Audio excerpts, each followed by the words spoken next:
Beyond Death. Visions of the Other Side. By Edgar Cayce. Contents. There is no death. God's other door. More to living and dying than we realize. The dying and dead experience. The suicidal urge. Dimension of spirit life. Spirit is the real life.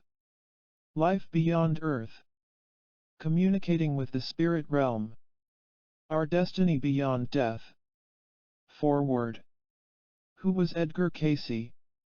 It is a time in the earth when people everywhere seek to know more of the mysteries of the mind, the soul, said my grandfather, Edgar Cayce, from an unconscious trance from which he demonstrated a remarkable gift for clairvoyance. His words are prophetic even today, as more and more Americans in these unsettled times are turning to psychic explanations for daily events.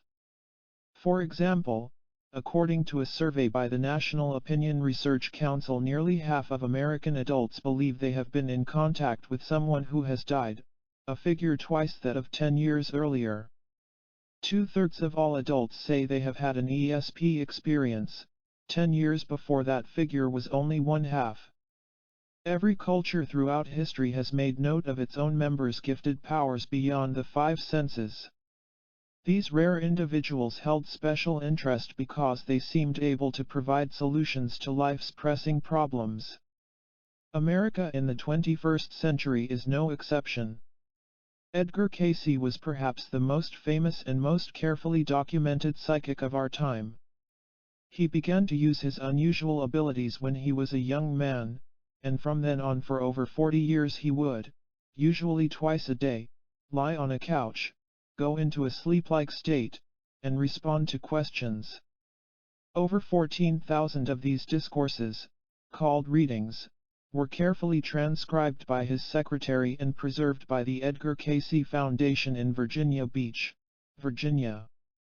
These psychic readings continue to provide inspiration, insight, and help with healing to tens of thousands of people. Having only an 8th grade education, Edgar Cayce lived a plain and simple life by the world's standards. As early as his childhood in Hopkinsville, Kentucky, however, he sensed that he had psychic ability. While alone one day he had a vision of a woman who told him he would have unusual power to help people. He also related experiences of seeing dead relatives. Once, while struggling with school lessons, he slept on his spelling book and awakened knowing the entire contents of the book. As a young man he experimented with hypnosis to treat a recurring throat problem that caused him to lose his speech. He discovered that under hypnosis he could diagnose and describe treatments for the physical ailments of others, often without knowing or seeing the person with the ailment. People began to ask him other sorts of questions, and he found himself able to answer these as well. In 1910 the New York Times published a 2-page story with pictures about Edgar Cayce's psychic ability as described by a young physician, Wesley Ketchum, to a clinical research society in Boston. From that time on people from all over the country with every conceivable question sought his help. In addition to his unusual talents, Cayce was a deeply religious man who taught Sunday school all of his adult life and read the entire Bible once for every year that he lived. He always tried to attune himself to God's will by studying the scriptures and maintaining a rich prayer life, as well as by trying to be of service to those who came seeking help. He used his talents only for helpful purposes. Cayce's simplicity and humility and his commitment to doing good in the world continue to attract people to the story of his life and work and to the far-reaching information he gave. Charles Thomas Cayce, Ph.D., President. Edgar Cayce Foundation. There is no death. There is no death. The soul cannot die, for it is of God. The body may be revivified, rejuvenated. And it is to that end it may, the body, transcend the earth and its influence. Editor's note: Edgar Cayce actually gives examples of ancient people who lived as long as they wanted, dying only when they chose to leave this world. The entity then lived to be 1,000 years old, in years as termed today, and saw great changes come about. For some 6,000 years, if counted as time now, the entity journeyed with those people for the Yucatan land, or the establishing of the temple there in which the entity aided. But with those inroads from the children of Om and the peoples from the Lemurian land, or Mu, the entity withdrew into itself, taking, as it were, its own flight into the lands of Jupiter. This priestess lived 6,000 years and died on her own terms, withdrawing from this world to sojourn in the non-physical dimensions of Jupiter. There is no life without death, there is no renewal without the dying of the old. Dying is not blotting out, it is transition. For it has ever been and is, even in materiality, a reciprocal world. If ye will be my people, I will be thy God. If ye would know good, do good. If ye would have life, give life. If ye would know Jesus, the Christ, then be like him, who died for a cause, without shame, without fault yet dying, and through that able to make what this season represents, resurrection. Resurrection means what? It is reciprocal of that which has been expressed. How hath it been put again by him whom ye knew but disliked, for ye loved Peter the better? There is no life without death, there is no renewal without the dying of the old. Dying is not blotting out, it is transition, and ye may know transition by that as comes into the experience by those very activities, that with what measure ye mete it shall be measured to thee again. That was his life, that is thy life, that is each one's life. Then how near, how dear has grown in the hearts, in the minds of all, those who put away self that they may know him the better. He put away self, letting it be nailed to the cross, that the new, the renewing, the fulfilling, the being the law, becomes the law. For it is the law to be the law, and the law is love. There is no death. Death is only overcome by him, who has overcome death. It is our promise, and when ye abide in him sufficient to that, ye with him, as the resurrection, may indeed overcome death in a material sense. Death is as but the beginning of another form of phenomenized force in the earth's plane, and may not be understood by the third dimension mind from third dimension analysis, but must be seen from that fourth dimension force as may be experienced by an entity gaining the access to same, by development in the physical plane through the mental processes of an entity. The mind is being correlated with subconscious and spiritual forces that magnify same to the conscious force of an entity in such a manner as said entity gains the insight and concept of such phenomenized conditions. See? We see in the physical world the condition in every form of life. As is taken here, we find in a grain of corn or wheat that germ that, set in motion through its natural process with Mother Earth and the elements about same, brings forth corn after its kind. See? The kind and the germ being of a spiritual nature, the husk, or corn, and the nature or physical condition, being physical forces. See? Then, as the corn dies, the processes as the growth is seen in that is expressed to the entity, and the entity expressing same. See? That death, as commonly viewed, is not that of the passing away, or becoming a non-entity, but the phenomenized condition in a physical world that may be understood with such an illustration, viewed from the fourth dimension viewpoint or standpoint. See? The spiritual forces, in the spiritual consciousness, are cognizant of the condition in a physical plane until the spiritual has left that plane. Life, in its continuity, is that experience of the soul or entity, including its soul, its spirit, its superconscious, its subconscious, its physical consciousness, or its material consciousness, in that as its development goes through the various experiences takes on more and more that ability of knowing itself to be itself, yet a portion of the great whole, or the one creative energy that is in and through all. Life and its expressions are one. Each soul or entity will and does return, or cycle, as does nature in its manifestations about man, thus leaving, making, or presenting, as it were, those infallible, indelible truths that it, life, is continuous. And though there may be a few short years in this or that experience, they are one, the soul, the inner self being purified, being lifted up, that it may be one with that first cause, that first purpose for its coming into existence. And though there may be those experiences here and there, each has its relationships with that which has gone before, that is to come. And there has been given to each soul that privilege, that choice, of being one with the creative forces. And the patterns that have been set as marks along man's progress are plain. None mount higher than that which has been left in him who made that intercession for man, that man through him might have the advocate with the Father. And those truths, those tenets, yet, those promises, that have been set in him, are true, and may be the experience of each and every soul, as each entity seeks, strives, tries, desires to become and pursues the way of becoming one with him. For the words that he has given are simple, inasmuch as ye do it unto the least, ye do it unto me.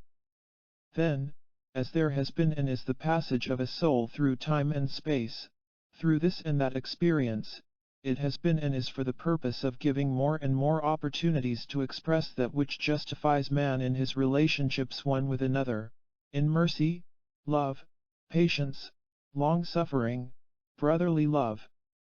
For these be the fruits of the Spirit, and they that would be one with him must worship him in spirit and in truth. As life is continuous, then the soul finds itself both in eternity and in spirit, in mind, yet in materiality. If these become confused by the desires of self-aggrandizement or self-indulgence, or the glory of self for fame, for fortune, or any of those that are considered as ideal conditions in a material plane, then the entity becomes confused. But as has been indicated, if there is the continuous use of spiritual force, spiritual value in relationships to the mental and material, there is harmony, peace, understanding, and wisdom in the knowledge of the divinity within. As to those influences then that arise in the emotional self from the material sojourns, or those appearances in the material plane, not all of these are given, but those that are influencing, or that have their bearing upon the activities of the entity in the immediate or in the present sojourn, and how they may be used as constructive forces. For unless a knowledge of a condition or experience is to be used as a practical application in the present, it becomes null and void as to constructive forces. Life is continuous. There is no halting. Life is continuous, and is infinite. Then, the retardment or advancement of each soul, as this entity, depends upon how well it comprehends or applies its understanding. But it is a cycle, and continuously is an entity meeting itself. First we begin with the fact that God is, and that the heavens and the earth, and all nature, declare this. Just as there is the longing within every heart for the continuity of life. What then is life? As it has been given, in him we live and move and have our being. Then he, God, is. Or life in all of its phases, its expressions, is a manifestation of that force or power we call God, or that is called God. Then life is continuous. For that force, that power which has brought the earth, the universe, and all the influences and same into being, is a continuous thing, is a first premise. All glory, all honor then, is due that creative force that may be manifested in our experiences as individuals through the manner in which we deal with our fellow man. Then we say, when our loved ones, our heart's desires are taken from us, in what are we to believe? This we find is only answered in that which has been given as his promise, that God hath not willed that any soul should perish but hath with every temptation, every trial, every disappointment made a way of escape or for correcting same. It is not a way of justification only, as by faith, but a way to know, to realize that in these disappointments, separations, there comes the assurance that he cares. For to be absent from the body is to be present with that consciousness that we, as an individual, have worshipped as our God. For as we do it unto the least of our brethren, our associates, our acquaintance, our servants day by day, so we do unto our Maker. What is the purpose then, we ask, for our entering into this veil, or experience, or awareness, where disappointments, fears, trials of body and of mind appear to mount above all of the glories that we may see? In the beginning, when there was the creating, or the calling of individual entities into being, we were made to be the companions with the Father God. Now flesh and blood may not inherit eternal life, only the Spirit, only the purpose, only the desire may inherit same. Then that error in individual activity, not of another but of ourselves, individually, separated us from that awareness. Hence God prepared the way through flesh whereby all phases of spirit, mind, and body might express. The earth then is a three-dimensional, a three-phase, or three-manner expression. Just as the Father, the Son, the Holy Spirit are one, so are our body, mind, and soul one, in Him. Now we have seen, we have heard, we know that the Son represents or signifies the mind. He, the Son, was in the earth earthy even as we, and yet is of the Godhead. Hence the mind is both material and spiritual, and taketh hold on that which is its environ, its want, in our experiences. Then mind, as He, was the Word, and dwelt among men, and we beheld Him as the face of the Father. So is our mind made, so does our mind conceive, even as He, and is the builder. Then that our mind dwells upon, that our mind feeds upon, that do we supply to our body, yes, to our soul. Hence we find all of these are the background, as it were, for the interpreting of our experience, of our sojourns in the earth. For the astrological or the relative position of the earth, our immediate home, is not the center of the universe, is not the center of our thought, but the kingdom of the Father or the kingdom of heaven is within. Why?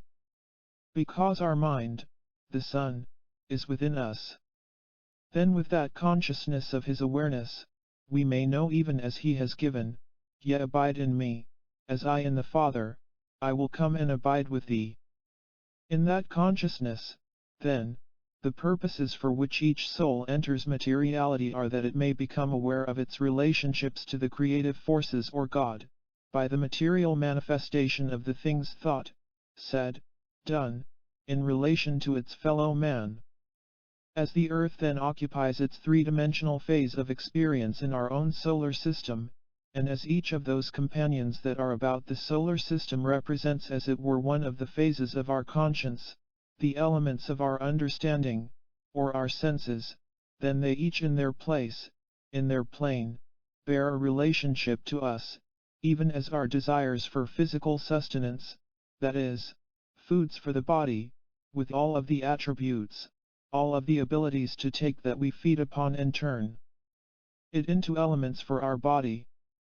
All of the elements are gathered from that upon which we have fed to build blood, bone, hair, nails, the sight, the hearing, the touching, the feelings, the expressions. Why? Because these are quickened by the presence of the spirit of the creative force, within.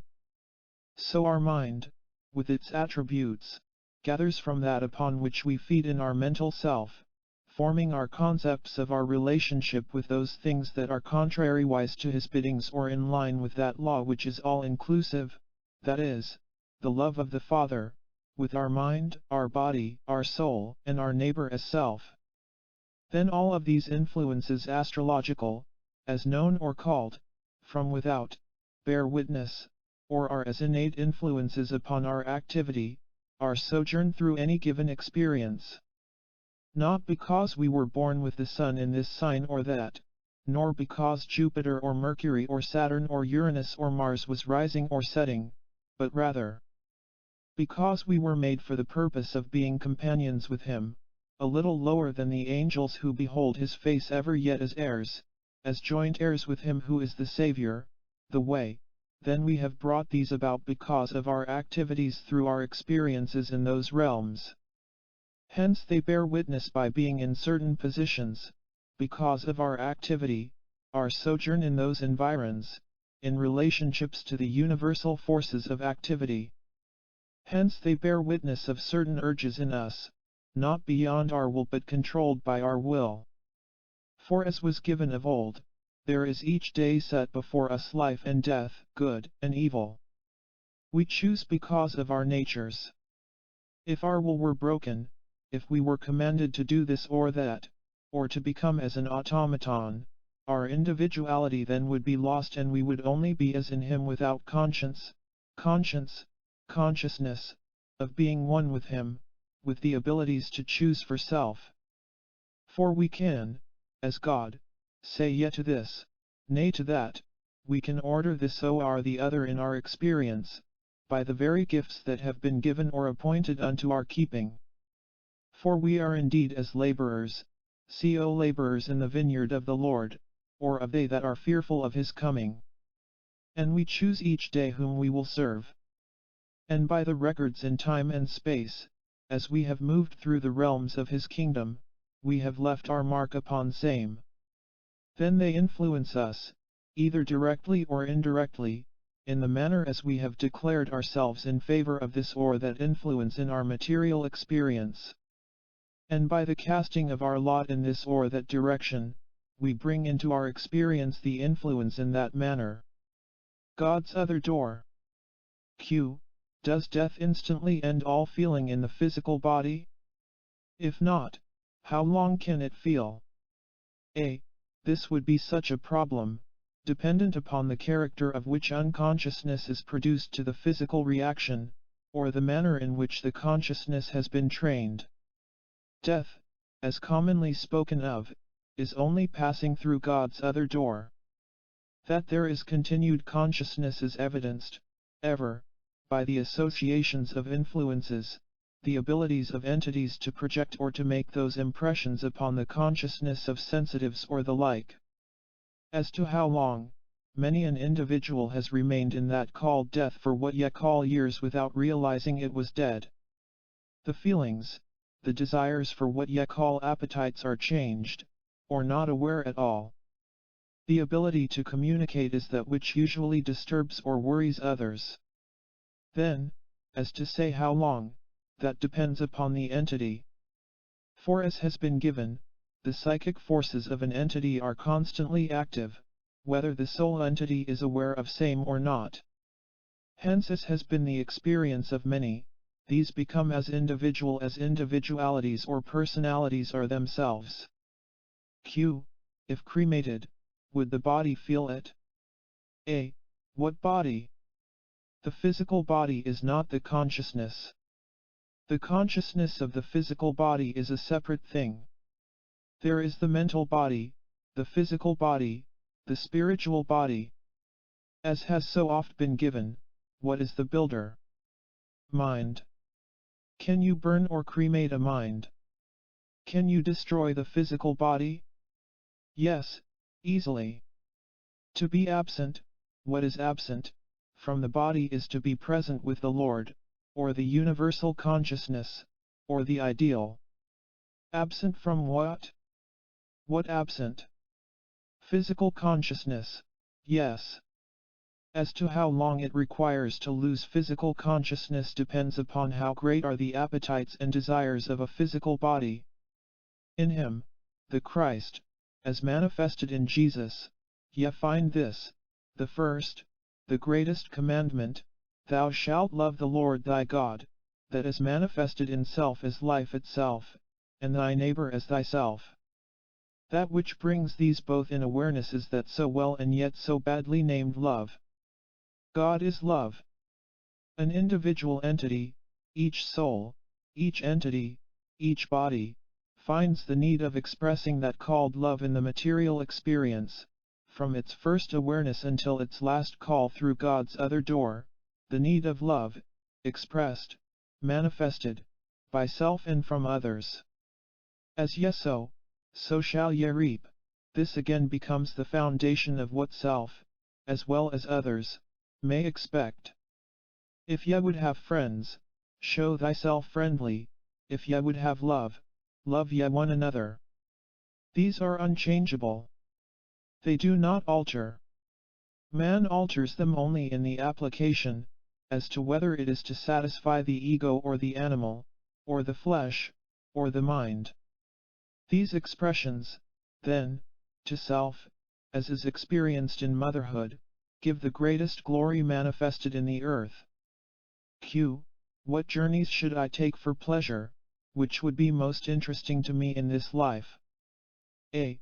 These should be chosen from the promptings of that as would be contributory to meeting some of the hobbies of the entity, and in its relationship to the general contribution of knowledge to the universal activity. Let that mind be in thee which was in him, who gave. I and the Father, God, are one.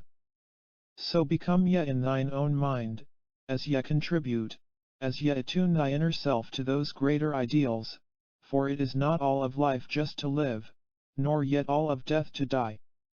For, they that put their whole trust in him have passed from death unto life. And to such there is no death, only the entrance through God's other door. Yet, pray oft for those who have passed on. This is part of thy consciousness. It is well. For, God is God of the living. Those who have passed through God's other door are oft listening for the voice of those they have loved in the earth.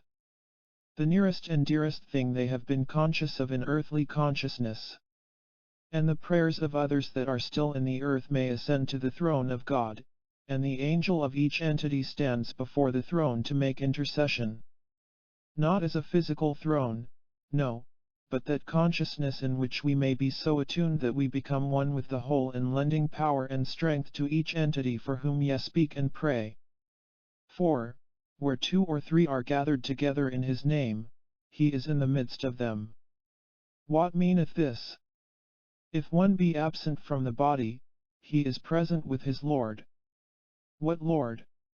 If you have been the ideal, that one to whom another would pay homage, you are then something of the channel, of the ideal.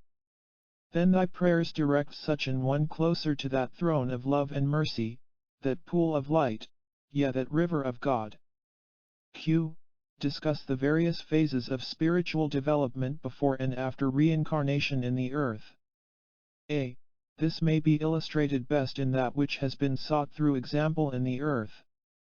When there was in the beginning a man's advent into the plane known as earth, and it became a living soul, amenable to the laws that govern the plane itself as presented, the Son of Man entered earth as the first man. Hence the Son of Man, the Son of God, the Son of the first cause, making manifest in a material body. This was not the first spiritual influence, spiritual body, spiritual manifestation in the earth, but the first man, flesh and blood, the first carnal house, the first amenable body to the laws of the plane in its position in the universe. 4. The earth is only an atom in the universe of worlds. And man's development began through the laws of the generations in the earth, thus the development, retardment, or the alterations in those positions in a material plane. And with error entered that is called death, which is only a transition, or through God's other door, into that realm where the entity has builded, in its manifestations as related to the knowledge and activity respecting the law of the universal influence. Hence the development is through the planes of experience that an entity may become one with the first cause, even as the angels that wait before the throne bring the access of the influence in the experience through the desires and activities of an entity, or being, in whatever state, place, or plane of development the entity is passing. 4. In the comprehension of no time, no space, no beginning, no end, there may be the glimpse of what simple transition or birth into the material is, as passing through the other door into another consciousness. Death in the material plane is passing through the outer door into a consciousness in the material activities that partakes of what the entity, or soul, has done with its spiritual truth in its manifestations in the other sphere. Hence, as there came the development of that first entity of flesh and blood through the earth plane, he became indeed the Son, through the things which he experienced in the varied planes, as the development came to the oneness with the position in that which man terms the triune. Q. Describe some of the planes into which entities pass on experiencing the change called death. A. Passing from the material consciousness to a spiritual or cosmic, or outer consciousness, oft does an entity or being not become conscious of that about it, much in the same manner as an entity born into the material plane only becomes conscious gradually of that designated as time and space for the material or third-dimensional plane. In the passage the entity becomes conscious, or the recognition of being in a fourth or higher dimensional plane takes place, much in the same way as the consciousness is gained in the material. 4. As we have given, that we see manifested in the material plane is but a shadow of that in the spiritual plane. In materiality we find some advance faster, some grow stronger, some become weaklings. Until there is redemption through the acceptance of the law, or love of God, as manifested through the channel or the way, there can be little or no development in a material or spiritual plane. But all must pass under the rod, even as he, who entered into materiality. Q. Explain how so-called good and evil forces are one. A. This has just been explained. When there is delegated power to a body that has separated itself from the spirit, or coming from the unseen into the seen, or from the unconscious into the physical consciousness, or from God's other door, or opening from the infinite to the finite, then the activity is life, with the will of the source of that which has come into being. As to what it does with or about its associations of itself to the source of its activity, as to how far it may go afield, depends upon how high it has attained in its ability to throw off both negative and positive forces. Hence we say, the higher he flies the harder the fall. It's true. Then, that which has been separated into the influence to become a body, whether celestial, terrestrial, or plain clay manifested into activity as man, becomes good or bad. The results to the bodies so acting are dependent and independent, interdependent. Inter-between, c. Upon what he does with the knowledge of, or that source of, activity. Q. Would it be better if I gave up all thoughts of marriage and children? A. The opportunity will come, for, to build the home, those that make for the cherishing and directing of the lives of those that may be lent to a union of love in the body, is to be a handmaid to the Creator. 4. The home becomes, to such that conduct their lives in that direction, as an outer door to the heavenly home. 4. As man and woman pass through God's other door from experience to experience, those that have been directed by thine hand will make for the blessings of the efforts put forth in the home. Q. Must I go on living? A. Life is eternal. It is in him, and merely to change through God's other door has only changed the outlook. But as we prepare the self for the vistas of the various consciousness upon the stages of development, we become a part of that, if our pathway is being led aright. Q. What should my next step be in order to be of service to one and meet my financial obligations? A.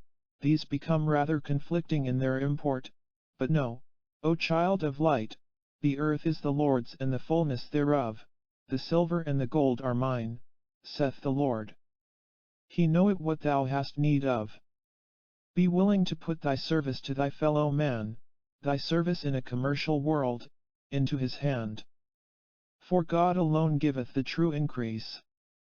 Fear not, if ye are in the Lord's hands. Fear rather if ye have slipped from same. Q. Does the truth, by becoming aware in a material world was the only manner through which spiritual forces might become aware of their separation from spiritual surroundings, show that the reincarnation of those who die in childhood is necessary. As the awareness comes by separation, which is being manifested in materiality as we know it in the present, there is the necessity of the sojourning in each experience for the developments of the influences necessary in each soul's environ, each soul's attributes, to become again aware of being in the presence of the Father. Hence the reincarnation into this or that influence, and those that are only aware of material or carnal influences for a moment may be as greatly impressed as were a finite mind for a moment in the presence of infinity. How long was the experience of Saul in the way to Damascus? How long was the experience of Stephen as he saw the Master standing, not sitting, standing? How long was the experience of those that saw the vision that beckoned to them, or any such experience? When one considers the birth of a soul into the earth, the more often is the body and the body-mind considered than the soul, that is full grown in a breath. For, did the Father, or infinity, bring the earth, the worlds into existence, how much greater is a day in the house of the Lord, or a moment in his presence, than 1,000 years in carnal forces? Hence a soul even for a flash, or for a breath, has perhaps experienced even as much as Saul in the way. More to living and dying than we realize. As has been given, it is not all of life to live, nor yet all of death to die. For life and death are one, and only those who will consider the experience as one may come to understand or comprehend what peace indeed means. It isn't all of life to live, in one experience. For, life is continued, life itself is a consciousness, a gift of an infinite influence we may call God.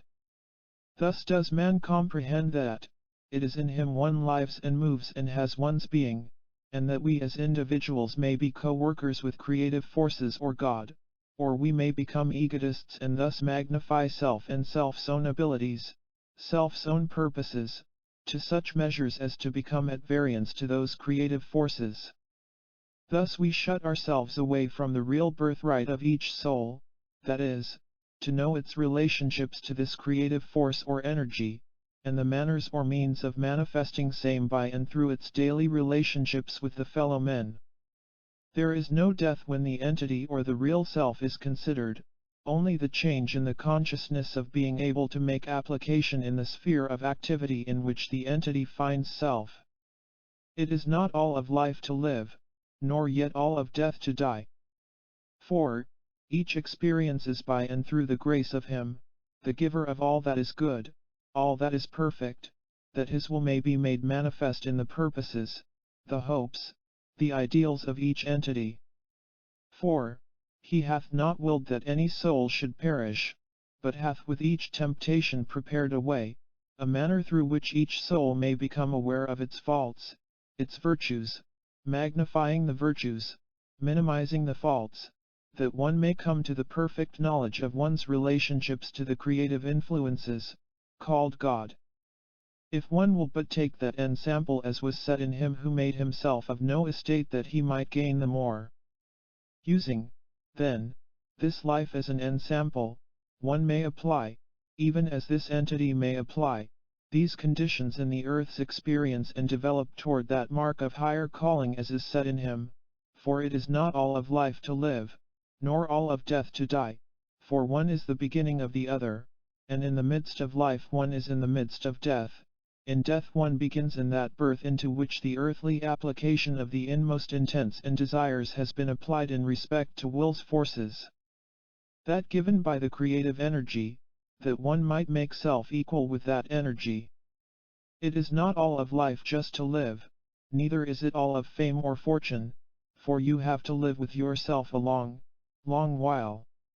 Keep the oneness of purpose, yet let these conditions ever be mindful to the entity, that it is not all of life to build material, nor all of death to die, in the high or low position, social, political or financial, but rather live the full life, ever being in that position of never asking anyone to do that which self would be ashamed for the mother to see self do.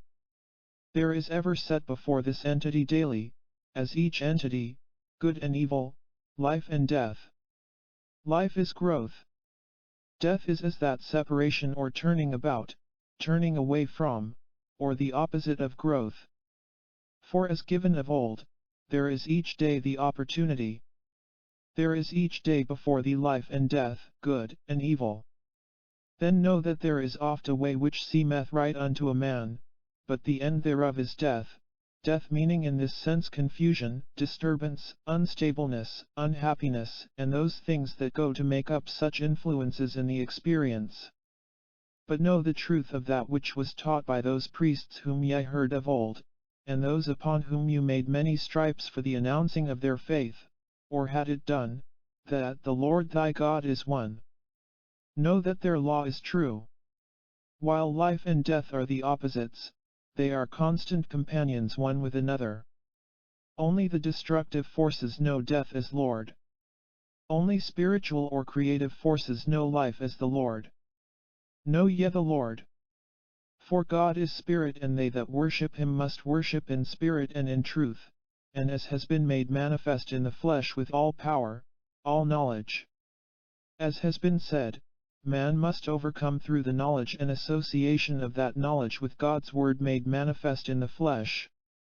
The last to be overcome is death, and the knowledge of life is the knowledge of death. See?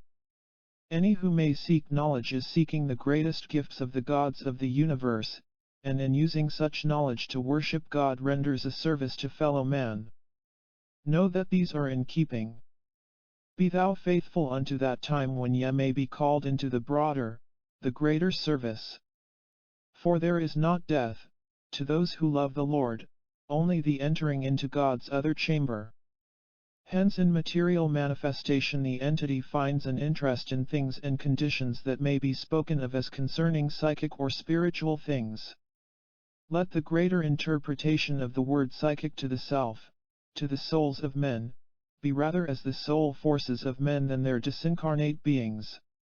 For, as ye live and move and have thy being in and through the grace of the Creator, so may it indeed be true that whether ye live or whether ye pass into the other chambers of God's universe, ye are indeed His.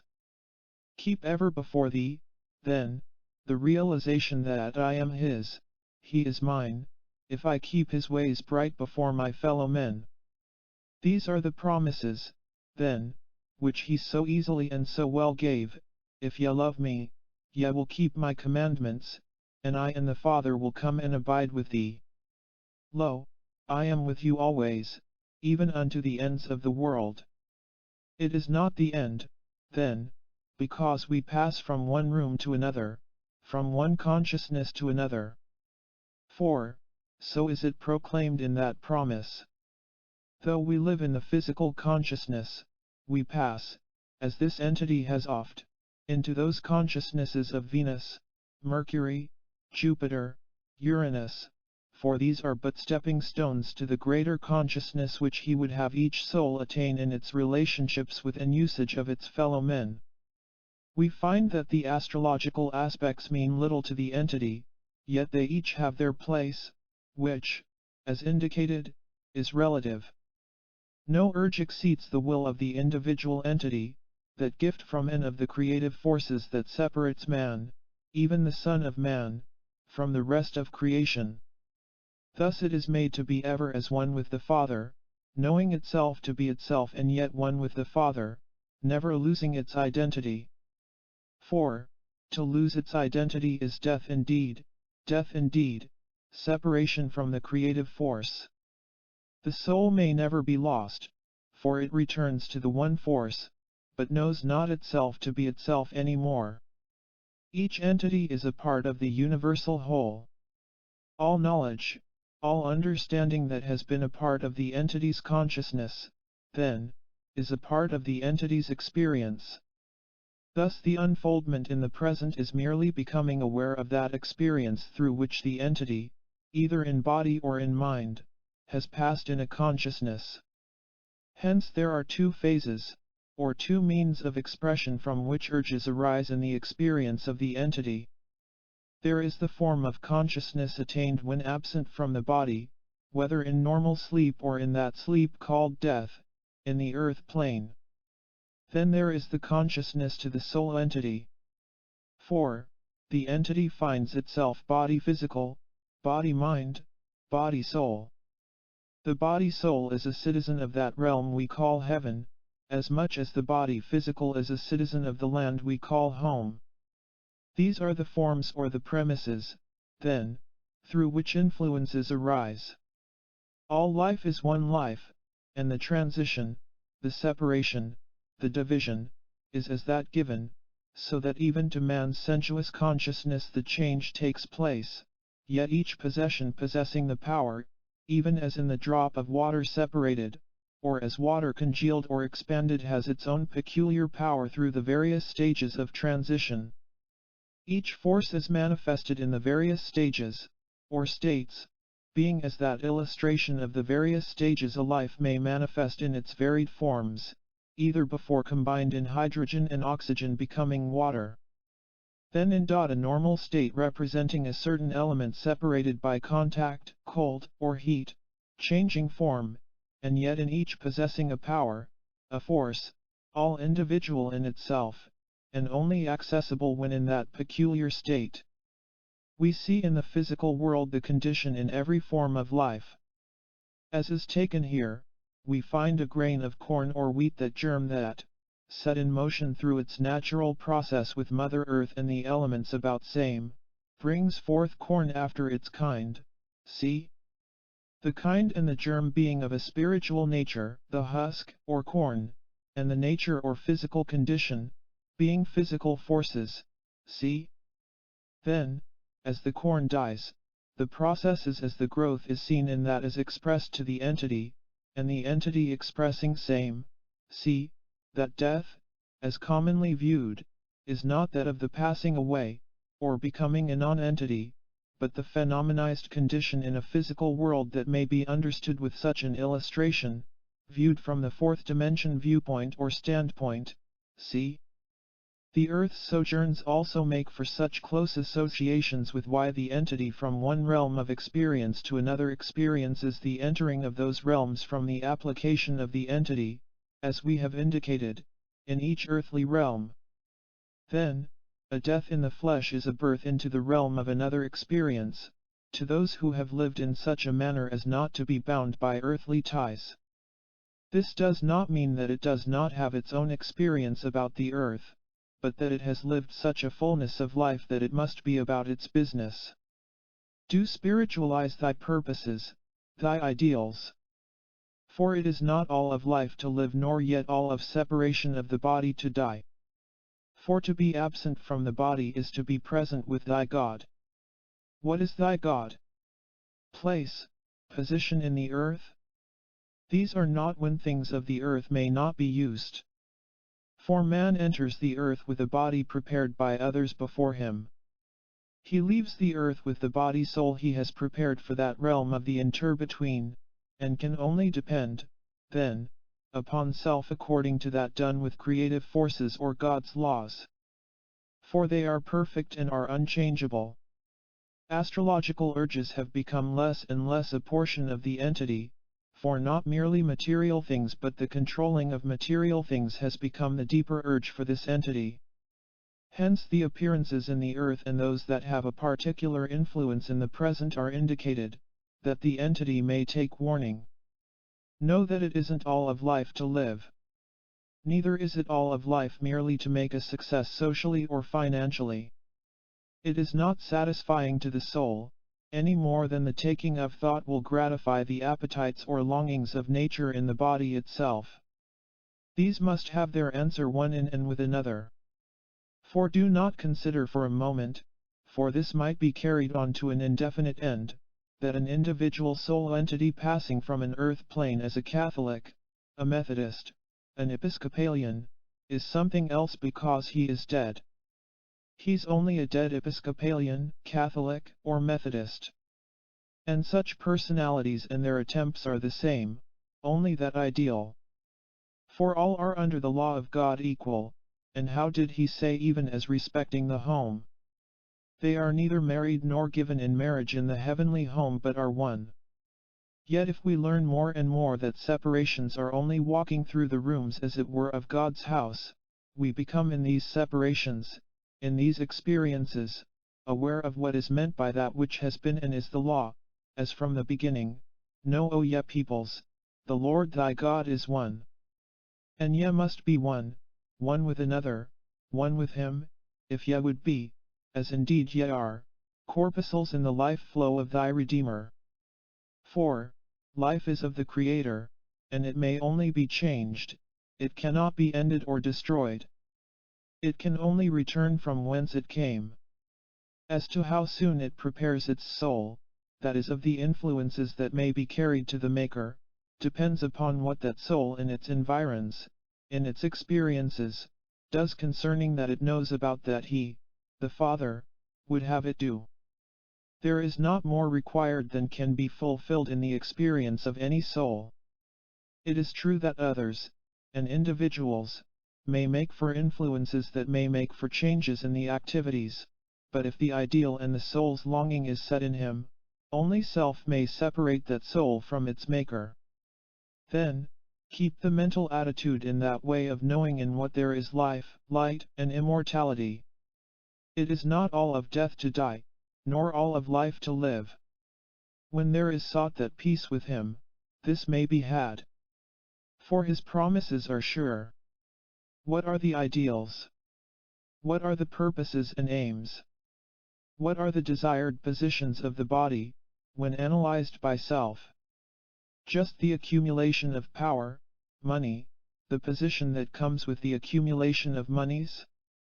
Never, or never altogether, in the basic thought of the individual, has this been true.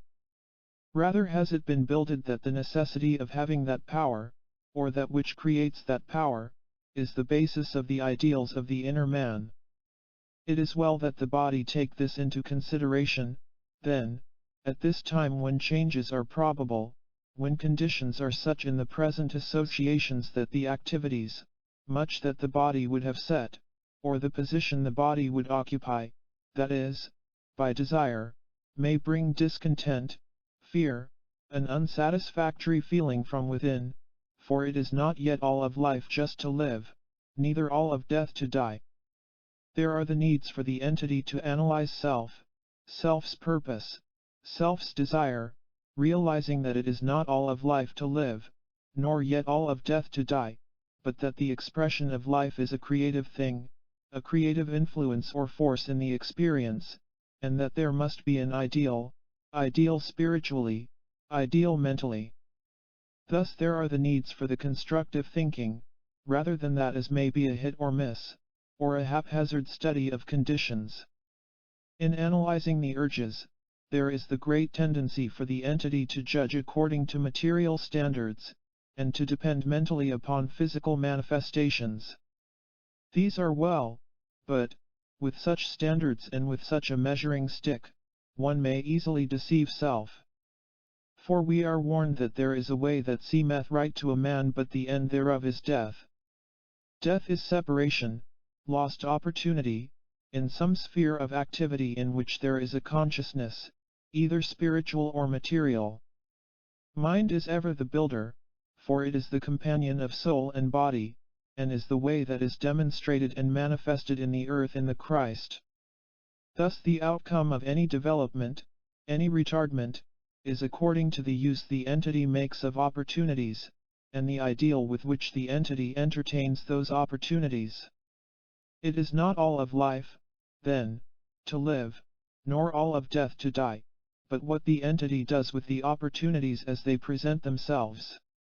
Life is real, life is earnest. Yet it is not all of life to live, nor all of death to die, for with the thoughts and the deeds done in the mind and the body, these are that builded by the entity or body and must be met, and an account given of those things rendered in the body and the mind. For the soul liveth, and is a portion of the creative energy, and it returns to the whole, yet reserving in itself that oneness and the ability to know itself individual, yet a portion of the whole. What manner of man would one be that would make of that whole its own concept, other than one with the whole? In analyzing self, learn that it is not all of life to merely live, or to supply the needs of the body, in materiality. For, life is a continuous thing, an expression of divine, and the stamp of mind upon the self is the expression of love of that divine for the companionship of the soul as an individual, as an entity. Each entrance of an entity into a material experience is that it may better fit itself, through the application of an ideal in its experience, for a sojourn with that which is creative, that influence or force in which all move and have their consciousness, their being. Then, unless the ideal as set as the standard of an entity in any given experience is of a creative force or nature, and takes hold upon that which is constructive and creative, what must the experience be when the soul has shed material consciousness, and as it stands before its own conscience, its God, bare? There is in the material experience that which is ever as a manifestation of that excuse of old, Genesis, I was aware that I was naked and hence I covered myself with leaves. What are thy excuses? What are thy conditions in thy activity, wherewith ye may stand as one that has sown the seed of righteousness? What is thy ideal of righteousness? Know that these can only be answered within thine own self. For thy body physical is indeed the temple, the tabernacle of the living God, and there he hath promised to meet thee. For as the teacher of teachers gave, the kingdom of heaven is within thee. And as ye make within thine own consciousness, through thy dwelling upon the thoughts of him who is the way, who is the truth, who is the light. And as he was asked in days just past, speak to my brother, that he divide the inheritance with me. His answer came, who made me to be a judge between thee and thy brother? These then are chosen, these urges that are indicated good and bad, that there may be an analyzing of self, that the entity may realize that it is not all of life just to live, and to enjoy the good things of material experience. For thou art indeed thy brother's keeper. There are those opportunities ever being presented for the real abilities which are within the experience and the consciousness of the entity. In taking advantage of, or using, such opportunities in the proper direction, the entity may make his path straight, and know the purposes for which each soul enters a material experience, that these are not just that ye may have to hold, other than as a keeper of opportunities in hope, in love, in faith, in patience, as unto thy Maker. It is not sufficient, then, to merely live that ye may outwardly appear as a successful individual, not too bad nor too good, but to be one who, irrespective of others, chooses the better place. This information should be, then, as a helpful influence if the entity will but analyze self's abilities and the desires and hopes for the entity. Do not, then, allow self to become so material-minded that the judgments are measured only by the material yardstick of material accomplishments. For what profiteth a man who does gain the whole world and loseth his own soul? Or what would ye gain in exchange for the awareness of thy soul, that ye may know life is indeed eternal, and it isn't then all of life to live, nor all of death to die? There is also that necessity for the individual to so attune self from the spiritual effect that must be instilled in the individual to whom such applications may be made, as would come under the supervision of the individual, for it is not all of life to live, nor yet all of death to die, for in the midst of death one is in the midst of life, and it behooves one, then, that their own individual life be such that it, their life, is compatible to those tenets, those teachings, those principles, as would be set up by the application of self's efforts toward the individuals whom one would attend. 5005.1 Do spiritualize thy purposes, thy ideals. For it is not all of life to live nor yet all of separation of the body to die. For to be absent from the body is to be present with thy God. What is thy God? Place, position in the earth? These are not when things of the earth may not be used. For man enters the earth with a body prepared by others before him. He leaves the earth with the body soul he has prepared for that realm of the inter-between, and can only depend, then, upon self according to that done with creative forces or God's laws. For they are perfect and are unchangeable. While it is not all of life to live, each soul enters for a purpose. And it is not merely to gain fame or fortune, nor to be thought well of in the material plane only, but it is a real spiritual and mental experience also. One that may be trusted in its relationships with others, and to its own sorrow has often found another's word is not as their bond, while for self that promised is to self as binding as were it a bond, though these must be often dissuaded in self. Well, that self keep this same attitude, for as to those relationships, these make for that will make life more worthwhile in business, social, political, economical, regions or sources of one's experience, for it is not all of life to live, nor yet all of death to die, for, as is builded in the experience of self, whether in the marital, the social, the political, the religious, or the business associations, each and every individual becomes a reflection of that individual holds as its ideal, whether that ideal be position, fame, fortune, or the aggrandizing of selfish interests, or self's own motives or bodily desires. These become paramount in the entity's inner self, and when these are builded upon that is not of the ideal, they must sooner or later be wrecked upon those of discouragement, disorder, discontent, disconcerted activity, those of strained relations with friends, associates, family, and the like, for those that breed contempt must have the same as its own bedfellows. Those things in which the judgments or activities of the entity may engage, either in the mental, material, or spiritual ever must be governed by those things of a spiritual source or nature. For, as will ever be seen in any influence, the spirit is willing but the flesh is weak. The environs and hereditary influences that may be said to be from the purely material sense would never answer in the activities for this entity, whether in relationship to material or spiritual things, as an answer for that to which it would bring itself in relationships with or without these conditions. For the basis in this entity's experience must be that which is well grounded in self, from first taking counsel within self and knowing from what basis, from what standard the judgments of the activities are to be judged or governed, and these will make for the general assurance within the experiences that the outcome of whatever activity in which the entity may engage in the material sense will bring for the experience that which is worthwhile. For, it is not all of life alone to live nor all of death to die, to those that have visioned, and do vision, that purpose for which the experience of an entity is engaged in its passage through any particular experience in the earth. Q. Does the doctor appreciate my putting flowers on his mother's grave? A. This should not be as to whether the doctor appreciates it or not. Let it be an answer to the mother. For if this is done in the right spirit, it will bring many more returns than if done purposely to please someone living.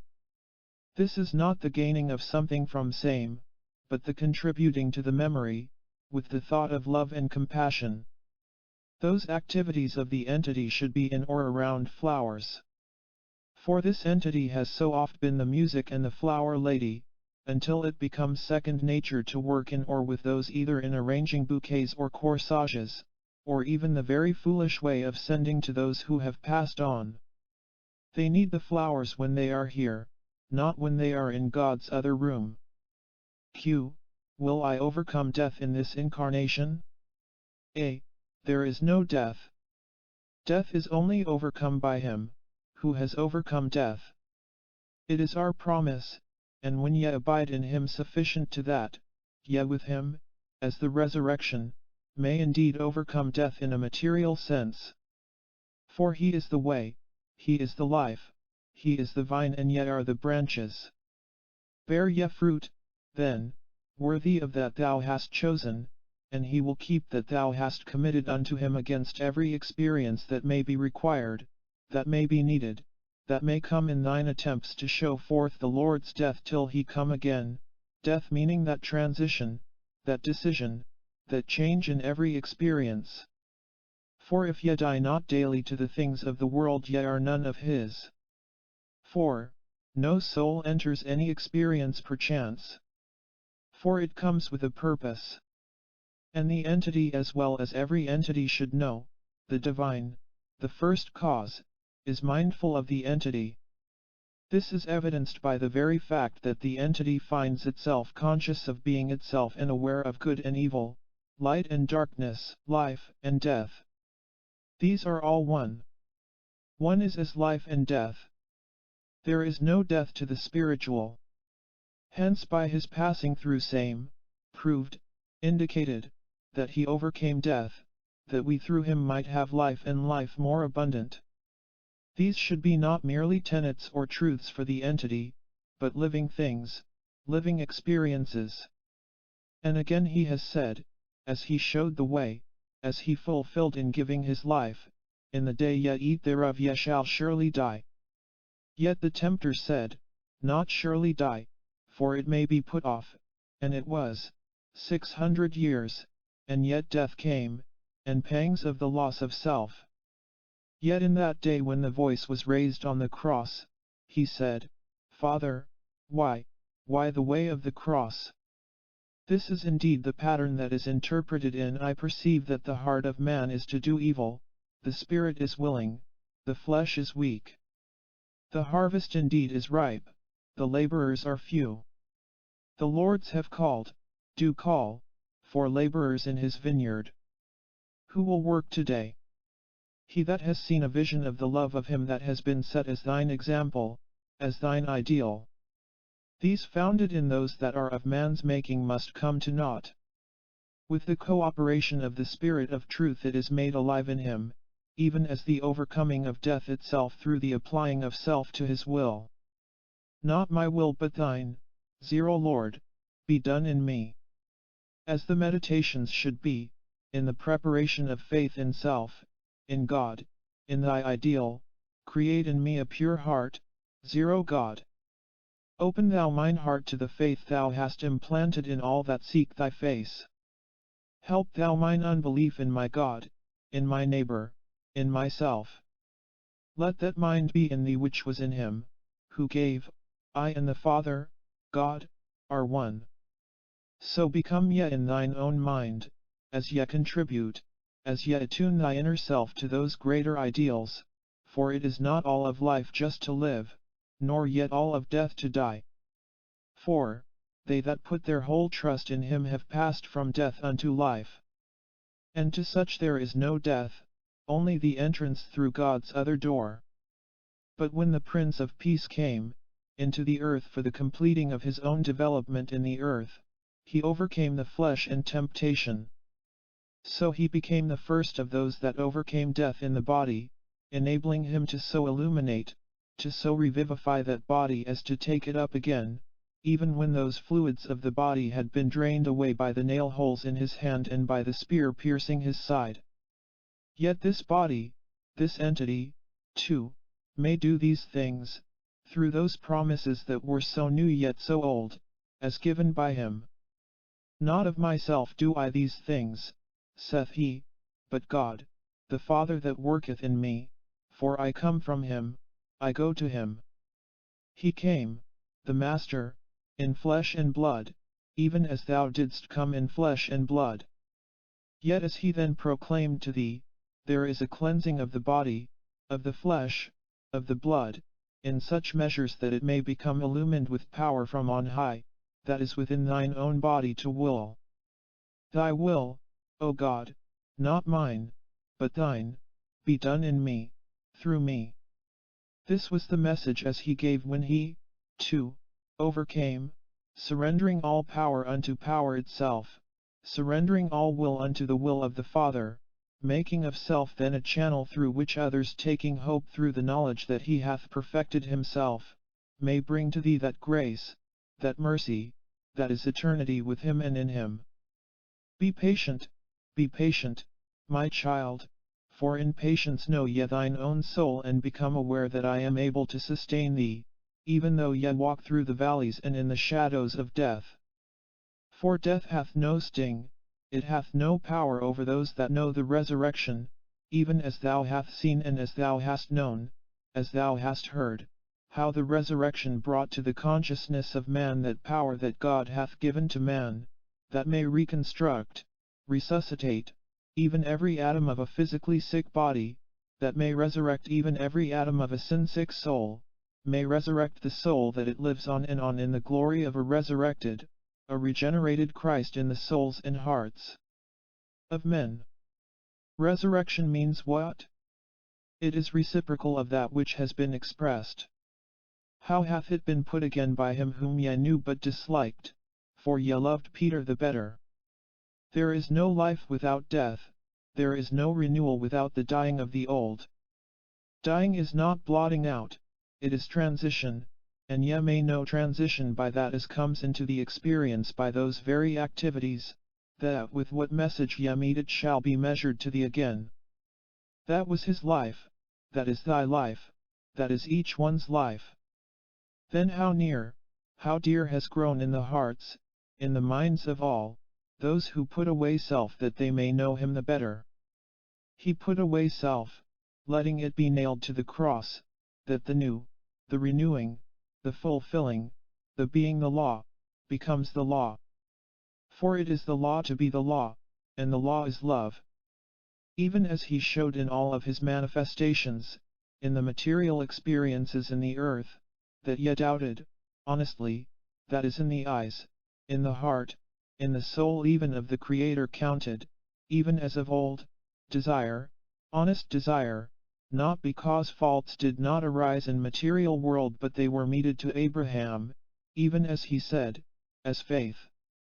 Faith is manifested by that evidence of things not seen, but the hope in the promises of that which is creative in thine inner self, thine own soul, as it seeks expression, hopes for in the life, yet in the blood of the Lamb which is the life that lights the whole world.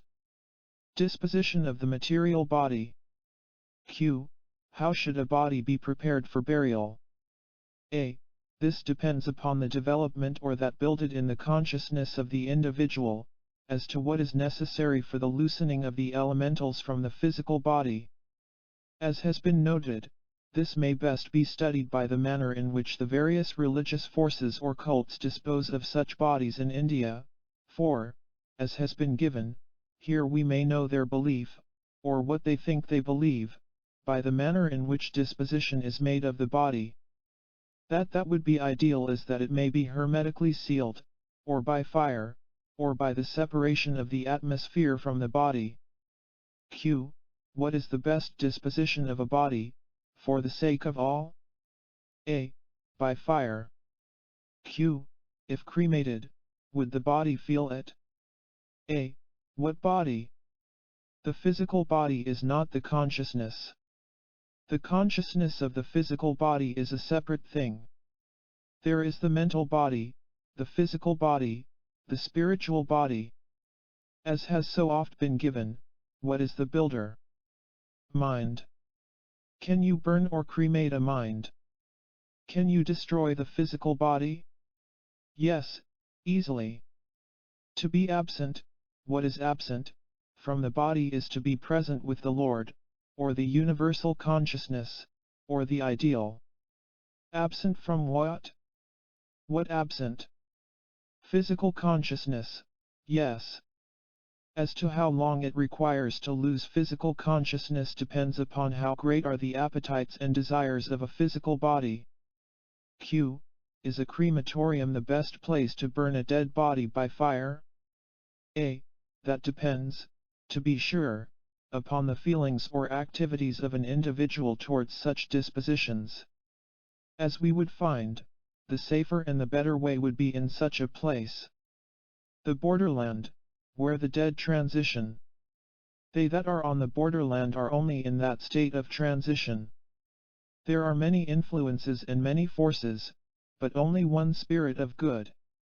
There are many entities in the inter-between, in the borderland, in the shadowland, in the developing along the way, but only one spirit of truth, which is life everlasting. Q. What is meant by the borderland as referred to in a reading? A. That condition that the living experience with the soul, the mental faculties, the desire, the consciousness of the various phases of each laid aside, and the soul, with its companion, the subconscious, peeps into the interlay between the spirit and soul, or superconscious, or that existence as lies in that space where the impressions of the disincarnate spirits, with their soul, communicate with such earthly conditions as illustrated in this. When the physical body lies in slumber, we find the organs that are subjugated, the life-giving flow and the subconscious forces acting, and the soul forces ready for that communication with intermingling conditions lying between. Again, as in the present sphere, in this body lying here, Edgar Cayce, we find all life in suspension, only portions of the higher vibrations in accord with those vibrations that communicate with the universal forces. Have some terribly hard times in China today. In the Manchurian region, a flood and fire both. Many peoples are passing into the borderland, their entities taking their position as has been manifest through their environment. In the earth plane at present time, there are those conditions arising from this great boredom in the consciousness of many that will bring the revolution in the minds of many peoples, and begin that understanding of the purpose of the gift of God to the world in the one made manifest in the flesh, and able to bring the consciousness made manifest in the world to the peoples. Hence many will be able through this to lay aside the physical and again manifest in a physical before men. There are many various phases of the operations of those in the borderland, and many types, many classes, many characters, that seek the expression of that development found in the various entities who may lay aside the physical for the operation of either that in the fourth-dimensional nature or that in the purely altruistic nature as was manifested by that entity, who in the weeks ago passed into the spirit plane.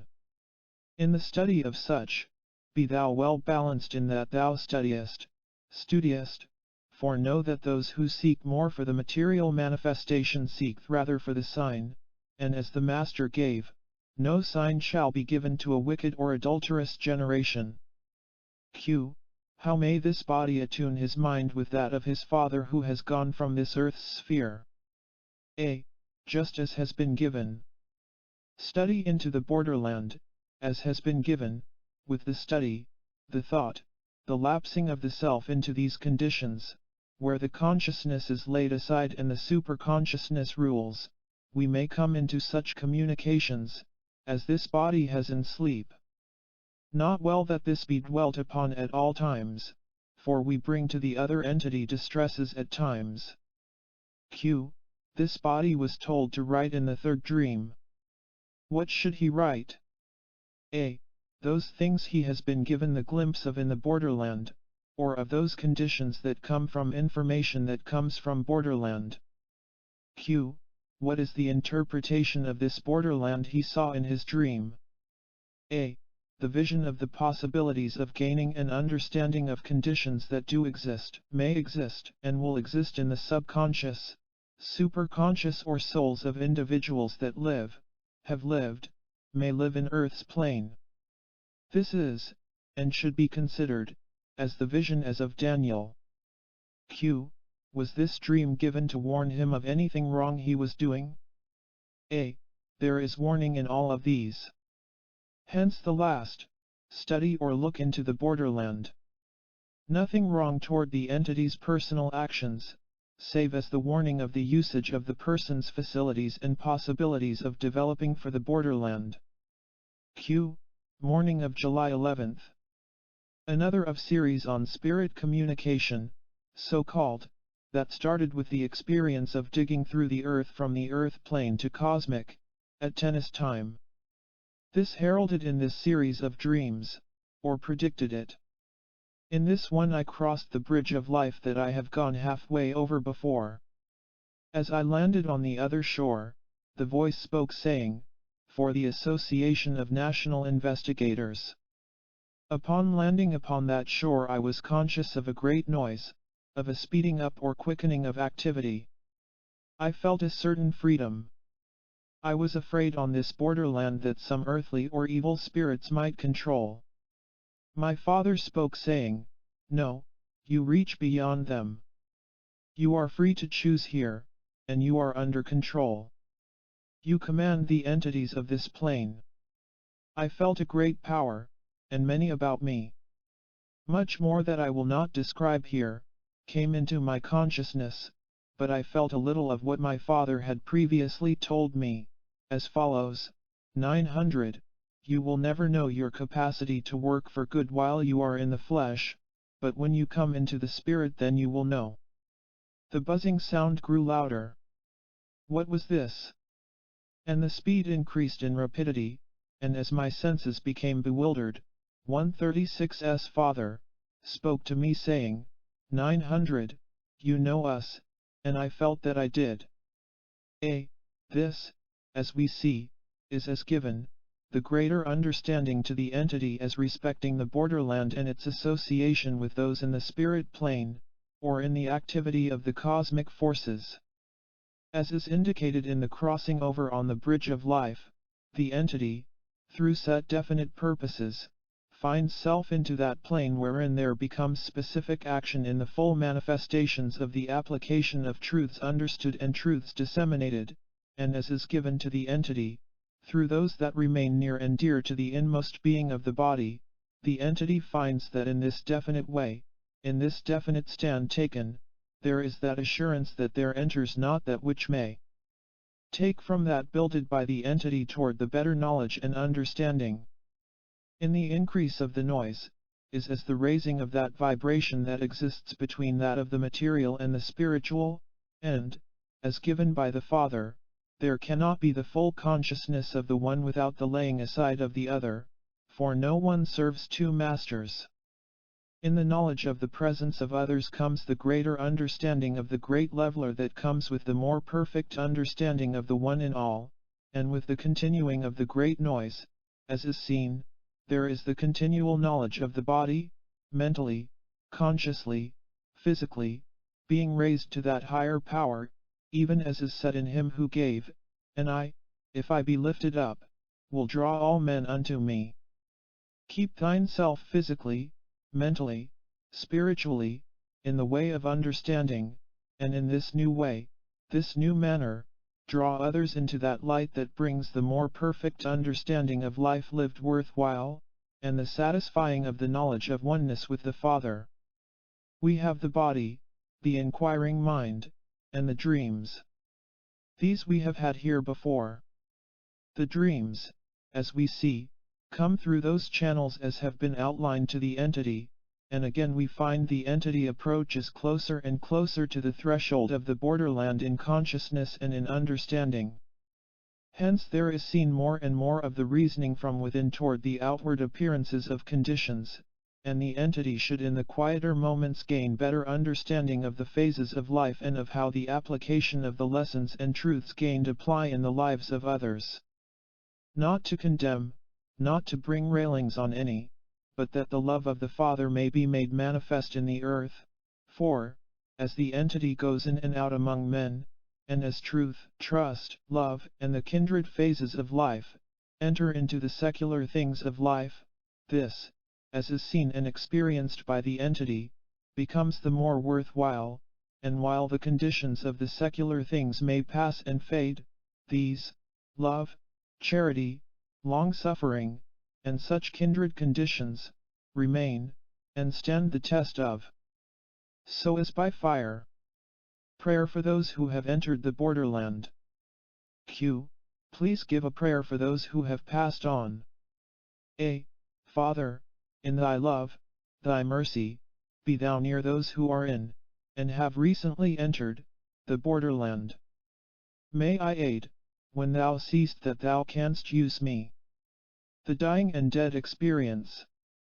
5195.1. Yes, we have the body, and the soul would take leave of same. There are many experiences in a life's journey in the earth that are much more serious than that man calls death, when the trust of the soul and heart of the man is in the Lord, who doeth all things well. There is little interpretation physical of the disturbance, and it is gradually progressing in the inabilities of the entity to do for self, think for self. Even yet there is in the consciousness the desire that those, for whom the entity has been responsible for their being in the earth, should take note and prepare while they may to meet their God. For the time cometh, as it must to this body, when no work is to be done but ye must stand before the judgment bar of thine own conscience, as must each soul, and determine as to whether in the light of the knowledge, in the light of thine opportunity, ye can as thy friend, thy God say, I have dishonored no man, I have taken naught from my brother, but what one restore fourfold. And remember, as this entity goes to its long rest, there are those whom he has entrusted with an obligation. Do not disregard the counsel. For he has been and is viewing those past opportunities that soon shall come no more in this life. There are the warnings, heed them. For the Lord will not always smile on those who disregard the warnings which have been and are being now, here, made to those whom this body would have, heed the warning. Mrs. Casey, you will have before you the circumstances and conditions surrounding the death of 1408, June 8, 1937, together with the various members of her family and the questions resulting from her sudden death, especially the questions of her daughter, who requests on these conditions. You will give that which may be helpful to the family at this time and answer the questions which they have presented. Mr. Casey, yes, we have those circumstances and conditions attending the separation of the body and soul of 1408. In giving that as would be helpful and constructive in the experience of each member of this family. As has been so aptly said, her life, her work, her love, is an example of Christian faith and fortitude.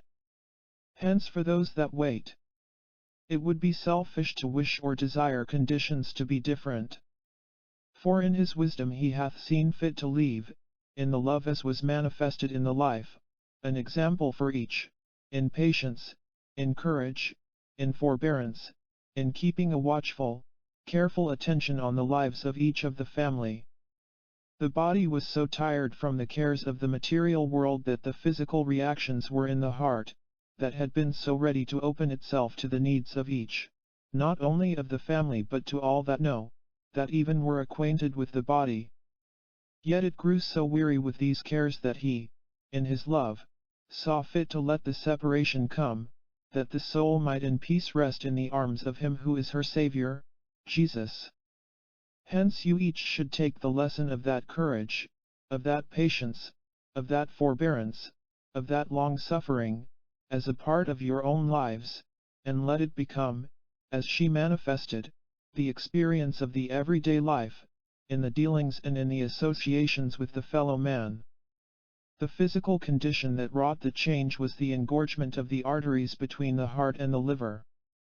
The dregs of hardships, of trials, became heavy. As to the message that she would leave, that she would give to each. 269 Keep a watchful eye upon, son, and keep the children together in their varied experiences, for in the union of purpose is their strength for all. 2. First daughter, keep the care that has been given thee, even as a good shepherd is watching over the flock, even as he has shown in his ways. 2. Second daughter, care for the home. Let that be thy part, thy mission, now. When there are the changes that are natural to come, these then will be a share of another, but keep thou the home for papa, for son, for baby, fourth daughter. 2. Third daughter, let those things wherein oft reproved, oft directed, be kept in that loving faith that has been thy outlook upon life. For hold fast to the things that bespeak of the true spiritual life, for in these ye find peace and happiness and joy. 2. Son, attend thy father's needs. Be his right hand. If it is in keeping with thy inner self, prepare thy ways in the preparations in school for the activities of life itself. But look after him. To the baby, let 3 older sisters keep watchful care with thee. Know, as is in the experience of those that have lived and know the pitfalls, know those things that make one weary, but hold fast to that which is good. And may the blessings of the Father, through the love as shown in the Christ, guide each of you. Through the vicissitudes of life, through all the shadows, through all the disappointments, through all the sorrows, know He is near, and will hold thee by the hand. 9/28/Miss 4938, fell out of her bedroom window at school and was killed. Mrs. C, you will have before you the entity known as 4938, who was in one of the dormitories at Barnard College, New York City, in the early morning of Saturday, September 28. You will tell us what you are privileged to tell, and that which will be helpful to those closely concerned. You will then answer the questions that may be asked by her aunt, present in this room. Mr. C, yes, we are with the entity here. This, as may be and should be understood by those who are interested, was an accident, and not premeditated or purposed by the entity. The environs or surroundings that made for these happenings, in a material world, are with the entity in the present, making for better understandings. Those that are near and dear to the entity, to make for more understandings. Condemn no one, nor the circumstance. Neither mourn for those that are at rest. There is gradually coming the awakening. This, to be sure, is an experience through which the entity, 4938, is passing in the present. It is making for a helpfulness in its understanding and comprehending of that which is the experience, the awareness of same in the present. The body physical that was broken is now whole in him. Let thy prayer then be: in thy mercy, in thy goodness, Father, keep her. Make for those understandings in my experience, in her experience, that we may draw nearer and nearer together in that oneness of purpose, that His love is known more and more in the minds and the hearts of those that are in the positions of opportunities for being a channel, a messenger, in the name of the Christ. Amen. Ready for her questions. Q. Is she happy, and does she understand where she is? A. As given, there is the awakening, and there is the understanding coming more and more. And soon to the aunt may come the awareness of her presence near. These are the conditions. Q. Is there anything any of us can do to help her in any way? A. Let the prayer as given be held occasionally, especially in the early mornings. Mr. C. Yes, we have those conditions that surround this body, 1270. As we find, these might have been helped in the beginnings of these, but the advanced condition is such that not only is there the involving of same into the bloodstream so that there is the hardening of tissue, but there is the evolving of tissue into the fluid waters. So, only to keep the body as easy as possible, and to maintain about this developing mind the beauty of transition, is the help as we find that may be given. A great deal might be given from the attitudes or phases of karmic forces, but for the material physical, to only make to the understanding mind the beauties of transition in the spiritual evolution of the mental and soul forces offers for the body and those about same that help, that stamina, that makes for a greater comprehending of the purposes of a soul's entrance into materiality, even though to suffer under those experiences and to bring, as it appears, little opportunity of material help. Yet these experiences build into the warp and woof of each soul that which is a continued development for those that seek to know the ways of divinity in its dealings with man. Hence let each study to show themselves approved unto the creative forces. While these appear from the material view as very little, The hope and the promise that have been given are sure, if we hold to those and claim them by our dealings with others as our very own. Yes, as we find, there is little materially that may be administered for any physical help in this present experience for this body. There should be rather those administrations of the mental and spiritual help which may be given by those who are near and close to the entity, who may apply such in their own lives to make easier that journey which this entity soon must take. For life is not spent just because changes come about, but the greater opportunity for this soul entity is to be released from the suffering.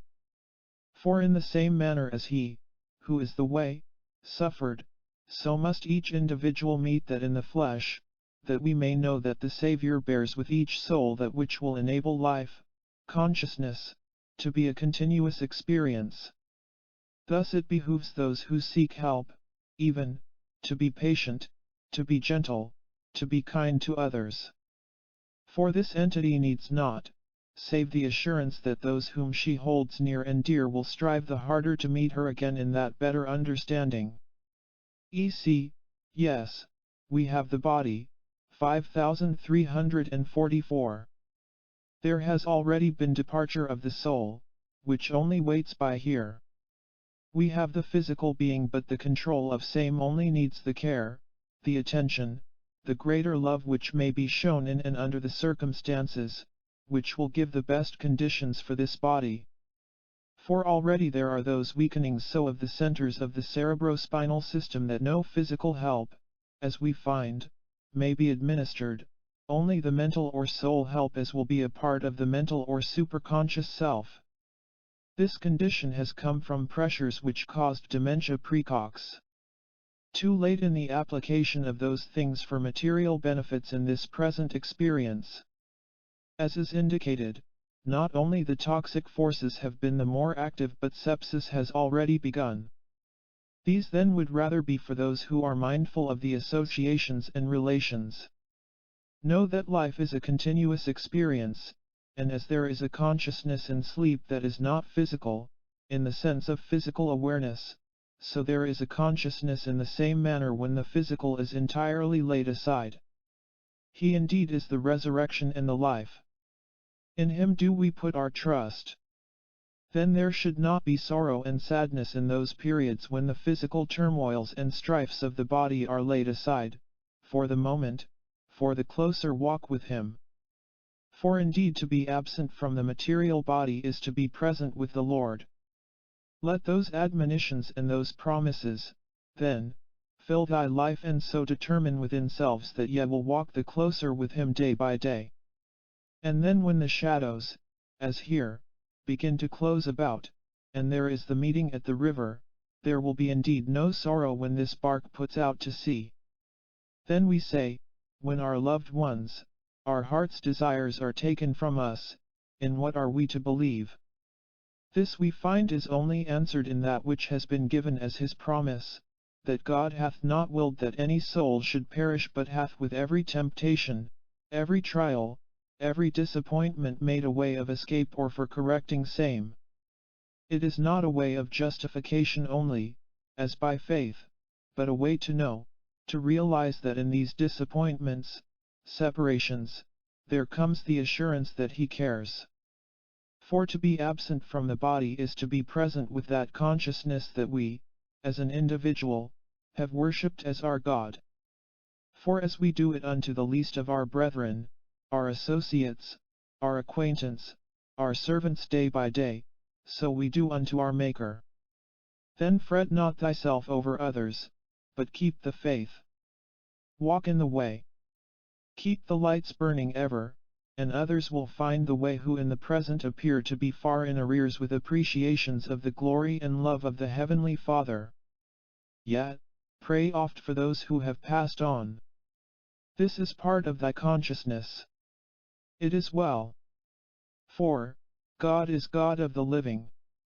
Those who have passed through God's other door are oft listening for the voice of those they have loved in the earth. The nearest and dearest thing they have been conscious of in earthly consciousness. And the prayers of others that are still in the earth may ascend to the throne of God, and the angel of each entity stands before the throne to make intercession. Not as a physical throne, no, but that consciousness in which we may be so attuned that we become one with the whole in lending power and strength to each entity for whom ye speak and pray. For, where 2 or 3 are gathered together in his name, he is in the midst of them. What meaneth this? If one be absent from the body, he is present with his Lord. What Lord? If you have been the ideal, that one to whom another would pay homage, you are then something of the channel, of the ideal. Then thy prayers direct such an one closer to that throne of love and mercy, that pool of light, that river of God. Aiding in the presence of death. Q. How may I develop a spiritual consciousness, so as to make emotionally mine the belief that the so-called dead are alive, that my loved ones are near, loving me and ready to help me? A. As has been given, know thy ideal, in what thou hast believed, and then act in that manner, ministering to others. For perfect love casteth out fear, and fear can only be from the material things that soon must fade away. And thus hold to the higher thought of eternity. For life is a continual experience. And thy loved ones, those thou hast loved.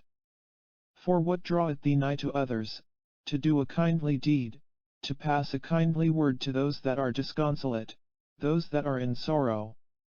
It makes for a bond of sympathy, a bond of love that surpasseth all joy of an earthly nature. Q.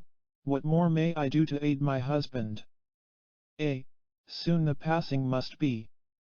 Hold fast to the strength in self, making for the harmony or the comfort or the joys that come through those little associations that mean for strength to both.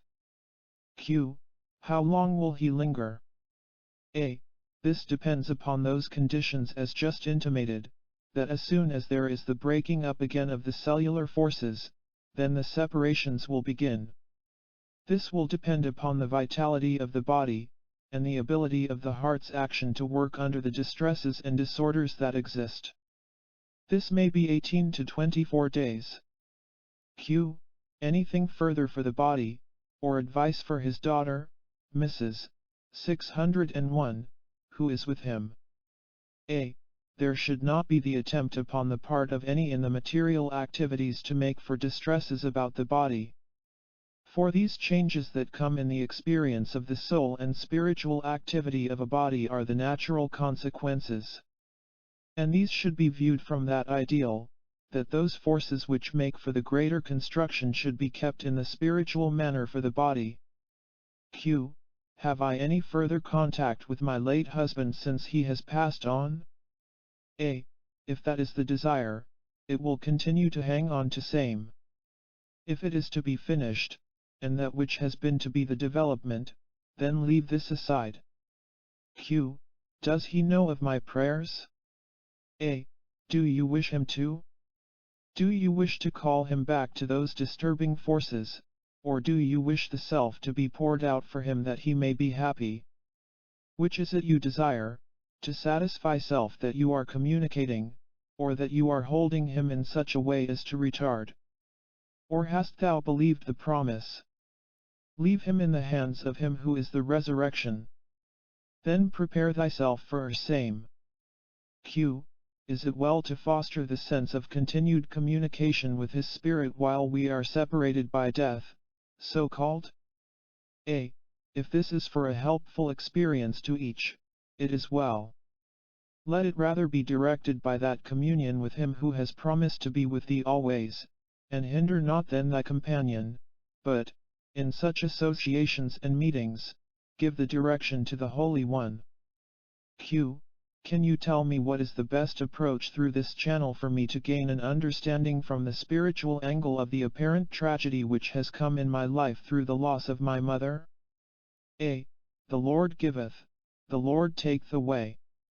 Such as these appear to come as trite sayings, but as we study the scripture and the promises therein, we find that only does the answer come within the self.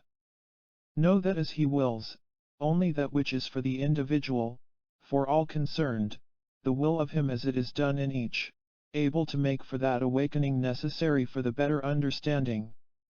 Condemning of self, of others, of the lack of this or that or the other, only creates barriers that make for the inability of the self to catch the glimpse. Read that which has been indicated in the last admonition of Moses, in the 30th of Deuteronomy. Read of those promises in the Psalms, as in the 24th, the 23rd, the 91st, the 1st, the 150th.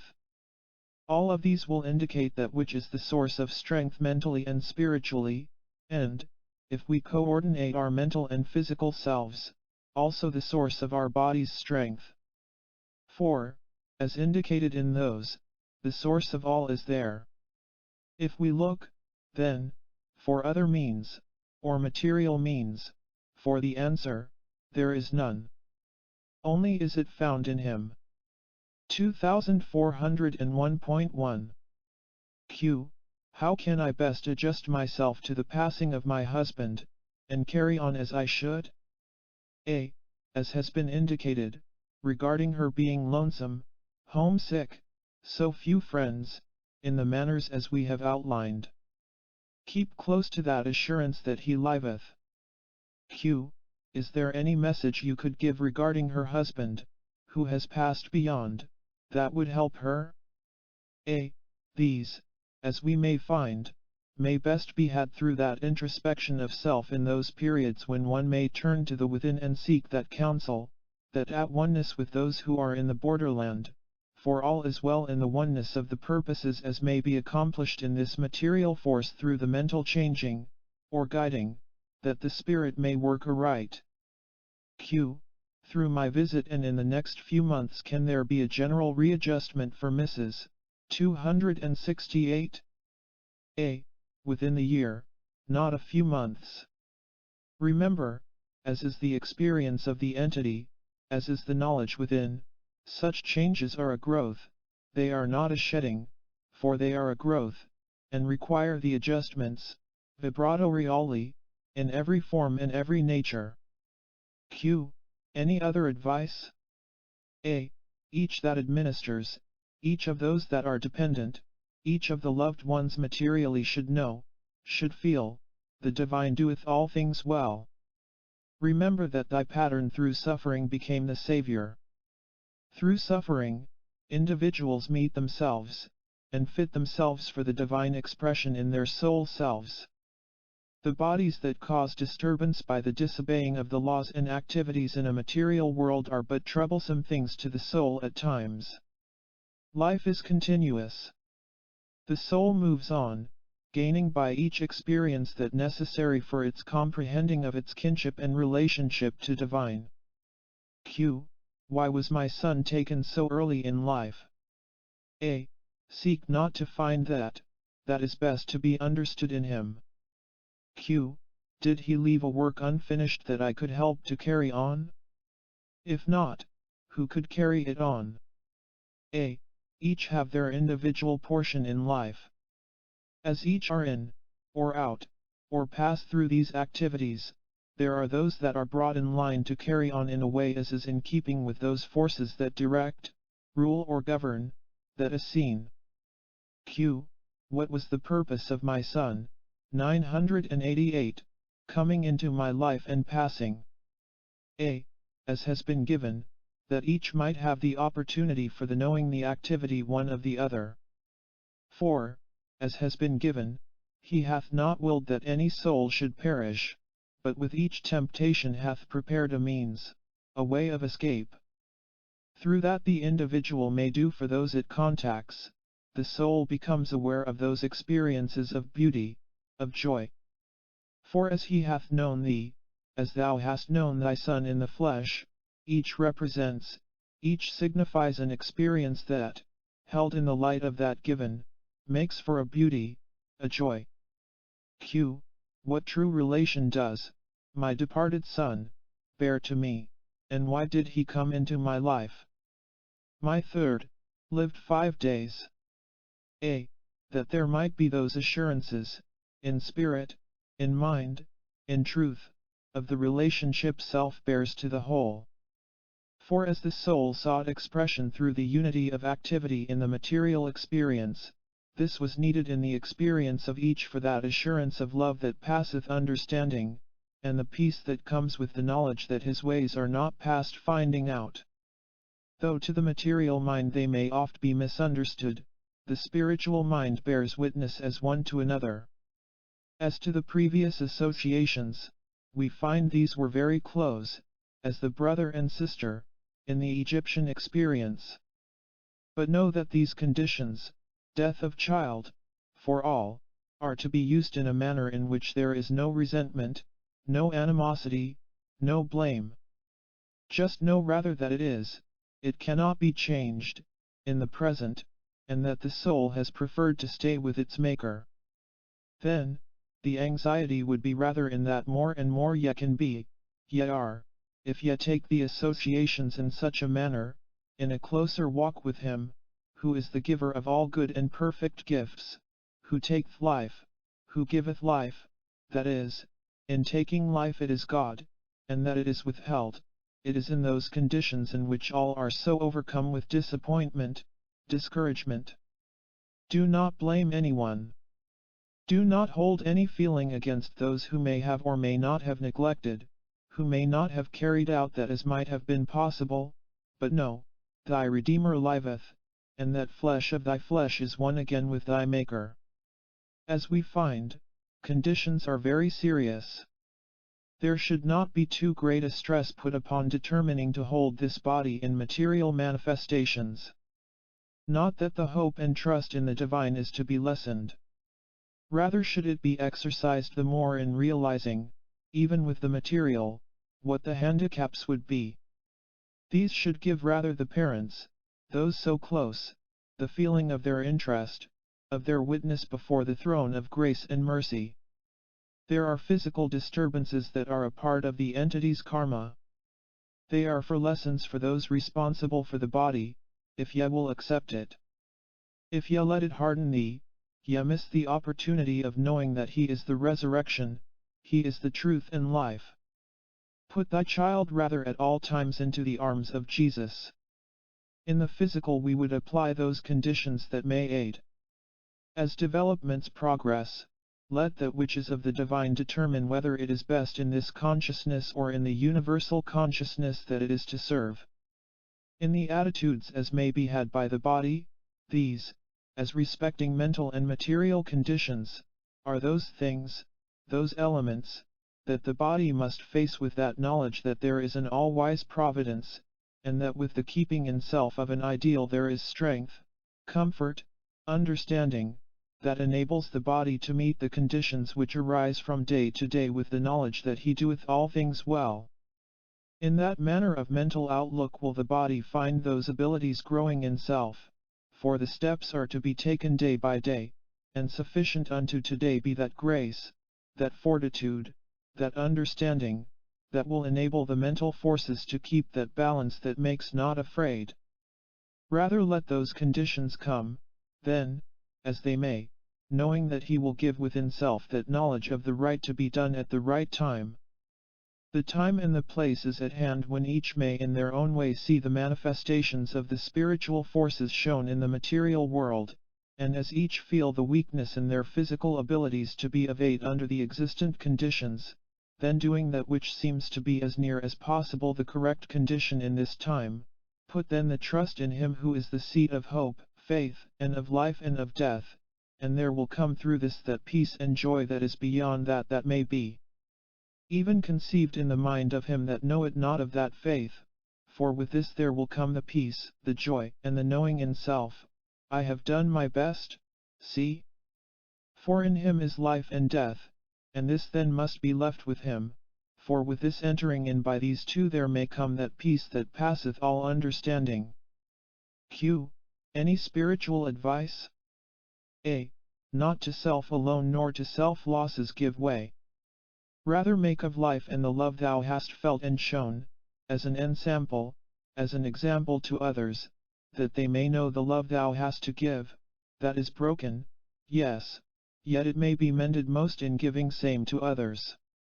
If ye would have peace, make peace in the lives of others. If ye would have harmony, make harmony, or harmonious experiences in the lives of others. The death experience. Q. Am I correct in feeling that we should develop to the point where we do not have to suffer illness before dying, but should be able to keep a healthy body and just pass out of it when we have finished our work here? A. This is an ideal, an ideal. Those who apply may attain. Those who have the price to pay, those who must meet in their application of their tenets and truths in self, must still bear their cross. That each entity must and will someday attain to the ability to be conscious of physical death without the physical suffering is true, but the day, to most, is far, too far away. Q. At the change called death is the entity free of a physical or material body. A. Free of the material body but not free of matter, only changed in the form as to matter, and is just as acute to the realms of consciousness as in the physical or material or carnal body, or more so. Q.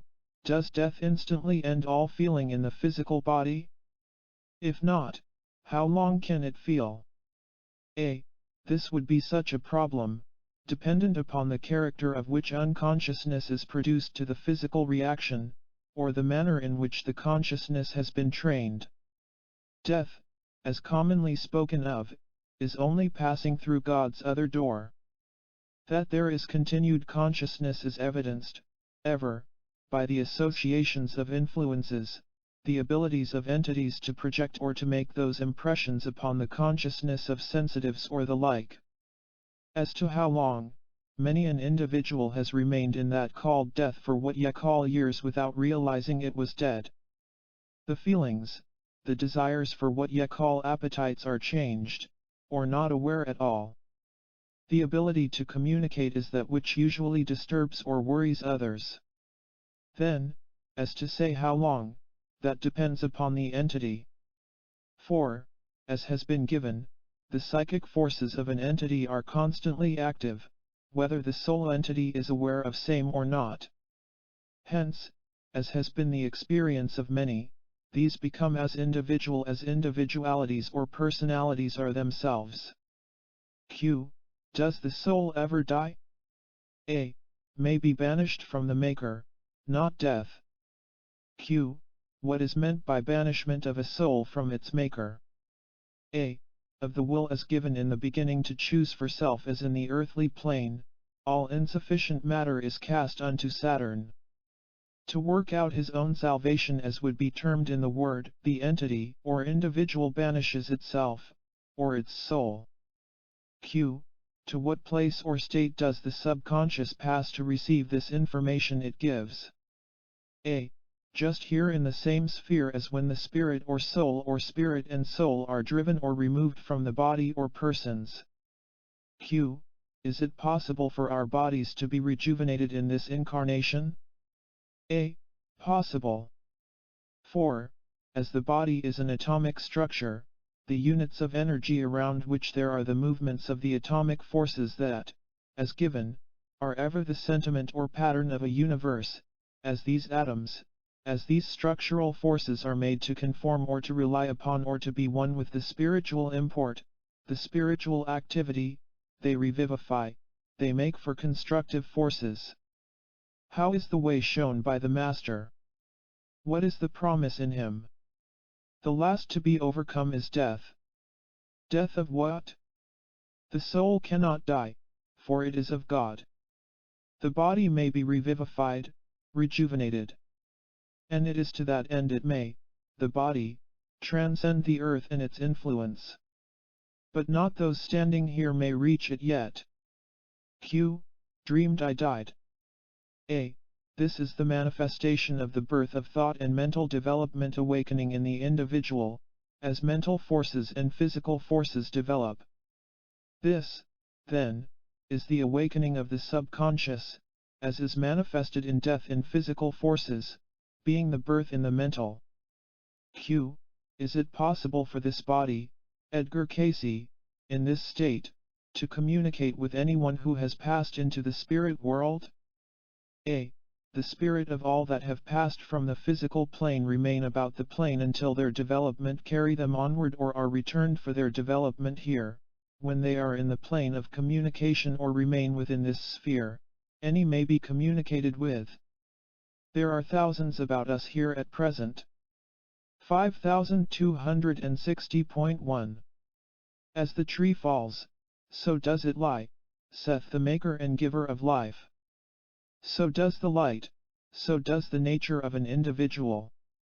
For the beginnings and the next experiences are ever tempered by how sincere the purpose was of the entity in the experience before. Now, this is very interesting, to know that the entity known as 3817 has just come to the realization of being in the borderland. Died some 8 to 10 years previous to this reading. Q. In regard to my first projection of myself into the astral plane, about 2 weeks ago, some of the people were animated and some seemed like waxen images of themselves. What made the difference? A. Some, those that appear as images, are the expressions or shells or the body of an individual that has been left when its soul self has projected on, and has not been as yet dissolved, as it were, to the realm of that activity. For what individuals are lives on and takes form in that termed by others as the astral body. The soul leaves same, and it appears as seen. Other individuals, as experienced, are in their animated form through their own sphere of experience at the present. Q. Why did I see my father and his 2 brothers as young men, although I knew them when they were white-haired? A. They are growing, as it were, upon the eternal plane. 4. As may be experienced in every entity, a death is a birth. And those that are growing then appear in their growing state. Q. What is meant by paradise as referred to by Jesus in speaking to the thief on the cross? A. The inter-between, the awareness of being in that state of transition between the material and the spiritual phases of consciousness of the soul. The awareness that there is the companionship of entities or souls, or separate forces in those stages of the development. He recognized all those influences in the earth that brought evil, whether manifesting as a disease of body or of mind, or in the form of disease, or in jealousy, hate, malice, backbiting or all those things that are the fruits of that spirit, as death. These take many forms. Q. Where are the dead until Christ comes? Do they go direct to him when they die? A. As visioned by the Beloved, there are those of the saints making intercession always before the throne for those that are passing in and out of the inter-between, even as he, the Christ, is ever in the consciousness of those that are redeemed in him. Q. What is meant by the first shall be last and the last shall be first? A. As illustrated, when life ends it begins. The end is the beginning of the transposition, or the change. The first is last, the last is first. Transposition. Q. What is the significance of the empty sarcophagi? A. That there will be no more death.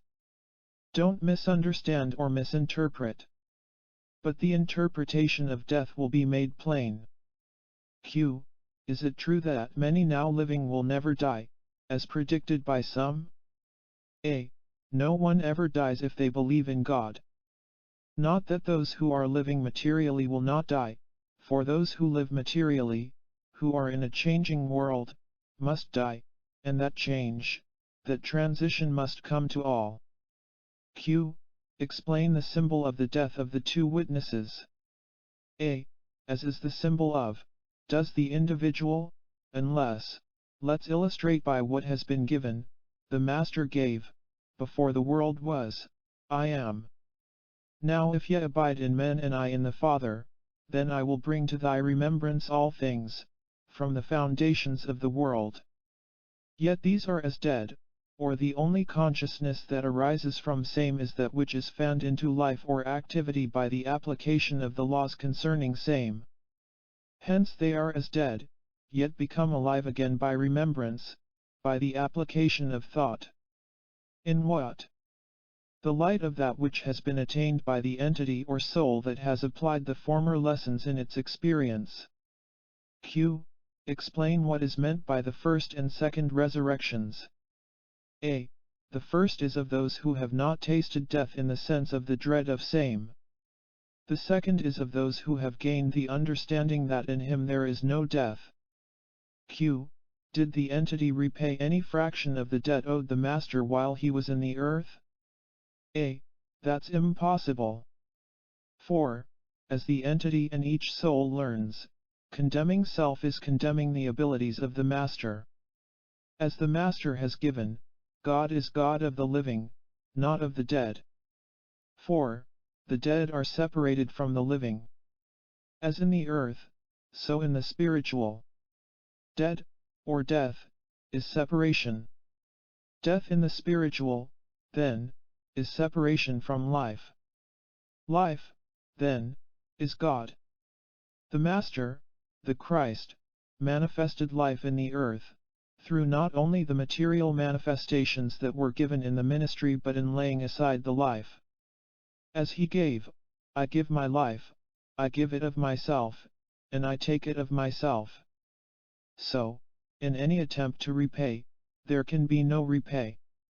But when one lives the life that manifests the Christ life, love, joy, peace, harmony, grace, glory, the joy is in the life of the Master as he manifests, and manifested, life in the earth. Q. Am I right in believing the real crucifixion of Jesus consisted in the suffering he was called upon to endure in meeting the tests involved in the initiation tactics to which he was subjected before he began his ministry? A. No. The real test was in the garden when in the realization that he had met every test and yet must know the pang of death.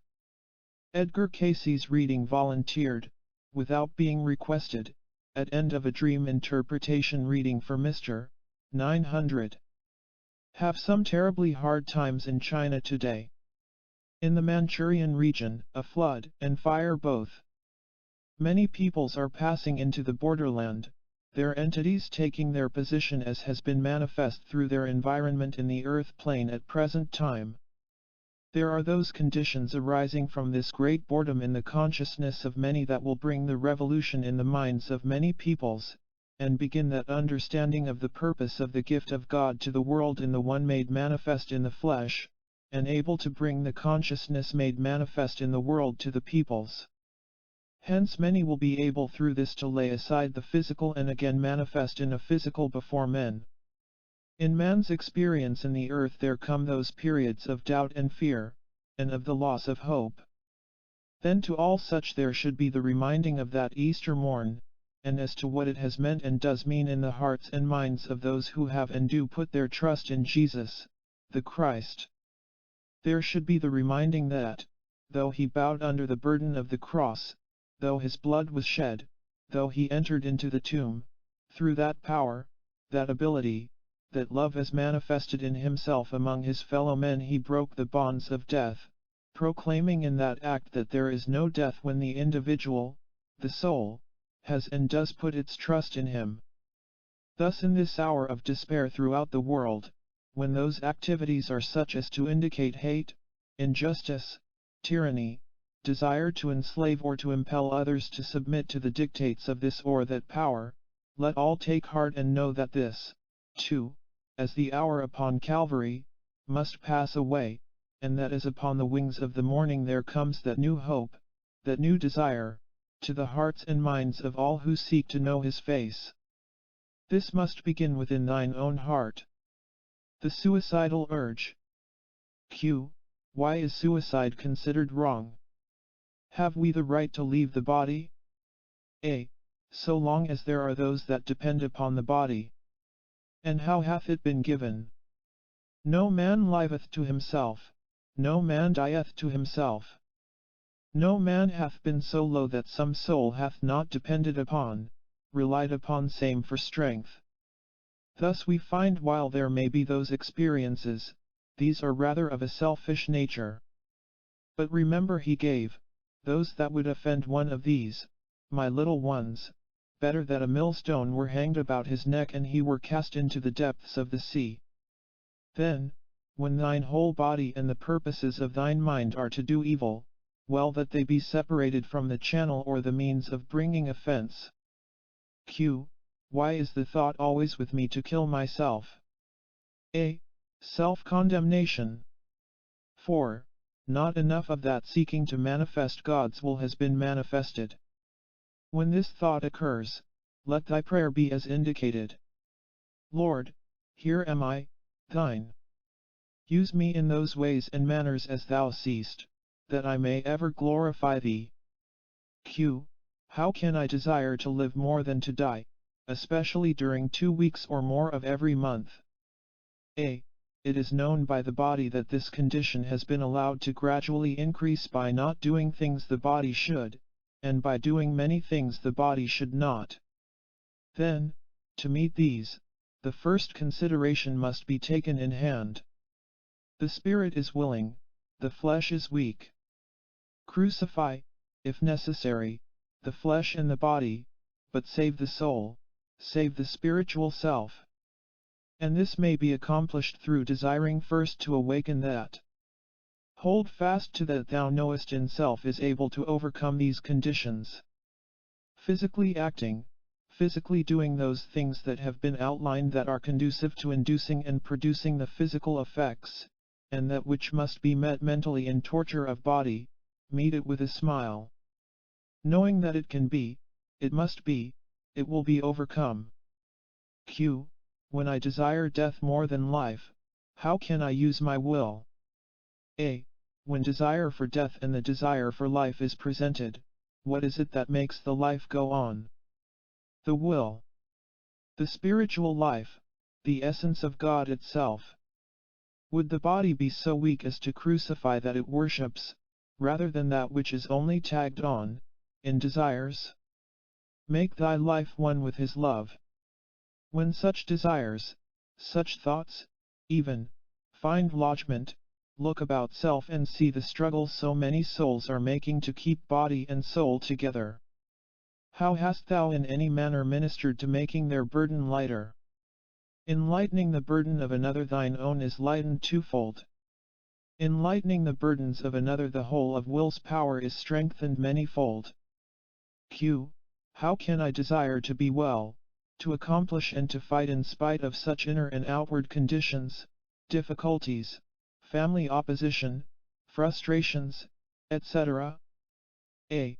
Only by the sheer will is there the desire to make beautiful the spirit of truth and life that gives animation to any desire of the body, the mind, or the eye, and these conditions may only be met by that which has so oft been given, not in self, but in the inner self, the God that speaks within, and in giving that, in thought, in act, in desire, for the welfare of others, not of self. Become selfless. And there will grow that which makes the body, the mind, strong, and able to meet every obstacle in the physical conditions, in the social surroundings, in the family circles, with a smile, knowing that if my life is one with him the rest matters not, and mean it. And do it. And be it. Q. What is life for and what is expected of me? A. Use that thou hast to the glorifying not of self but of the Spirit that gives life itself, that ye may be a companion with that source of life that impels every thought, every desire, when not of a selfish nature. Using that thou hast for the satisfying of self's desires, self's own troubles, self's own conditions that arise, is being so self-centered as to destroy the good that may come to self. Q. Please give me some universal truths that will best meet and help my consciousness and aid me in the material life. A. Study in body, mind, and soul to show thyself approved unto God, that gives eternal life, becoming less and less aware of the needs or desires that gratify the carnal forces in the body, and show that thou hast, by thine prayer, thine meditation, reached into the inner self sufficient to make self less and less needful of the material things, for what is life, that ye gain power, position, wealth, and satisfy the longings of the flesh? Are ye but to lose thine own soul by so doing? It is in thine keeping. He stands ready to help, if ye will but let him help. But if self bars the door to thine consciousness, then indeed sad becomes the end. Q. Must I go on living? A. Life is eternal. It is in him, and merely to change through God's other door has only changed the outlook. But as we prepare the self for the vistas of the various consciousness upon the stages of development, we become a part of that, if our pathway is being led aright. First there should be the study of self to that point where self has laid out that which it may do and that it may not do for its own better development in mental or physical, for in the building there is seen that each has its bounds as to that it may attain, when the building is by self alone.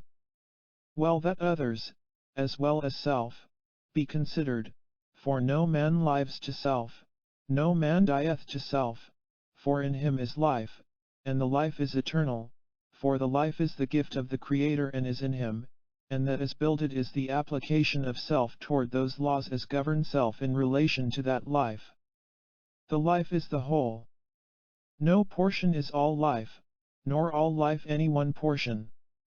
Study, then, to show self approved unto the giver of life, being not ashamed, for God, life, is not mocked, and that the life, the body manifesting the life, sows, so shall that life gather of that sown, whether it be wheat, or good deeds or bad. In him is life. Remain in him. Q. Where do I go from this planet? A. Where thou art preparing, and what thou art building. Q. What specific work did I come to this planet to do, and how much longer do I have to stay? A. You have to stay so long as there are the needs for the unfoldment of those that have come to rely upon the entity. Where failure has come, not failure, but rather the neglect to hold to the opportunity presented at times. How long remain in this sphere? This alone may the inner consciousness dedicate, or indicate. Q. Shall I continue to live my life as heretofore, or what changes shall I make? A. More and more grow in grace and in the knowledge of the life's purport in this mundane sphere, for it is not all of life to live, nor yet all of death to die. Live each and every day as if the evening was to be spent with thy Creator, and in the morning of each day give thanks to the Creator for that thou may be able to give in service and self to others, that they may be blessed, even as the Creator would have them be, through thine effort. Not that self is preferred above or beyond the other, for he that would be the greatest among men will be the servant of men. Learn what that means in the life, and the life will be worthwhile. Continue with these until they are able to reduce the amount of the narcotic or the hypnosis, or this may be changed to a capsule that would assist in relieving the pain or the depression, and which would be easier removed, though of necessity there will have to be those of common judgment used, else we will find self-destruction coming to the front in same. Q. Why has the patient a fear of the future? Why does he not want to live? A. The natural tendency of the gnawing from within, and the natural pressure created in the upper portion of system from same, distorts the view of the body, as well as that of depressions from the associations about same, but with a physical outlook changed, the whole outlook of body, mentally and physically, will also be changed. Will these but be applied, we will see great changes in this body, mentally and physically, in 3 weeks. Not perfectly well, no, for then, as has been given, there should be a change in the physical outlook, or a change in the physical surroundings for a time. In giving that which as we find may be of help for this body, there must be taken into consideration the personality of the entity as well as those conditions physical, mental, and material, that arise in the consciousness of the entity in the present. There are certain ideals regarding social and moral relationships that are exercised in the mind of the entity. Ask the self, Are these changes wrought in the mind consistent with what the body has practiced in its own experience, and in the whole relationships that are a part of the present experience? The entity should begin first with the spiritual self. What are the ideals in the spiritual self? What are the sources of thy hope for a continued consciousness after this material life? For as it may be considered, it isn't all of life just to live, nor all of death just to die, but what is prompting the hope of the future life, spiritually, mentally, materially? Are you as an individual living such a life that would be consistent in producing that ideal in relationship to all concerned in problems that are a part of the experience in the present? Then, when the life is made consistent with the ideals, we will find health, greater relationships, greater help of every character may be experienced in the body, in the mind of this entity. Be consistent, then, with self. Be consistent with the ideals. Then they may be so lived in the experience as to mentally and materially demand or seek such in the relationships with others. Do this and we will find life becoming more worthwhile, for self, for those with whom the entity comes in contact daily. By the very living, not by word but by deed also, make life worth living for others. Ready for questions. Q. How best can I deal with an infidelity problem in my home? A. As ye would that others should do to you, do ye even so to them. These are problems that may be met first in self and self's ideal, then so lived that it demands the respect ye give thine own ideal. Q. Is there danger of a suicide from this condition? A. Always danger, but it's a lack of judgment. Be consistent. We are through for the present. In the urges as are seen from the experiences in the earth's plane, we will find many of those conditions that often bother the entity in the present experience. Hence those injunctions that may be given here, and through the experience and urge that to develop the entity must hold ever first and foremost that of oneness with the creative energy in life, in death, in the inter-between, for it is not all of life to live, nor all of death to die, for one is the birth of the other when viewed from the whole or center, and is but the experience of the entity in its transition from and to that universal center from which all radiation is given.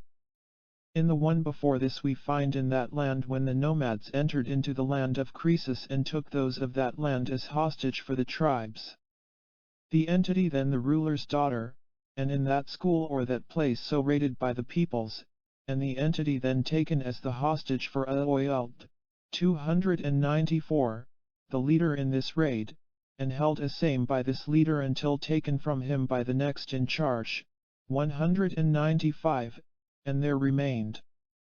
In the experience of the entity then in the name Elia, that horror of being forced into any action, whether of mental, physical, political, or any condition of subject to another's will. The entity lost through this experience, to the detriment of self, to the low dreg that of taking life in the way to satisfy self, not in defense of principle or of self, country, or position, yet in the early portion of the life giving much to many in many ways. Q. What advice as to how to take up life again? A. In the application of self to the vicissitudes of life, in the midst of life one is in the midst of death, for death is but the beginning of life, as life is but the beginning of an opportunity to manifest that is innately built within the soul of an individual itself. To lose faith, hope, in self and in those forces which must keep for the whole of the operative forces in life, is to lose hold and to lose confidence in self and in self's heritage, as is given, for all are brought with the price, and in the application of self in service to another will one find that the aptitudes of life are but the stepping stones to the better understanding of the conditions as each and every individual meets to make for them that development necessary, that they may join with those in the expressions of the divine forces as are made applicable in the lives of each and every individual. Applying self, then, in some definite, some individual service not as a service that is to be seen of men, but with a service single to that of manifesting that faith, that hope, that expression as was given in him, and as oft as ye do it unto the least of these, my little ones, ye do it unto me, for in him is the life, and the light, and without him there is no life at all. These should be thy first approach. For, as he has given, be not anxious wherewithal ye shall be clothed nor wherewithal ye shall be fed. For, the Father knoweth that ye have need of these things. When ye apply the spiritual life in thy relationships to others, there will be the supply. For, does he not clothe all nature? Are not the silver and gold his? Then act in that manner. Begin by reading Exodus 5, and know that it is meant for thee. Then read the whole of Deuteronomy 30, and know that the counsel is being given to thee, and that ye have to choose each day, now, and every other day. Don't say within self that these are of no avail to thee, but use them. For again and again he says, try me, see if I will not pour out to thee a blessing. Do that. Then as ye study, know that ye are to not only read but apply John 14, 15, 16, 17. These are not merely words, they are living truths. He came that ye might have life and have it more abundantly. He withholds no good thing from thee, if ye will only choose it, live it. Live it in thy speech to others. Though the heavens fall, though the earth be broken up, his promises will remain, and he will not fail thee, if ye fail him not. Dimension of spirit life. Spirit is the natural, the normal condition of an entity. For hath it not been given, God is spirit and seeketh such to worship him, in spirit and in truth?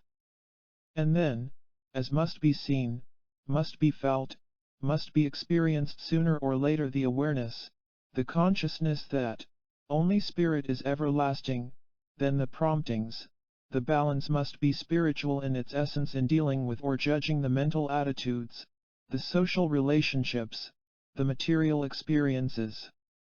Q. Give a definition of spirit which may be given in the lesson. A. Spirit is the first cause, the primary beginning, the motivative influence, as God is spirit. There may be the greater expression materially of mental and spiritual aspects of each soul. While body is subject to all the influences of materiality, it may be controlled, the emotions thereof, by the mind. And the mind may be directed by spirit. Spirit is that portion of the first cause which finds expression in all that is everlasting in the consciousness of mind or matter. Q. Explain the various planes of eternity, in their order of development, or rather explain to us the steps through which the soul must pass to climb back into the arms of beloved God. A. These, we see, must be manifest only as the finite mind in the flesh. As in the spirit forces, the development comes through the many changes, as made manifest in the evolution of man. In the development in eternity's realm, is that a finite force as made of creation may become one with the Creator, as a unit, atom, or vibration, becomes one with the universal forces. When separated, as each were in the beginning, with the many changes possible in the material forces, the development then comes, that each spirit entity, each earth entity, the counterpart of the spirit entity, may become one with the Creator, even as the ensample to man's development through flesh, made perfect in every manner, though taking on flesh, yet without spot or blemish, never condemning, never finding fault, never bringing accusation against any, making the will one with the Father, as was in the beginning. For, without passing through each and every stage of development, there is not the correct vibration to become one with the Creator, beginning with the first vibration, as is of the spirit quickened with the flesh, and made manifest in material world, earth's plane. Then, in the many stages of development, throughout the universal, or in the great system of the universal forces, and each stage of development made manifest through flesh, which is the testing portion of the universal vibration. In this manner then, and for this reason, all made manifest in flesh, and development, through the eons of time, space, and called eternity. Q. What is this spirit entity in the body? 900, and how may he develop it in the right direction? A. This is only the portion that develops other than in the earth's plane. Spirit entity. For soul's development is in the earth's plane. The spirit entity is in the spirit plane. Q. Does the spirit entity have a separate consciousness apart from the physical, and is it as the consciousness of 900, when he dreams, or has visions, while asleep? A. The spirit entity is a thing apart from any earthly connection in sleep, yet connected. For the earthly or material consciousness is ever tempered with material conditions, the superconsciousness with the consciousness between soul and spirit, and partakes of the spiritual forces principally. In consciousness we find only projections of subconscious and superconscious, which conditions project themselves in dreams, visions, unless entered into the superconscious forces. In the consciousness of earthly or material forces there enters all the attributes of the physical, fleshly body. In the subconscious there enters the attributes of soul forces, and of the conscious forces. In the superconscious there enters the subconscious forces, and spiritual discernment and development. Q. Have the lower forms of creation, such as animals, any life in the spirit plane? A. All have the spirit force. What it, the self, would work toward must have a great deal to do with what may be called an entirely successful operation, an entirely successful development for the body, for what the body sets as its ideal, whether that which is wholly of the material or that which is a well-balanced spiritual, mental, and material condition, will be those developments, for the activity.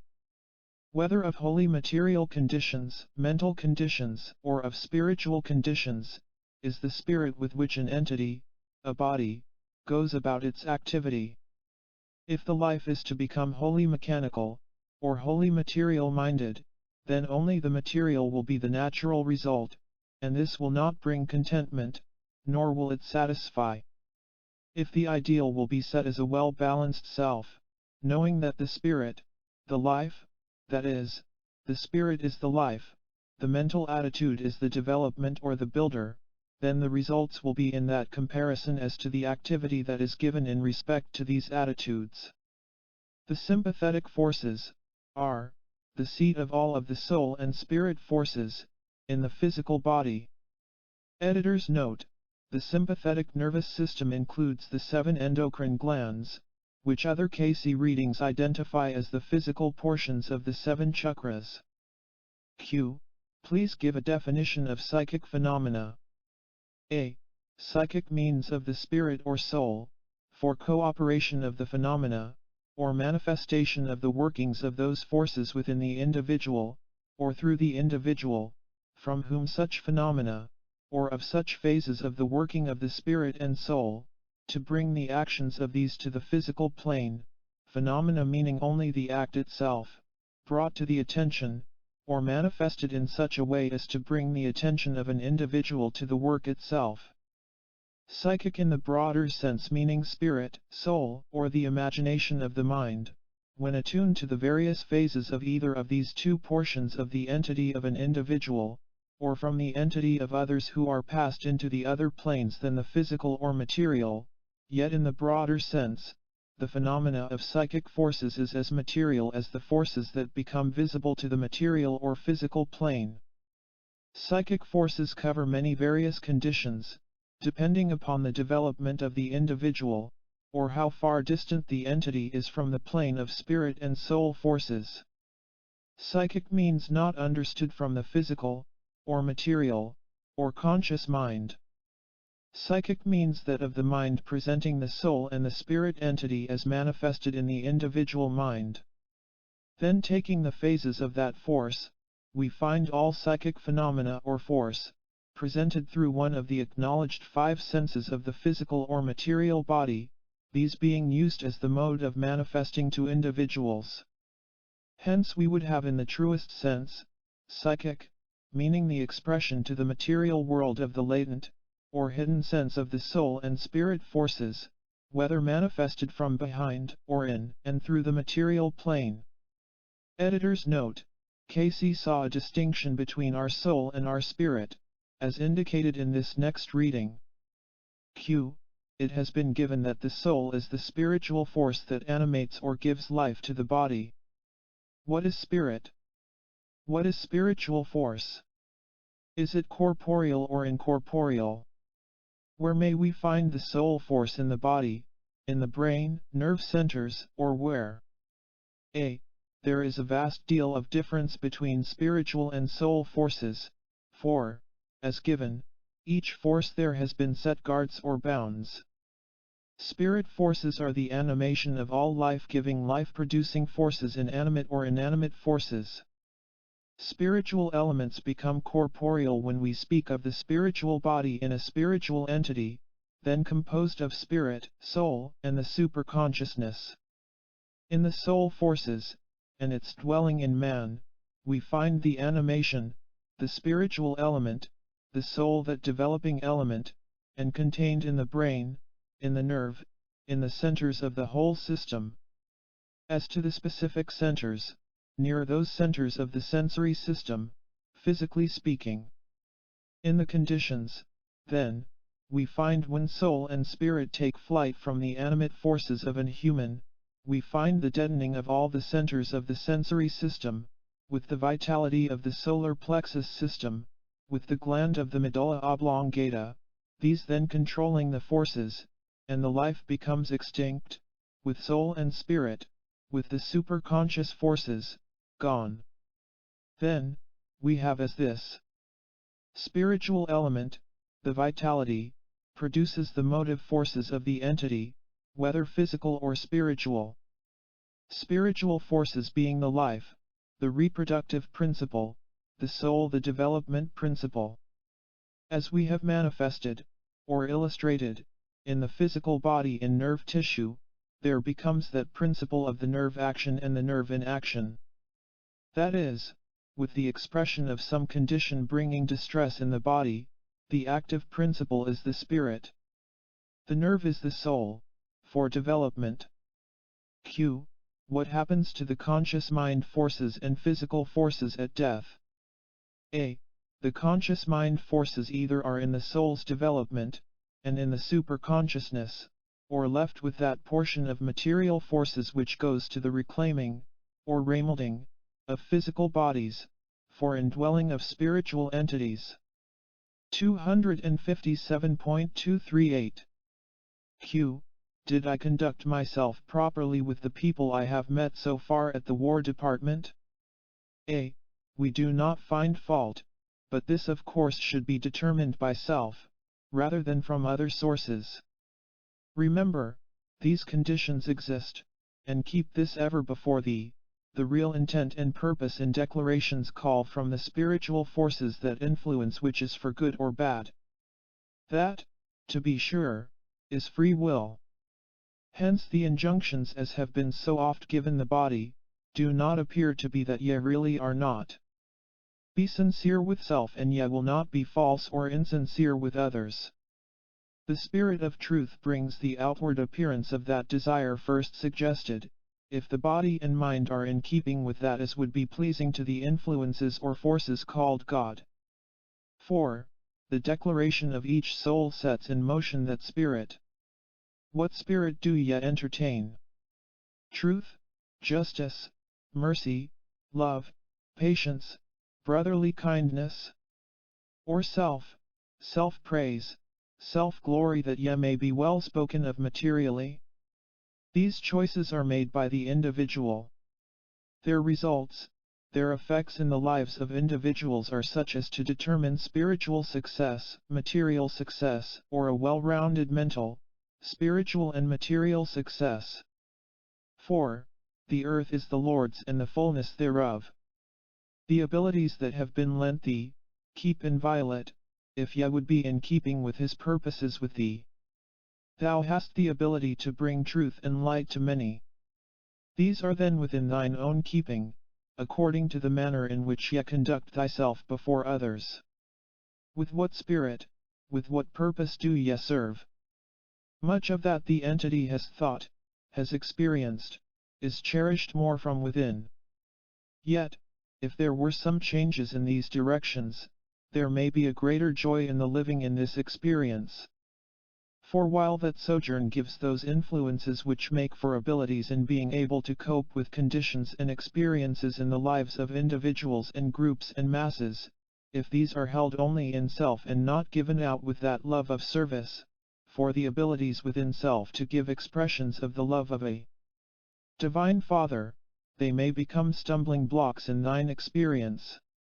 For all force, all manifestations in materiality are the expressions of spirit, and are prompted by same.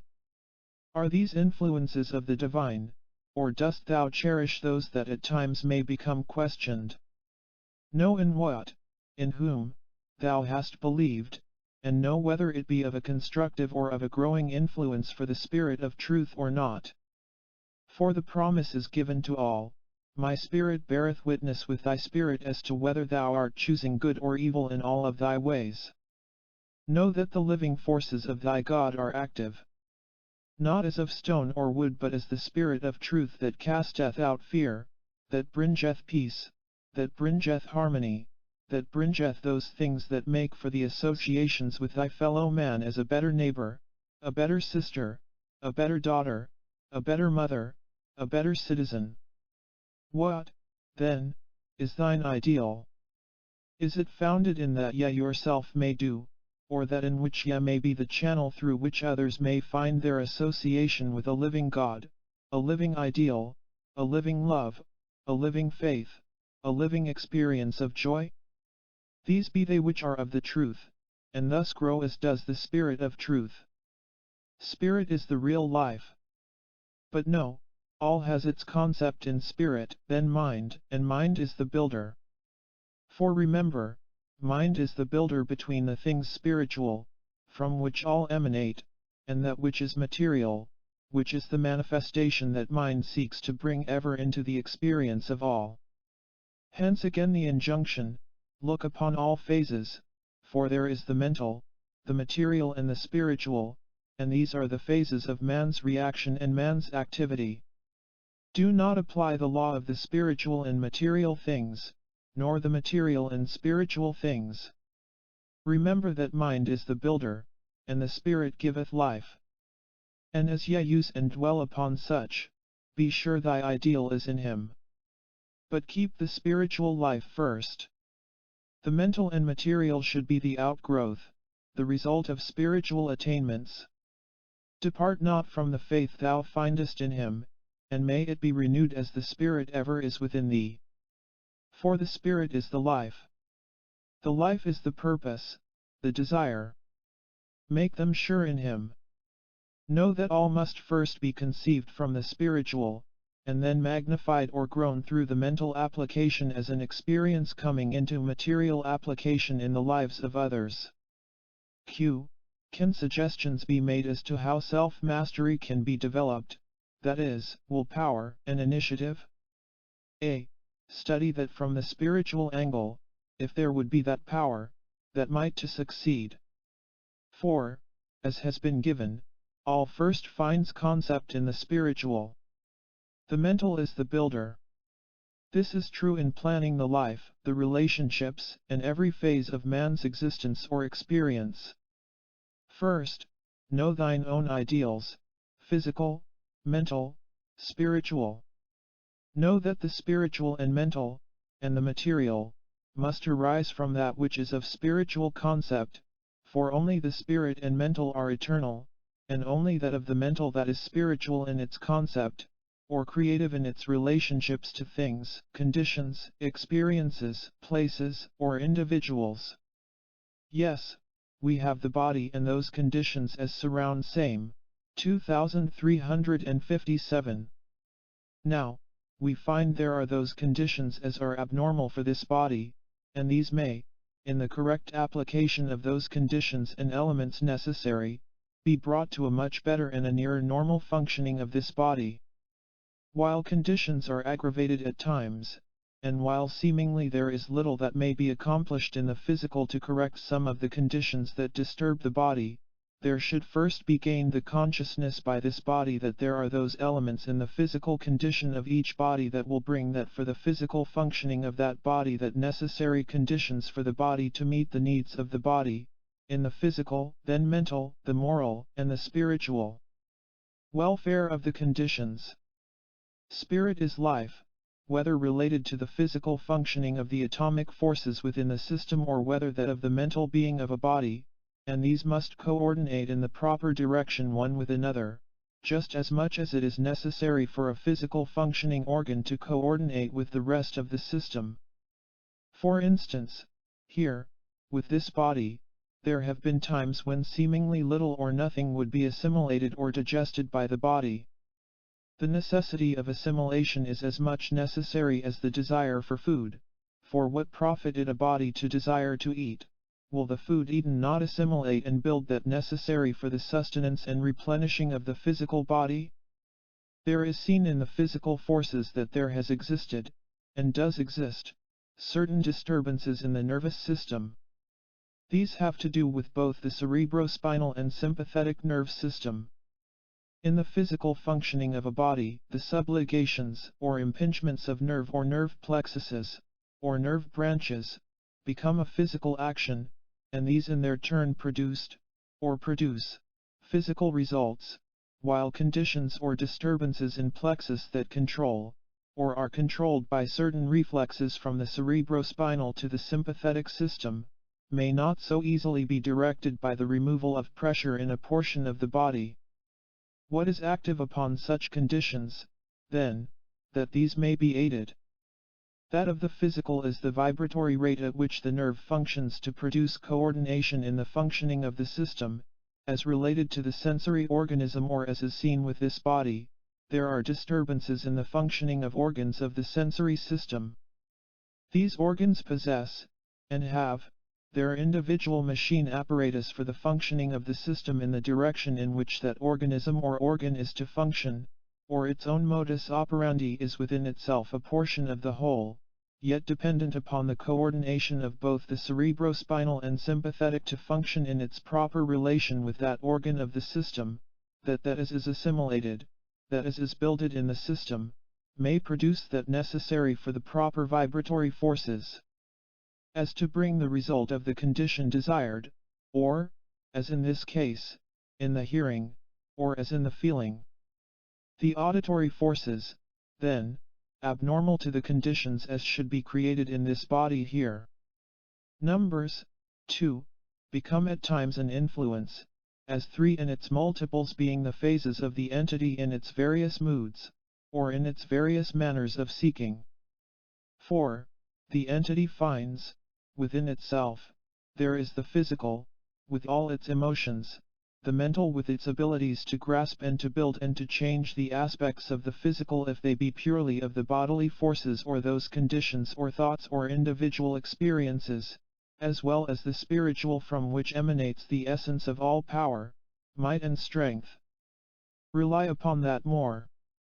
In material manifestation, or the activities of these principles in a causation or three-dimensional world, one gradually realizes then the less of self and the more of world, one gradually realizes then the less of self and the more of the creative forces in the experience, thus bringing one closer to the understanding that like begets like, that what is sown in spirit may grow in mind, may find fruit in materiality, and that this changed may be just the reverse, that the dwelling upon material influence of selfish natures separates spirit from the control of mind, the builder.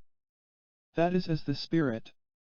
And as the spirit builds, as the spirit forms in its activity in mind, the mind becomes then the builder. The mind is not the spirit, it is a companion to the spirit, it builds a pattern. And this is the beginning of how self may raise that expectancy of its period of activity in the earth. And this is the beginning of thy ideal. Of what? Of that the soul should, does, will, can, must, accomplish in this experience. This is lack of self-confidence. This is lack of the ideal that is spiritual. For, no, all things material have first their inception in the spiritual. Then they give or take form in the mental, finding expression in the material. Illustrate this in that as brings to mind the concept of the music of nature, the music of the spheres, the music of the birds, the poetic expressions that oft rise to thy mind. These gradually give impressions. One of noble purposes, and given to good works towards others, especially that as relates to building of the mental abilities of an individual. In this respect there may be given that to the entity here, which, correlated with those ideas as have been and are being building within self towards self's development, would be well to apply in this present experience, that is, the life of every atomic force is the spirit of same. The mental is the builder, and the physical or sensuous manifestation is the result, and that life projects itself in that manner in which it is directed by that builded in the continuity of the life force as is radiated through that builded. See? First, as to thy ideal of moral and mental relationships, know that these are altogether founded in spiritual aspects. For, as the body finds itself, it is body, mind, soul. The soul lives on, builded by the mind. The body is the material manifestation. Know thy ideal. First, find self, and know thy own ideal, spiritually, mentally, materially. And know that the material fadeth away, the mental may bring life or death according to the choice of the mind itself. Then in mind and in body the entity must have its life in spirit. For, this alone abideth forever. Q. How may I help my daughter, to solve her marital problem? A. These can best be studied in the light of those suggestions indicated as to the application of self through the various experiences in the earth. Remember, if the spiritual is put first and foremost, if the purpose of an individual is in the right direction, the material happenings will eventually come right. These may at times appear confusing and as being contradictory, but the law of the Lord is perfect. To enable an individual to find these is the understanding where all marital relationships may be best understood. Individuals do not meet by chance. They are necessary in the experiences of others, though they may not always use their opportunities in a spiritual way or manner. Thus the injunction, study to show thyself approved unto thy ideal, which is thy God. If ye make thyself God, if ye make thy hopes, thy wants, thy purposes thy God, they become selfish, they become monsters, they become destroying influences. Teach, give instruction, even as ye did in the Egyptian experience. There ye aided. Now ye may aid, not by material. And do not condemn anyone. For, life is God, or eternity, and thus is a continuous thing. Various consciousnesses in various spheres of activity are only as a part of the experience, as the mind is the controlling and the building force in the physical being. For, mind is the builder. That which is of the spirit is that which is proposed, while that in the physical is as the result of material application. Find thy ideal, spiritually, mentally and materially. Know that all force has its expression first in spirit. True, mind is the control, through that activity comes the material expression of same. These may become stumbling blocks in the entity's experience even in the present. Look to that which is an ideal, and be sure it is founded in that of spiritual import. For, every fact has its inception in spirit, mind is the builder, the material expression is the outcome of one of these upon the other. The spirit is of creation, or God, the mind is as of an individual taking hold upon both materiality and spirituality. The choice is in the hands of the individual. Use thy talents well. We find in Jupiter the universal consciousness. Notice its position, though, in thy awareness. Move it toward the front, rather than toward the end. For, first in spirit, then in mind, then is the materialization. For, mind is the builder, even as ye find thy body, thy mind, thy soul, the three-dimensional experience of an individual that become comparable with the Father, the Son, and the Holy Spirit. The Son is the mind. He is the way. So the mind of self is the way. The entity seeks to know first causes. Remember, these arise from spiritual concepts. For, it is first in spirit, then in mind, then the material manifestation, whether this is association with individuals or things, or whether it has to do with universal activity as in the nature of things. For, it is the purpose with which individual man makes application to the things about him, that brings about the physical or material result. With what spirit, with what purpose, do ye these things? Now, in the physical, mental, and spiritual forces in this body, which complete the entity at this time, we have a good manifestation of the entity in a psychological understanding and manifestation of the psychology of an entity, for we find the mental rules in this entity, as it should in the earth plane, and the physical is under subjugation of the mental proclivities of the entity. That is, we have in this entity one well-rounded to a completion of the forces in the earth plane, for there is much spiritual understanding with the mental forces, and the entity needs only to keep all the forces well-rounded in that straight and narrow way that leads to the perfect understanding. As to the physical conditions, we find in the present forces these are very good in many respects. There are some conditions that the body needs from the physical, from the mental, from the spiritual aspect, to be wary of, for the soul, spirit, and the physical must ever remember the physical body, the material body, is but the temple through which the mental forces, with the will, builds to that I am that must ever live, and without the perfect balanced forces the best cannot be given or manifested through the present entity's forces. First, know thy ideals, physical, mental and spiritual. And know the physical result is first conceived in spirit, acted upon by mind, and then manifested in the material, with what spirit yet entertain. Know thy ideal spiritually, the application of same mentally, and ye will find the material things will come in their own way and time. For, in the material world the spiritual concept is the basis of the trend, or of the mind, and from same arises the material results. When such relationship, or when any relationship is altered otherwise, it may become a stumbling stone rather than a stepping stone for unfoldment. Know, then, that these also apply to the entity concerning same, the body, mind, and soul of the entity are one. They are represented here as a physical body, very good in many respects. A very analytical mind, but as indicated, one who tends to draw judgments rather severely. Know that there are laws pertaining to such in mind as well as in spiritual and in material. For whatever there may be is first conceived in spirit. It is acted upon by mind.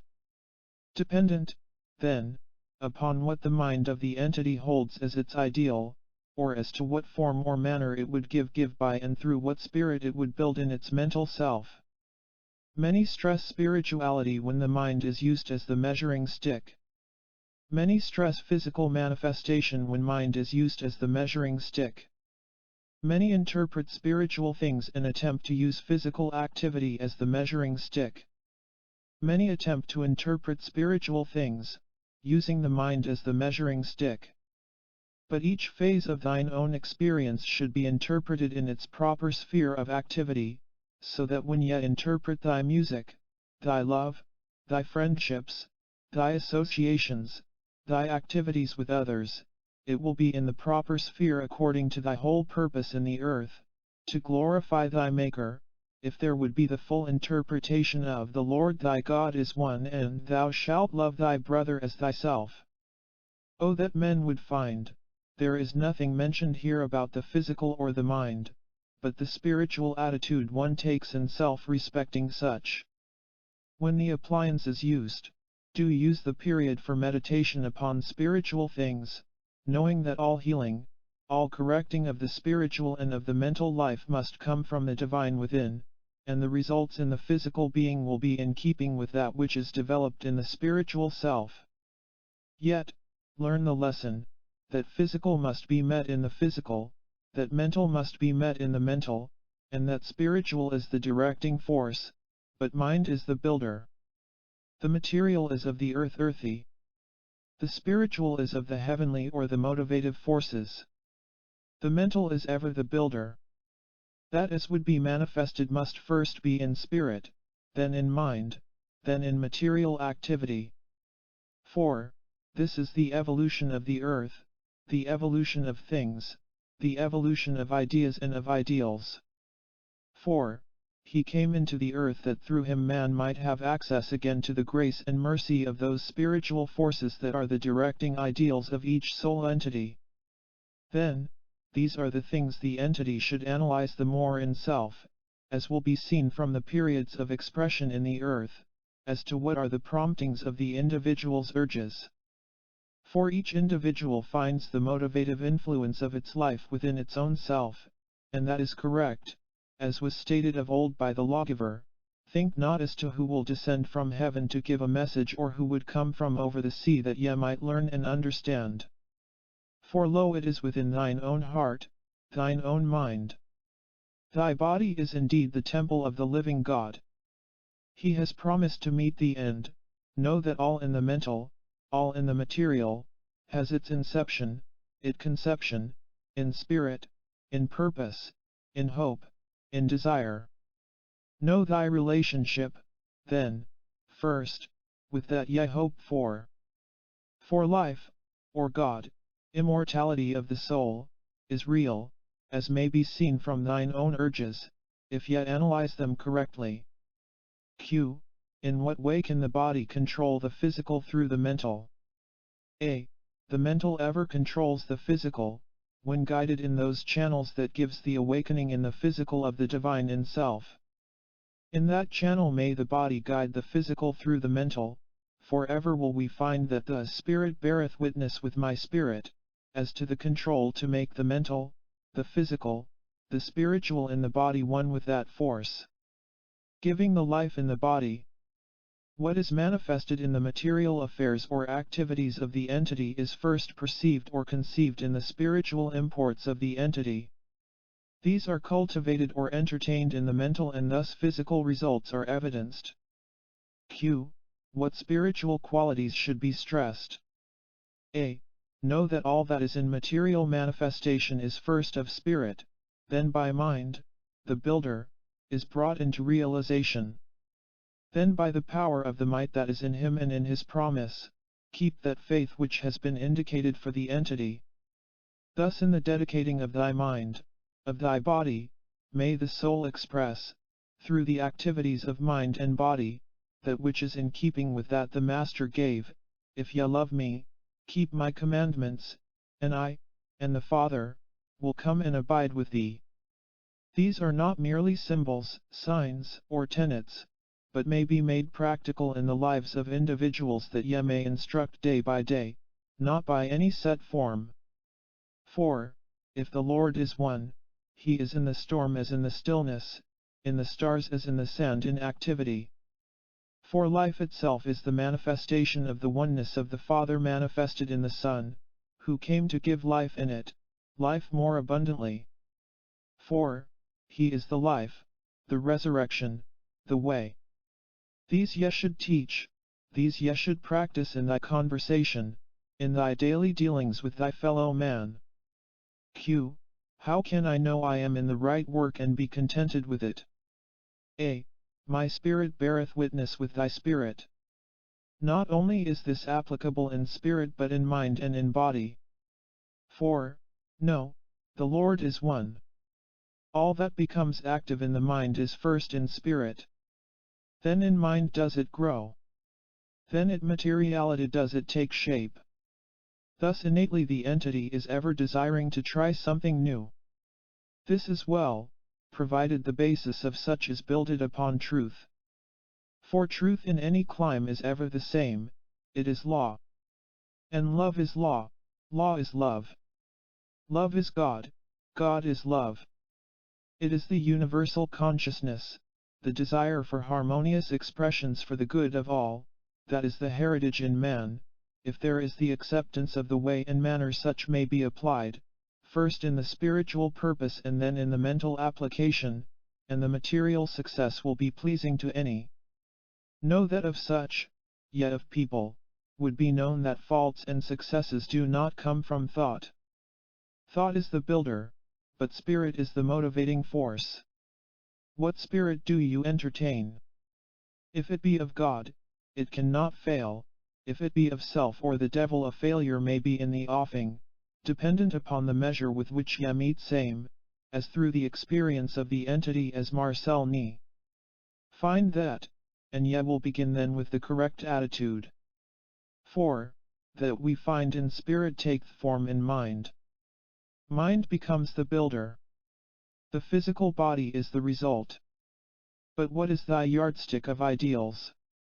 All that is material once existed in spirit, or the soul of the entity.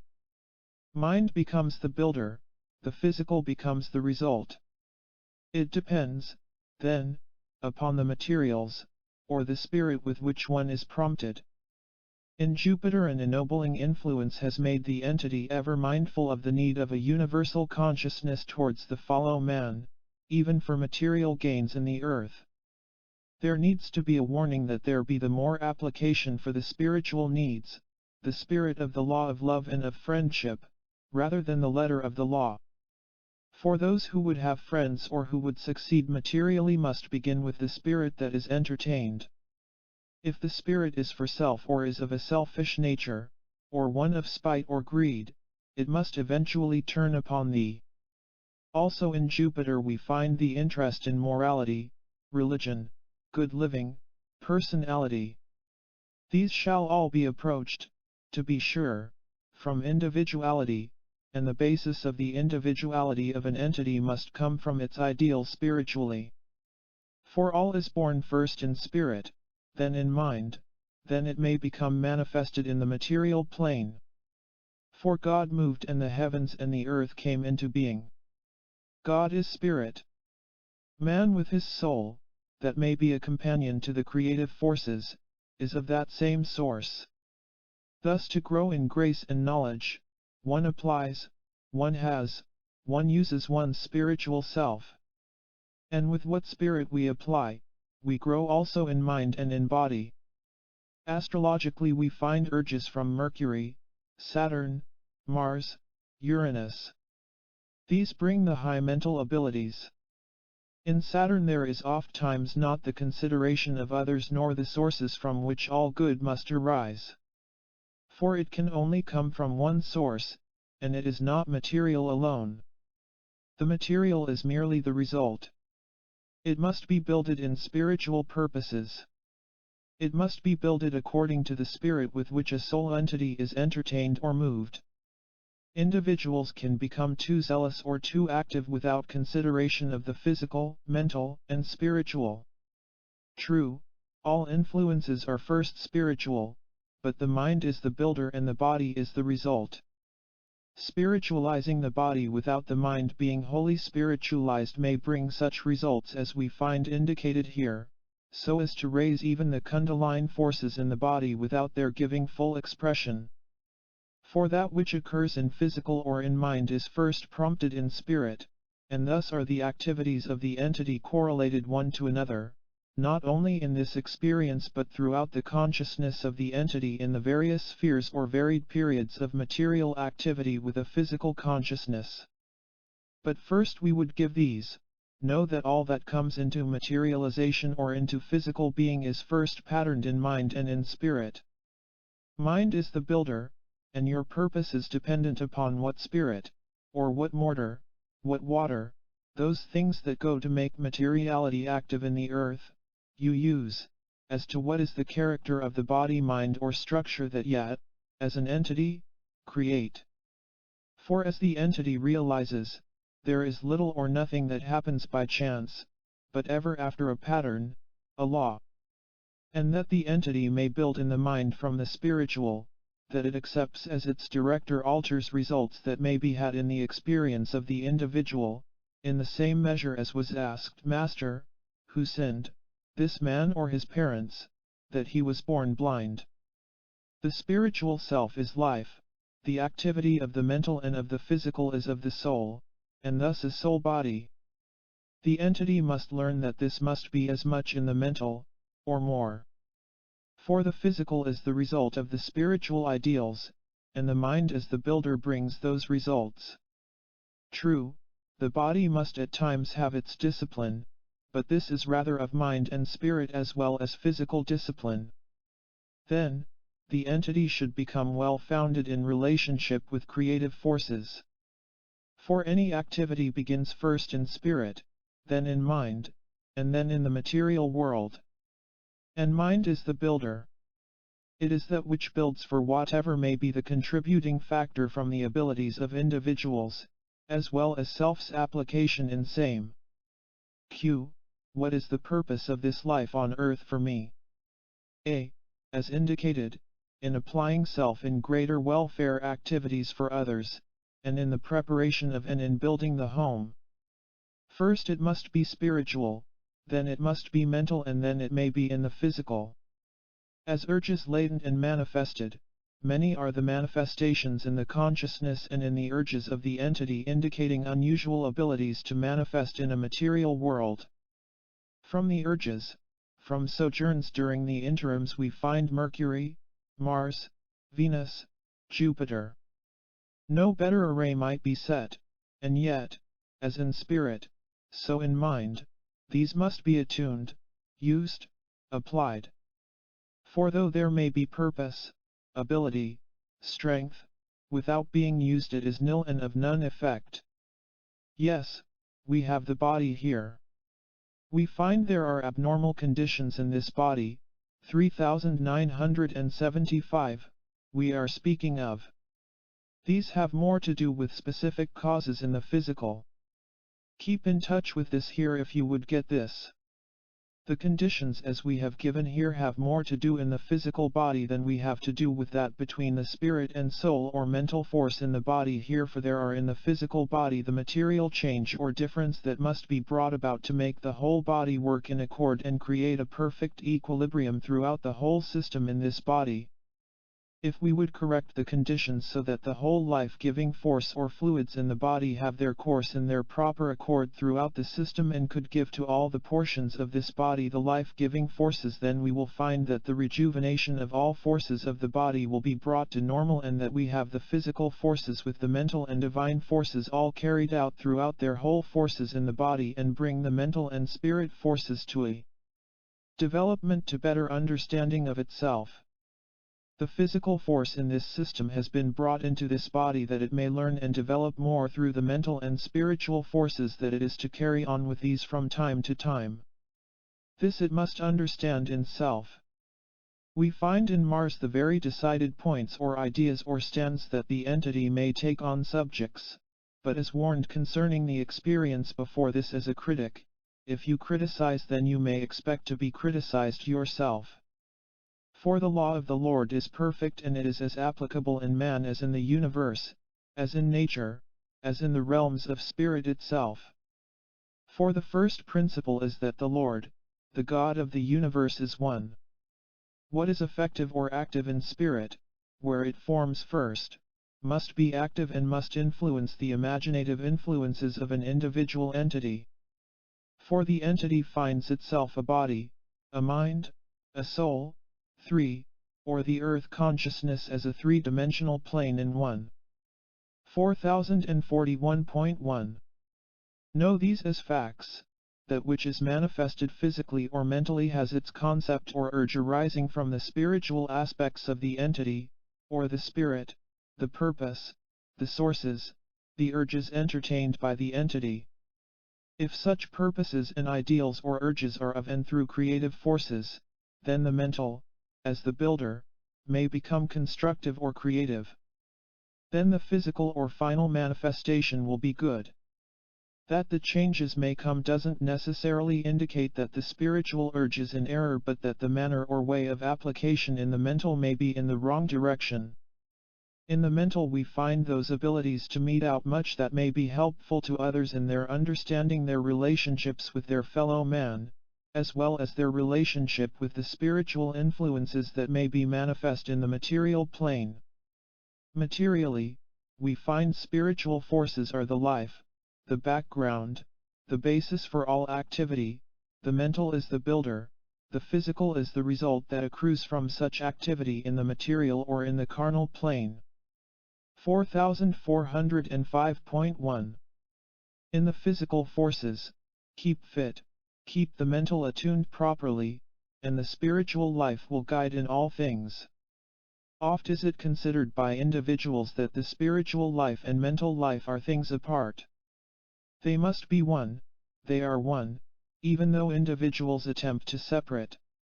The spirit is the life, the motive force, that behind all life itself, and the mind physical and the mind of the soul, or that spirit force itself, is guiding, directing, not always guarding, but may be trained in that direction.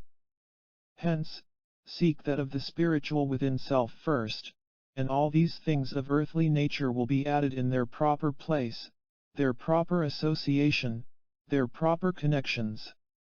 In the urge and conditions existent in the present physical relations with the universal forces, we may find much with this entity worthy of study by those who hold to tenets respecting continuity of life and its relation with the varied appearances of an entity through the experiences in the earth's plane, for to the physiognomist there is presented that, in the mental and physical being of the entity or body present, which would be proof positive of that law given as concerning how that life manifested in the earth plane is first the life spiritual, the life mental, the physical a result of that builded and coming in manifested form irrespective of that has been often misapplied or misdirected towards environmental or hereditary conditions, for we find the lives of those whom this entity's being in the present plane manifested through were in accord with that same law, and brought into being that which, through the existent conditions of environmental nature, presented the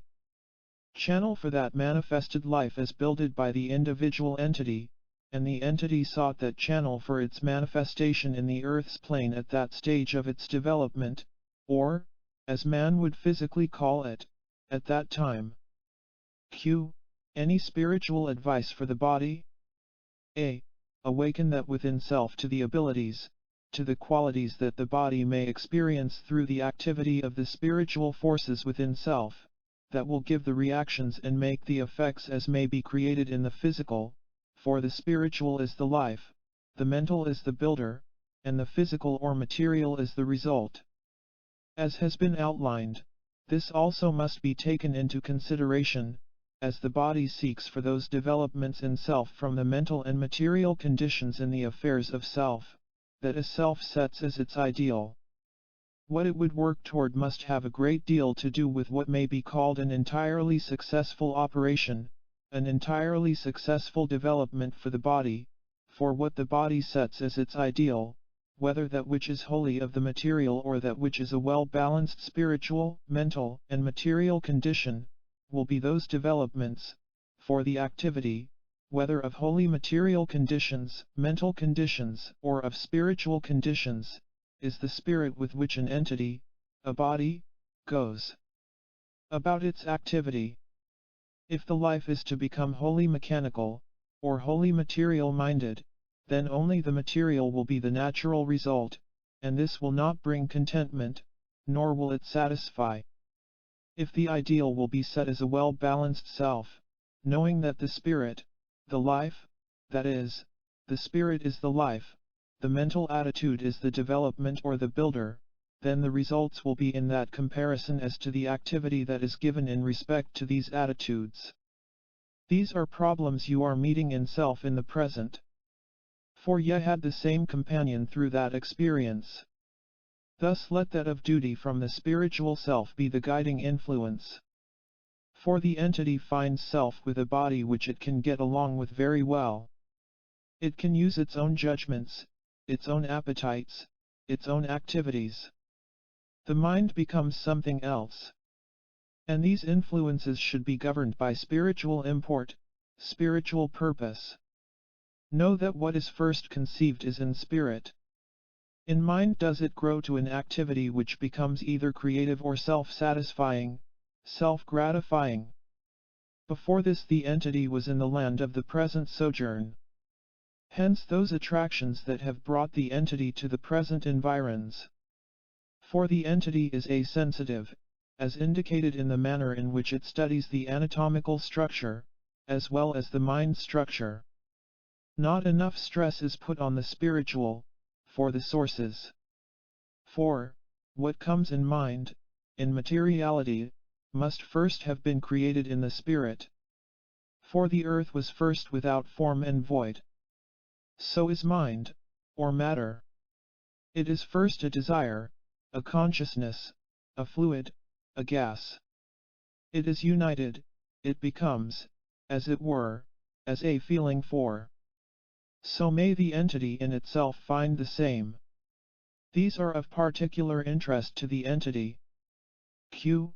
What can 257 further do in his daily life to show himself more approved unto the giver of these gifts? A. Study to show thyself approved unto God, avoiding the appearances of evil, knowing that as the acts of thine going-ins and coming-outs are that reflection of the God ye would serve. If that God be money, power, position, fame, these must reflect in the lives and the life of the acts of self. Will those forces as were made manifest as of old when Abraham was called to go out to make a peculiar people, a different nation, so again may the body hear that called as when offering in the temple that mine people have wandered astray, yet in the little here, the word there, the precept and example, may they again know Jehovah in his holy place. Necessary that each individual have their own problems given that attention as seemeth to them necessary, but as and when ones are well grounded in the truths of the universe that may know through that given them that the spirit is life, the spirit of service is strength, and that it aids in every condition in man's experience. Q. What will his attitude be when he returns? A. In answer to that as is desired in self, for desire is of a threefold nature, and that builded in self finds its response in another, and as there is the sincere desire to build in the mental being of any in which such relationships have existed, as in this condition, that will be builded, for life, in all its phases, is of the threefold nature. Spirit is willing, mind is the builder, the result is that manifested in the material conditions as surround a body. That attitude, then, will be that as has been builded, as has been desired in self as related to another. We have the body here, we have had this before, you see.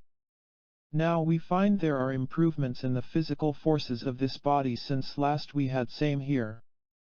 There are many conditions to be considered respecting those conditions that exist in the physical being of the body, and while there arise from time to time those elements that are of a disturbing and discouraging nature to the body, these, the epilepsy attacks, will of necessity have to be by the body put in the background and not allow these conditions, because they do occur occasionally, to gain control over the mental body, for while physical conditions are reacting to the mental being, the mental body is the builder. The physical is the result, and the spiritual will build that as is builded in the mental being, and a physical result is then amenable to outside influences that are mental, material, and physical. Hence there are being applied in the physical being of this body those conditions that, while these are material, and while the mental body is in the condition of being disturbed, this gives rise to those conditions of discouragement. This must have the outside influence to give the proper incentive in a correlated effect or correlated manner to this body, so that the whole physical reaction will be in keeping with that as the mental being would have the body be. Then, be consistent, persistent, in the spiritual, mental, and physical application of all those conditions that apply to the physical body, to the material body, to the mental body, and the spiritual will guide and lead aright. For we are one in Him, and ourselves may only get in the way of a full development. Then keep those, as yet, as have been given, and be patient in well-doing. Do not be overcome, but overcome evil with good. Materially, mentally, physically, apply this in the body. Do that. Keep the inhalant, also keep the manipulations as often as is convenient for the body to do so.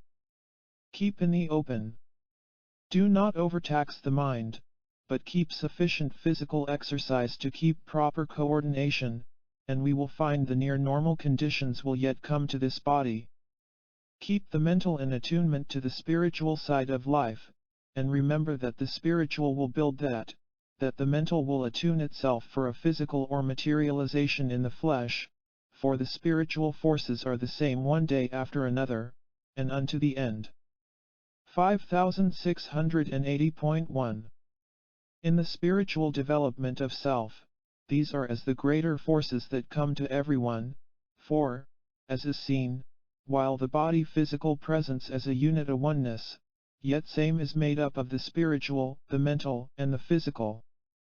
The spiritual the creator, the mental the builder, the material, that of the result of a life, a thought, a deed, for thoughts are deeds and may be miracles or crimes in their execution and the end thereof. That, life is in that way of continuity, and life is all, and no one portion of life is the whole, for life is that given of the spirit, and the soul is as the individual. The mental, whether that of a sensuous consciousness or of the super, or the objective consciousness, is the builder, and that builded, whether in the physical or soul body, is the result. Life beyond Earth.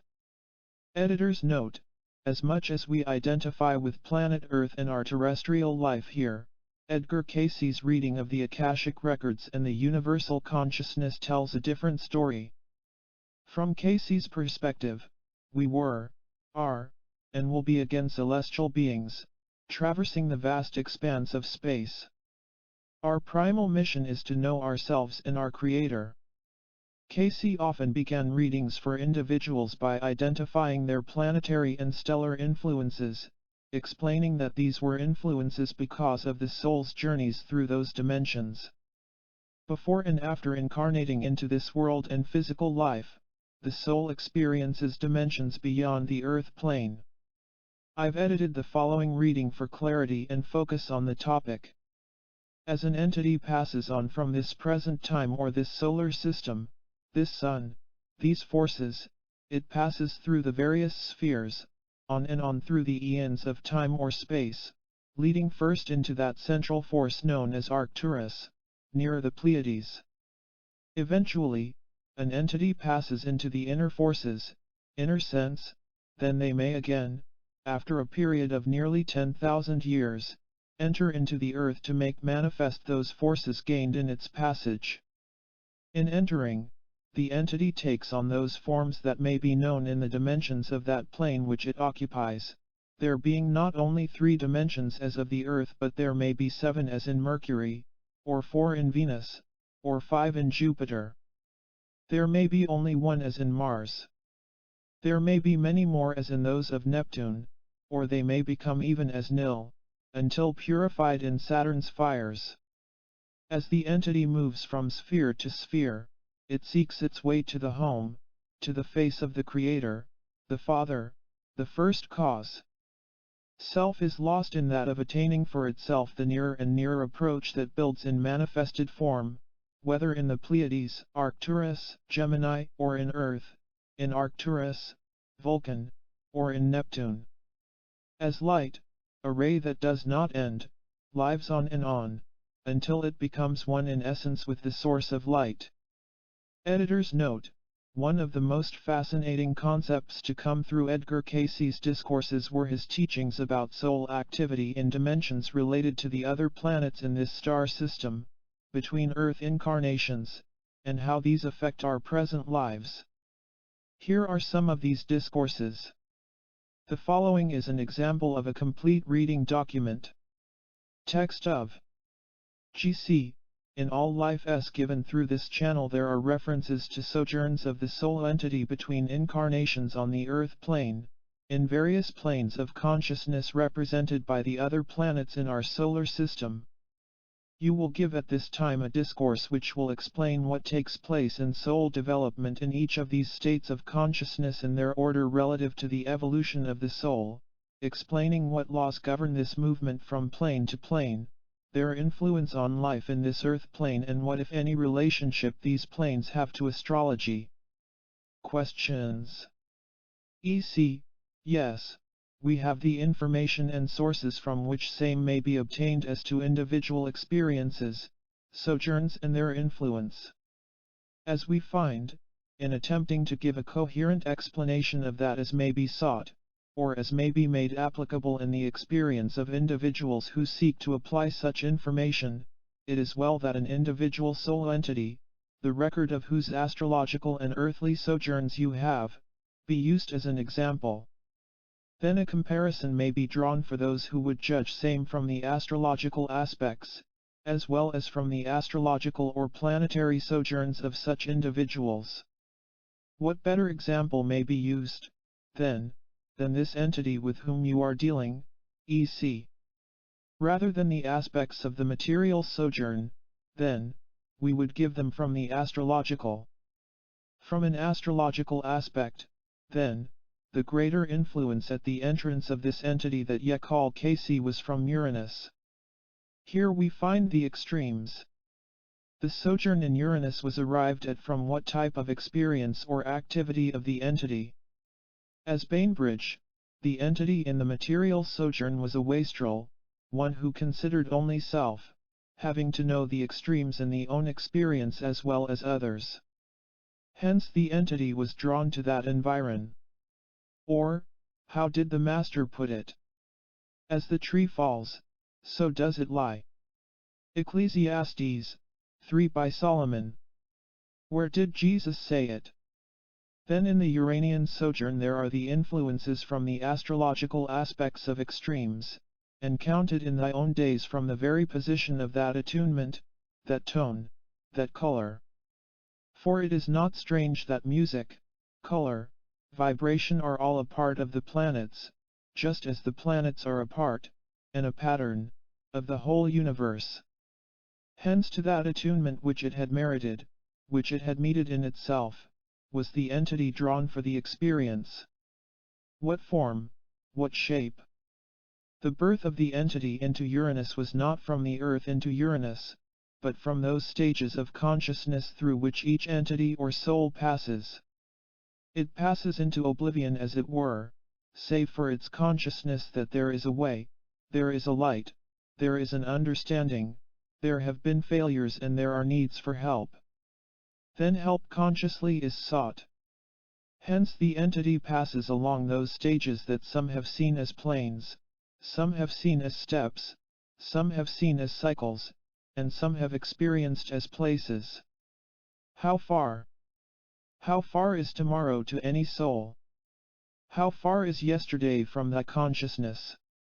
You are in same, that is, all time as one time, yet become gradually aware of it, passing through, then, as it were, God's record or book of consciousness or of remembrance, for meeting, being measured out as it were to that to which thou hast attained. Who hath sought? Who hath understood? Only they that seek shall find.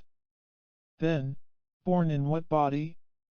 That as befits that plane of consciousness, the extremes, as ye would term same. As to what body, what hast thou abused? What hast thou used? What hast thou applied? What hast thou neglected in thy extremes, thy extremities? These are consciousnesses, these are bodies. To give them form or shape, you have no word, you have no form in a three-dimensional world or plane of consciousness to give it to one in the seventh, have you? Hence that's the form, we might say, have you? What is the form of this in thy consciousness? It rather indicates that everyone is questioned, have you, have you? That might be called the form. It is that which is thy concept of that being asked thyself, not that ye have formed of another. With that sojourn then the entity finds need for, as it were, the giving expression of same again, the answering of have you, in that sphere of consciousness in which there is a way in and through which one may become aware of the experience, the expression, and the manifesting of same in a three-dimensional plane. Hence the entity was born into the earth under what signs? Pisces, yes say. Yet astrologically from the records, these are some 2 signs off in thy reckoning. Then from what is the influence drawn? Not merely because Pisces is accredited with an influence of such a nature, but because it is. And the have you becomes then there is or I am in materiality or flesh, or material forces, even as he who has passed this way. The entity as Bainbridge was born in the English land under the sign, as ye would term, of Scorpio, or from Venus as the second influence. We find that the activity of the same entity in the earthly experience before that, in a French sojourn, followed the entrance into Venus. What was the life there? How the application? A child of love. A child of love, the most hopeful of all experiences of any that may come into a material existence, and to some in the earth that most dreaded, that most feared. These side remarks become more overburdening than what you are trying to obtain. But you've opened a big subject, haven't you? In Venus the body form is near to that in the three-dimensional plane. For it is what may be said to be rather all-inclusive. For it is that ye would call love, which, to be sure, may be licentious, selfish, which also may be so large, so inclusive as to take on the less of self and more of the ideal, more of that which is giving. What is love? Then what is Venus? It is beauty, love, hope, charity, yet all of these have their extremes. But these extremes are not in the expressive nature or manner as may be found in that tone or attunement of Uranus, for they, in Venus, are more in the order that they blend as one with another. So the entity passed through that experience, and on entering into materiality abused same, as the wastrel who sought those expressions of same in the loveliness for self alone, without giving of self in return for same. Hence we find the influences wielded in the sojourn of the entity from the astrological aspects or emotions of the mental nature are the ruling, yet must be governed by a standard. And when self is the standard, it becomes very distorted in materiality. Before that we find the influence was drawn for a universality of activity from Jupiter, in those experiences of the entity's sojourn or activity as the minister or teacher in Lucius. For the entity gave for the gospel's sake a love, an activity, and a hope through things that had become as of a universal nature. Yet coming into the Roman influence from the earthly sojourn in Troy, we find that the entity through the Jupiterian environment was trained, as we understand, by being tempered to give self from the very universality, the very bigness of those activities in Jupiter. For the sojourn in Troy was as the soldier, the carrying out of the order given, with a claim for activities pertaining to world affairs, a spreading. What form, yet ask, did he take? That which may be described as in the circle with the dot, in which there is the turning within ever if ye will know the answer to thy problems, no matter in what stage of thy consciousness ye may be. For lo, I meet thee within thy holy temple, is the promise. And the pattern is ever, have you. In other words, have you love? Or the circle within, and not for self? But that he that giveth power, that meeteth within, many be magnified? Have you rather abased self that the glory may be magnified that thou didst have with him before the worlds were, before a division of consciousness came? These become as it were a part of thy experiences, then, through the astrological sojourns or environs from which all take their turn, their attunement. And we find that the experience of the entity before that, as oiled, was from even without the sphere of thine own orb, for the entity came from those centers about which thine own solar system moves, in Arcturus. For there had come from those activities, in oiled, the knowledge of the oneness, and of those forces and powers that would set as it were the universality of its relationships, through its unity of purpose in all spheres of human experience, by the entity becoming how? Not aliens, then, not bastards before the Lord, but sons, co-heirs with him in the Father's kingdom. Yet the quick return to the earthly sojourn in Troy, and the abuse of these, the turning of these for self, in the activities attempted, brought about the changes that were wrought. But the entrance into the Rata experience, when there was the journeying from materiality, or the being translated in materiality as Rata, was from the infinity forces, or from the sun, with those influences that draw upon the planet itself, the earth and all those about same. Is it any wonder that in the ignorance of the earth the activities of that entity were turned into that influence called the sun worshippers? This was because of the abilities of its influences and the experiences of each individual, and the effect upon those things of the earth and nature itself, because of the atmosphere, the forces as they take form from the vapors created even by same, and the very natures or influences upon vegetation. The very natures or influences from the elemental forces themselves were drawn in those activities of the elements within the earth, that could give off their vibrations because of the influences that attracted or draw away from one another. This was produced by that which had come into the experiences in materiality, or into being, as the very nature of water with the sun's rays, or the ruler of thy own little solar system, thy own little nature in the form ye may see in the earth. Hence we find how, as ye draw your patterns from these, that they become a part of the whole. For ye are relatively related to all that ye have contacted in materiality, mentality, spirituality. All of these are a portion of thyself in the material plane. In taking form they become a mental body with its longings for its home, with right and righteousness. Then that ye know as thy mental self is the form taken, with all of its variations as combined from the things it has been within, without, and in relationship to the activities in materiality as well as in the spheres or various consciousness of have you, love, the circle, the sun. These become then as the signs of the entity, and ye may draw these from the pattern which has been set. Just as the desert experience, the lines drawn in the temple as represented by the pyramid, the sun, the water, the well, the sea and the ships upon same, because of the very nature of expression, become the pattern of the entity in this material plane. Draw ye then from that which has been shown ye by the paralleling of thy own experiences in the earth.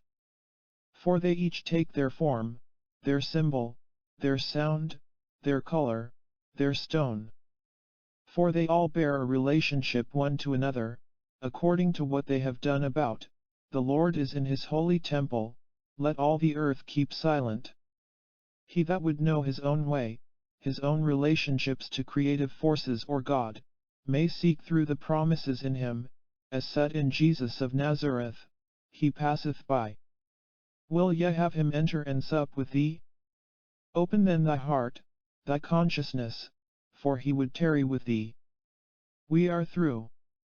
The experiences of the entity in the interims of planetary sojourns between the earthly manifestations become the innate mental urges, that may or may not at times be a part of the daydreaming, or the thought and meditation of the inmost self. Hence we find astrological aspects and influence in the experience, but rather because of the entity's sojourn in the environ than because of a certain star, constellation, or even zodiacal sign being in such and such a position at the time of birth. Know that man, as has been expressed, was given dominion over all, and in the understanding of same may use all of the laws as pertaining to same for his benefit. In the application of same as a benefit, if it is for self-indulgence or self-expression alone, it loses its own individuality in the personality of that sought or desired, and thus the very knowledge may be used as a stumbling stone. But if each experience is as a manifestation to the glory of a creative or heavenly force, or that which is continual, thus the judgments being drawn from an ideal that is spiritual in its concept, then there is the greater growth, the greater harmony, for there becomes an at-one-ment with the influences about same. Through other planetary sojourns an entity has the opportunity to change its rate of vibration so as to be attracted in the earth plane under another soul number. Each planetary influence vibrates at a different rate of vibration. An entity entering that influence enters that vibration, not necessary that he change, but it is the grace of God that he may. It is part of the universal consciousness, the universal law. In giving the urges, then, we find that the astrological influences are not so much because of the certain position of the sun or the moon or the stars, but because of their relationship, which is a relativity of influence or force. For, being from the body or materialization, there is the activity of the soul in the environs in which certain influences have been and are accredited to the activities from those planetary sojourns. Thus they become as signs, omens in the experience. In giving the interpretations of the records as we find them here, these are chosen with the desire and purpose that this be a helpful experience for the entity, enabling it to better fulfill that purpose for which it entered this experience. Know that one's manifestations in the earth are not by chance but a fulfillment of those purposes the creative forces have with each individual entity. For, the creative influence is mindful ever, and hath not willed that any soul should perish, but hath with every temptation prepared a way, a means of escape. Thus the very fact of a material manifestation should become an awareness to the individual entity of the mindfulness of that influence of creative energy in the experience. Then, as to the abilities with this entity, magnify the virtues, minimize the faults, not only in thy judgments of others. For with what judgment ye meet, it will be meted to thee again. Thus the purpose of each experience is that the entity may magnify and glorify that which is good. For, good is of the one source, God, and is eternal. Then as an individual entity magnifies that which is good, and minimizes that which is false, it grows in grace, in knowledge, in understanding. Know that in the manner ye meet, or do to thy fellow man, so ye do unto thy Maker. Then let it be from this premise that the judgments and the activities of this entity in this material experience may be drawn as a helpful force in its journey through this particular sojourn. From the sources of the previous sojourns we find urges arising materially in the experience of the entity, that is, from the previous earthly sojourns as well as the astrological sojourns during the interims between earthly manifestations. Not that there are influences from the position of stars, planets, or the like that may not be met, but these are as urges, just as the environs of an individual in the material plane produce urges, because of studies or activities in a given direction, and because certain material abilities are innately a part of the entity's experience. Yet urges oft arise in the experience of an entity for this or that, the source of which the entity itself may not understand or comprehend, for no one in the family thought or acted in that direction.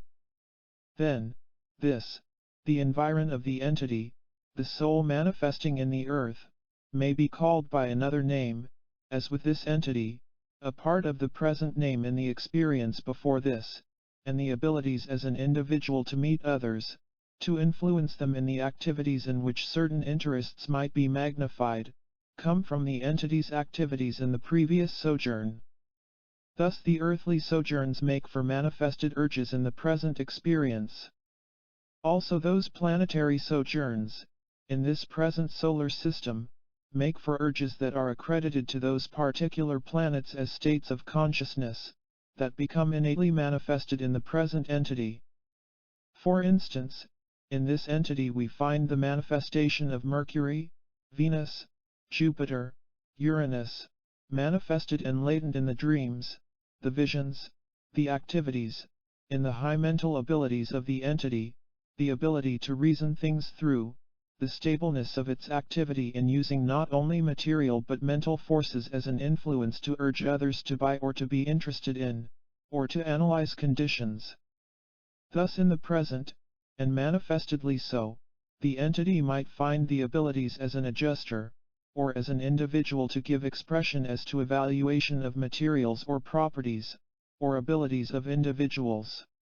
In Venus we find that appreciation of the beautiful, as related to art, as related to things, as related to conditions and the relationships of groups of peoples one to another. Also from Jupiter we find the association with groups, masses, as a reflection in the activities of abilities, and that in which the entity may apply itself in the present experience. Uranus brings the extremes, in which the entity may rise to great heights of expectation and yet at times find self in a wonderment. Yet innately there are those expectancies and spiritual facts, in the occult, in the psychic forces, that are powers of might for either good or evil. For, as indicated, in Uranus there are the extremes. No, as from the first premise, that no influence surpasses the will of an individual. The power of will is that birthright as the gift from the creative force to each entity, that it may become one with that influence, knowing itself to be itself yet a part of and one with the creative influence as the directing influence in the experience. Also the earthly sojourns bring urges through the latent faculties of the sensory forces, or they become characteristics that may be indicated, either latent or manifested, as the power or might manifesting, for only as the entity works with or against an influence does it become magnified in the experiences of the entity. In entering, we find, astrologically, the entity coming under the influence of Mercury, Mars, Jupiter, Venus, and Neptune. These, as we find, have builded and have influenced the entity, in the present experience. Also we find urges as respecting the experiences as related to innate urges, and that as has been builded in the present entity. Aside, let not this be confusing, as to innate urges and that as is builded in the present experience, for the application of will, and of innate urge through planetary influences, is exercised in this entity as we would find it in few.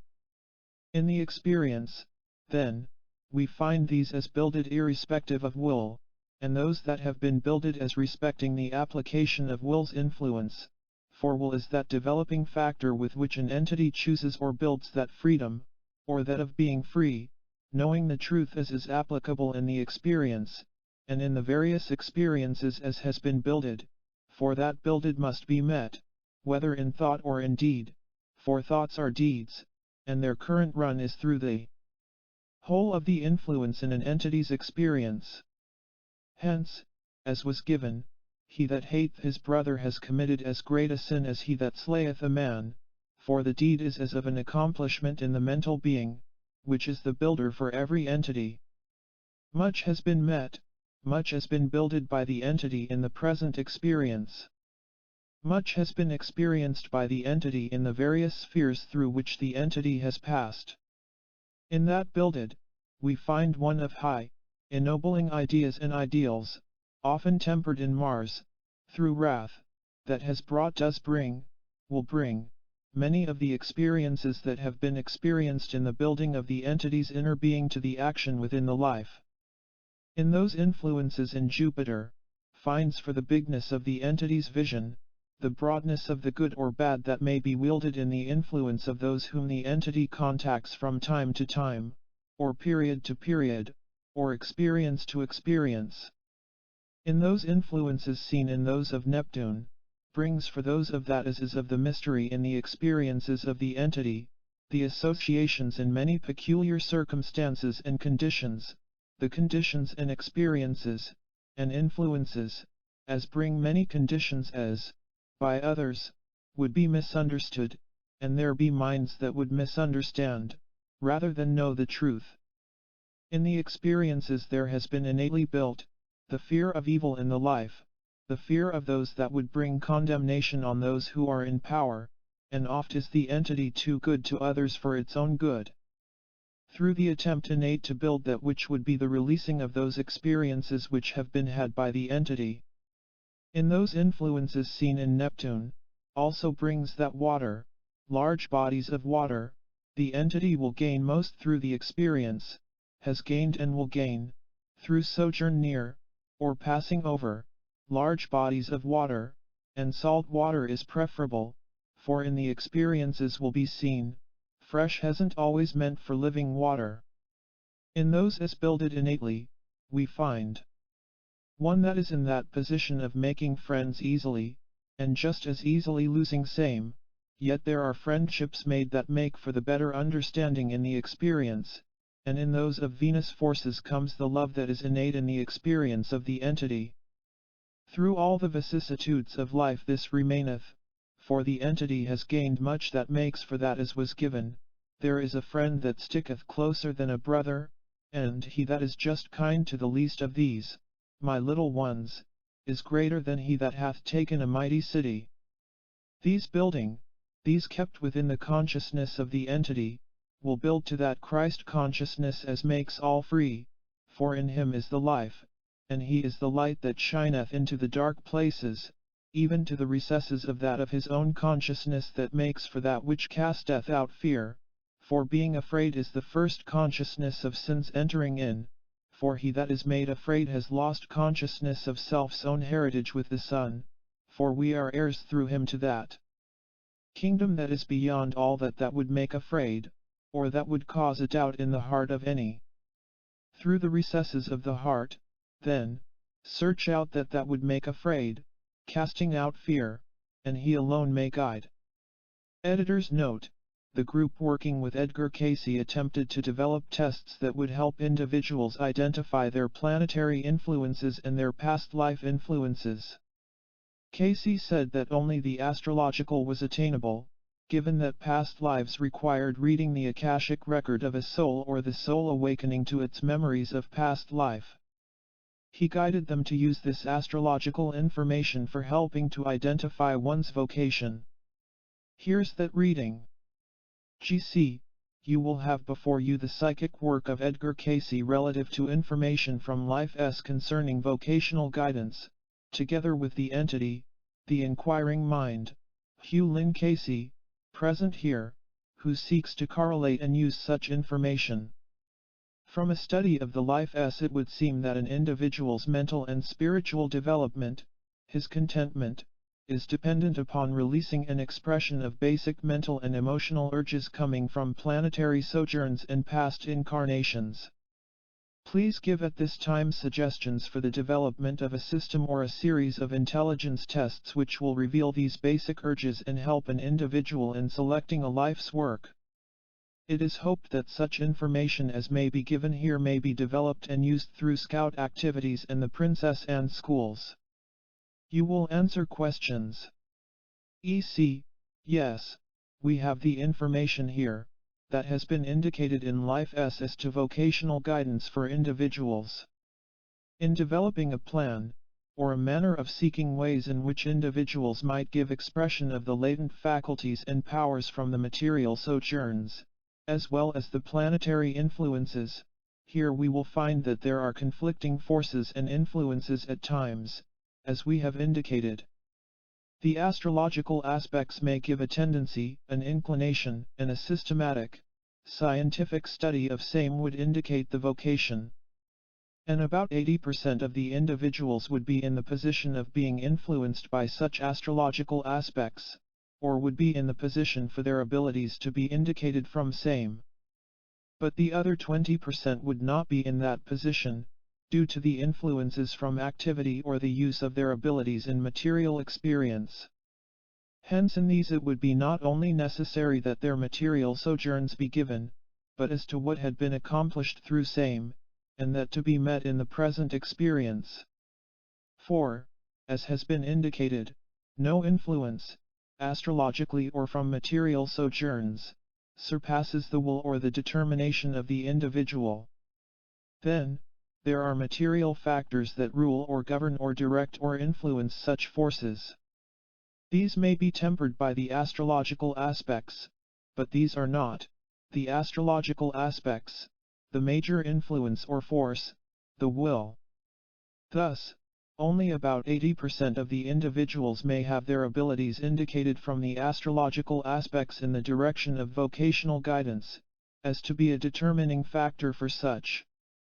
If some 5 individuals would be taken, and their charts or astrological aspects indicated, and questions asked as to determining the influence or force from such an aspect there might be given information so that a general chart might be indicated for a questionnaire, or a test, or an activity that would be of material benefit in a great number of individuals, but never a perfect score may be indicated. For the will, as well as the factors of environment, have their influence. Ready for questions. Q. How can the urges from past incarnations be determined by a test or series of tests? A. As just indicated, this may only be done by giving the material sojourns of the individual. But if the astrological aspects and influences are given, then there may be determined a questionnaire from same. Q. Should the chart be drawn from the geocentric or the heliocentric system? A. The geocentric system would be the more in keeping with the Persian force or influence. Q. Any other suggestion to Hugh Lynn Casey regarding the development of this at this time? A. As indicated, there may be charts drawn of 5 individuals, and a questionnaire may be determined for factors in the individual experience, as to what their inclinations or activities are. Not by telling, but by questioning. Then from same, as indicated, there may be given a more correct or direct questionnaire that would be helpful for a large number of individuals, but not a perfect score.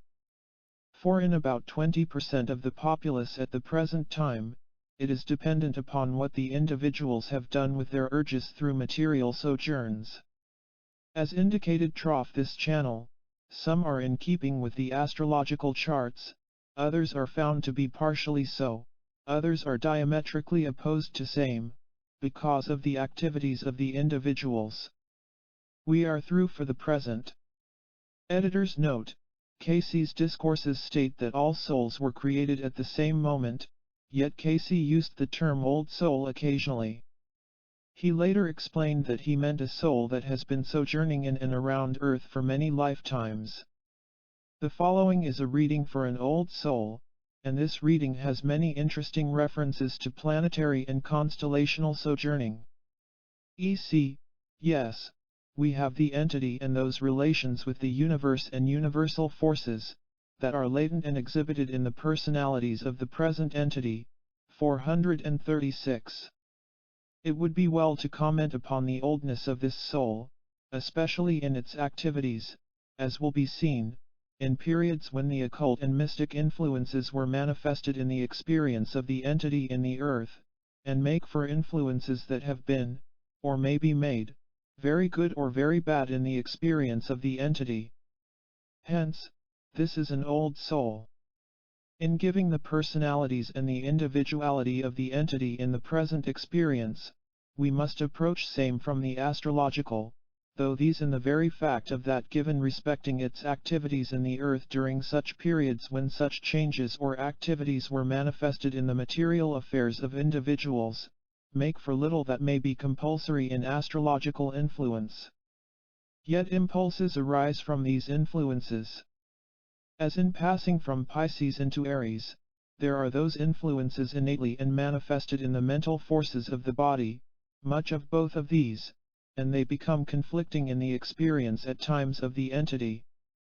Pisces brings rather the mystery and creative forces, and magnanimous aspects and students of, or in the thought of, influences in the active principles of individual impulse, with Aries bringing reason or air or airy actions, yet reason, more than Pisces would make the demands in the self at time for reasons for every manifestation, whether material conditions, mental or spiritual conditions in the experience of the entity. And at other periods it may be said that the entity becomes rather susceptible to influences about the body, without considering seriously the sources of the information and as to whether same is able to be verified by others or not. Feelings of same impress the entity from this astrological influence, which, as we see, does not only control Earth's sojourn but the position of the entity in this sojourn through the planetary influences in the Earth's solar system. As to the sojourns and the astrological influences then, we find these are the ruling, not from their position at the birth, but rather from the position of the entity's activities in that environ. Mars is an influence rather from the associations than, in self's own experience. Or when dissensions, distrust, dissatisfaction, madness, wars, arise, these come about the entity rather than influencing the activities of the entity, other than through the associations with individuals that make demands upon the entity and its activities in these directions. These become at times concrete experiences in the entity's activities in the present experience, yet these, as we find, for many a year now, and these began some 3 years ago, will be less in the experience until Mars in 38 or 39 becomes nearer in its influence upon the sojourners of those in the Earth that have experienced a sojourn in that environ. Hence this may be said, in a manner, to be of little influence then in the period, or during that period, when the entity should make for a stabilization in self's experience of that to which it may develop its better abilities in this present sojourn in the Earth. From Venus rather a complex position or condition comes to the experience of the entity, where filial or marital or such relations as of loves in the material earth come in the experience.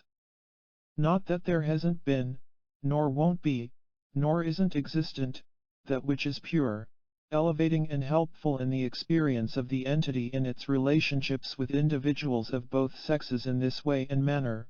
Yet these have brought some very pleasant experiences and some very contrary and contradictory influences in the activities and in the experience of the entity in the present.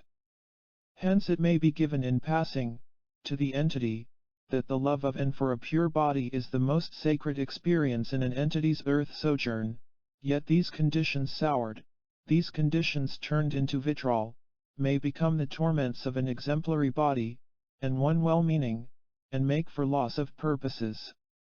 Keep the friendships, then. Keep those relationships that are founded upon all that is constructive in earth, in the mind, in the spirit.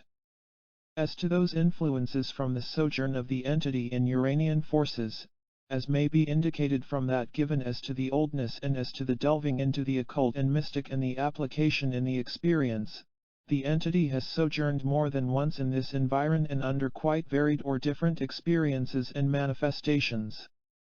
Hence there are periods when earthly conditions, mental conditions, spiritual conditions, are very good, and others when all are very bad in the experience of the entity in the present. Yet, as we find, in the application of self as related to the impulses that may rise in the consciousness of the entity in the present experience from those impulses received from the sojourns, these may be made the strong fort in the activities of self in the present. But they must be tempered, from the very experiences in the sojourn, to making for not an active force in those experiences from planetary influences in a weak body, but turn to strengthening the body physical for the manifestations of the correct raising of those vital energies in the material body, through which such influences may make for manifestations and experiences in the earth's sojourn. These influences from Uranus make for many of the ills that have been in the experience in the body, in the nervous reactions to the physical body, to the weak experiences to the physical body, when the very vital life force of a material body was in danger of being separated from physical for an ethereal sojourn. As to the appearances, then, and their influence in the present, these are given as the ones influencing the activities of the present body, rather than numbers, we give those that make for the greater activity in the present. Before this we find the entity was in the land of nativity, and about those places, those peoples, where the first settlings were, and the first sojournings that spread beyond the mere force builded, or about that town that was the first capital of this new land, or this portion of same. And among the activities there are many of those things being reconstructed, reenacted, that will be not only of physical interest but will, with the application of the abilities within self, recall to the entity many of the associations that the entity had with the peoples of the land, native. While the entity did not go what is proverbially called native in the experience, the associations were such, with those that acted in the capacity of the spiritual leaders, or with what were termed the medicine men of the period, and with those that later attempted to set themselves as leaders of this people, that the entity made friends both with the natives and the colonists, aiding the colonists in the period to establish better relations, in the name then Edward Compton, a distant family name even that may be found among those that sojourned in the peninsula land of that portion of the country. The entity lost and gained through the experience, gained in the application of self for the benefiting of those with whom the entity sojourned, and the natives also whom the entity aided in making better cooperative relationships in the activities of the people of the period and time. The entity aided in establishing such relationships that there was the trading of the native peoples in distant lands. One particular period of interest, that may be noted in history, was when the entity aided in bringing to the peoples corn from the western portion of their native land, that sustained those peoples through a very bad period. From that period there is the influence oft in the present in those activities when studies of those peoples are the experience of the entity, and there are both confusing and constructive influences. Yet, when about many of a mediumistic turn, many of those with whom the entity engaged in life and activity would attempt to speak to the entity, especially one that termed himself Big Rock, Black Rock. Before this we find the entity was during that period when there were the returnings of those peoples in the land now called Greece, from the rebellions that had been active in Mesopotamia and in the regions about what is known as Turkey and those lands, during those periods of Xenophon's activities and those wars. The entity was among the few of these natives, strong in body, purposeful in intent, to return to the native land, and the entity gained through the experience but lost in the latter portion of the sojourn when returning to the native land, when power was entrusted in the activities of the entity, and while the purposefulness was correct, there arose those that distrusted and brought contentions by the accusations brought against the entity, in the name Xerxian. Then Xerxian lost in faith in his fellow man, and the faith in the purposefulness of those that were attributing to the gods, or the powers and forces as they were named and termed, the elements to maintain the equilibrium. Hence in that the entity lost, and in the present, while there are those abilities in self to lead for a purposefulness in its activity, too oft has the entity become discouraged when accusations of unkind things were brought, or when experiences made for the losing of confidences in friends and associates it has made discouragements too easily in the experience in the present. This, in passing, may be said, is a test period for the entity in its relationship, particularly. Hence the entity should turn to the abilities within and find self first, knowing in whom the entity has believed, knowing he is able to keep that which is committed unto him against any experience that may arise in the lives or activities of those who are his loved ones, his chosen. Who has he chosen? They that do his biddings. What are his biddings? Love the Lord thy God with all thine heart, and thy God meaning him that in spirit is the creative forces of all that is manifested, keeping self unspotted from the world or any smirch of activity, and loving thy neighbor, thy brother, as thyself. These will make for the relieving of all those influences in the experience, and bring harmony, peace, joy, understanding, in the experience of the entity, and will enable the entity to not only study, not only to understand, but, best of all, to comprehend from what source many of those influences arise, as we will see has to do upon the mental body of the entity, and become active oft in the physical forces or the physical activities through their nerve reflexes in a material body. Before this we find the entity was in that land now known as the Egyptian, during that period when there was the returning of those that had been astrayed through the sending away of the priest of the land. The entity was among those that were banished with the priest, being with the priest Rata in the association and in the activities of gathering together the tenets that the scribe, in a way, rather the one gathering the data than one scribing or protecting the data, collected.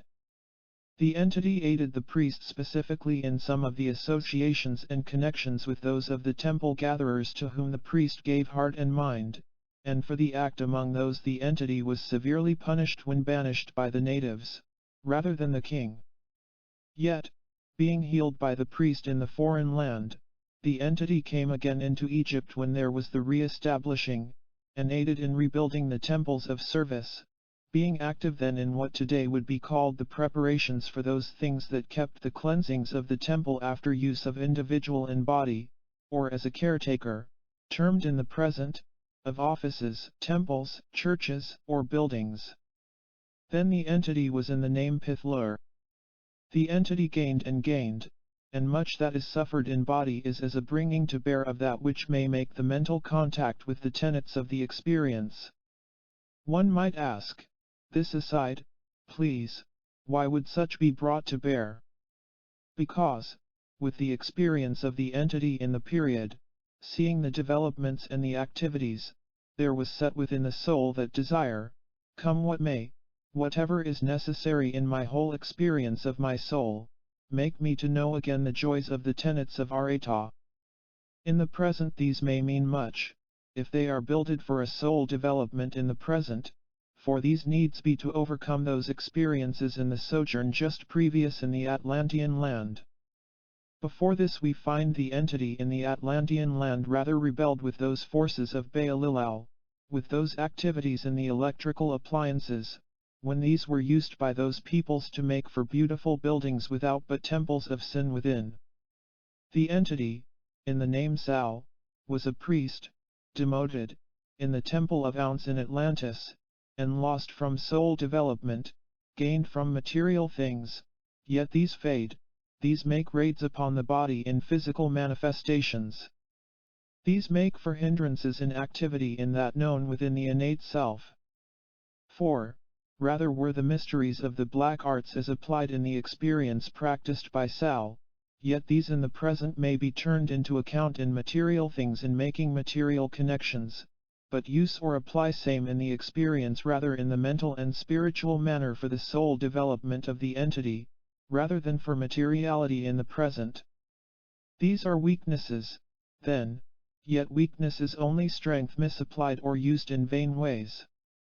Before this we find the entity was in that land that has been termed Ziu, or Lemuria, or Mu. This was before the sojourn of peoples in perfect body form, rather when they may be said to have been able to, through those developments of the period, be in the body or out of the body and act upon materiality. In the spirit or in flesh these made those things, those influences, that brought destruction, for the atmospheric pressure in the earth in the period was quite different from that experienced by the physical being of today. The entity then was in the name Muum, or rather those calls that make easy the mysteries of words as related to sounds and rote that bring to the consciousness, in those that have indwelt in those lands, that activity that merits, not the word, that brings, that impulse that urges that those forces from without act upon the elements in whatever sphere they may bring a material manifestation. This must be controlled within self, from those influences in 436, for these are those things at times that hinder. Let self, then, be grounded rather in the faith of that which is, was, and ever will be, the source of all spirit, all thought, all mind, all physical manifestation, the one God, as called in this period. In that period he was called Ziu, in the next Om, Oum, in the next, now known as Egypt, with Rata, he was called God, Gorrd. As to the abilities of the entity, and that to which it may attain, and how, in the present. First it may be said, study, through that known in self of the spiritual and mental forces active in the experience of the body, to show self approved unto an ideal that is set in the Son, the Christ, knowing that in possessing the consciousness of his love, his manifestation, all is well, for, as is known, without that love as he manifested among men, nothing can, nothing did, nothing will come into consciousness of matter. Not that we may deny evil and banish it, but supplanting and rooting out evil in the experience, replacing same with the love that is in the consciousness of the body Jesus, the Christ, we may do all things in his name, and using those opportunities in whatsoever sphere of activity the entity may find to show forth those commands he gave, if ye love me, keep my commandments. What, yet ask, are his commandments? A new commandment give I unto you, that ye love one another. What, then, are the fruits of love? The fruits of the Spirit, which are kindness, hope, fellowship, brotherly love, friendship, patience, these are the fruits of the Spirit, these are the commands of him that ye manifest them in whatsoever place ye find yourself, and your soul shall grow in grace, in knowledge, in understanding, and that joy that comes with a perfect knowledge in him brings the joys of earth, the joys of the mental mind, or joys of the spheres, and the glory of the Father in thine experience. Ready for questions. Q. When will adverse planetary change for better influences in my life? A. As indicated, the receding of Mars brings, and has brought, better planetary influences, as the mental activities and applications in the light of the love in Christ brings with those activities in the coming closer and closer of Venus with Uranus, which begins in December, present year, for the approach, reaching nearer conjunction in May or June of the coming year better conditions, mentally, materially, financially. Q. What is the main purpose of this incarnation? A. To set self aright as respecting the variations in those tenets in the first two experiences in the sojourn, tempered in those tenets given in Rata, that, the Lord thy God is one. And manifesting of that oneness in the little things makes the soul grow in his grace. We are through for the present. Editor's note, Casey even gave readings on how to subdue negative influences from planetary or astrological soul activity. Here's one example. Text of GC, you will have before you the body of 137, on the floor of the NY Stock Exchange, Wall and New Streets, New York City, NY, with the information as has been given this body in readings given for same on the 28th day of October, 1924, also that given on the 12th day of January, 1925, especially that portion of same relating to the undue influences in the life of 137, when Moon's forces square to Saturn and Mars bring doubts within the body's mental forces. This is given in reading of January 12th, as occurring in the week of August 13th, 1925. You will please tell us just the character of influence that will occur, whether of mental, spiritual, or physical forces, and how this entity may guard against this influence. E.c.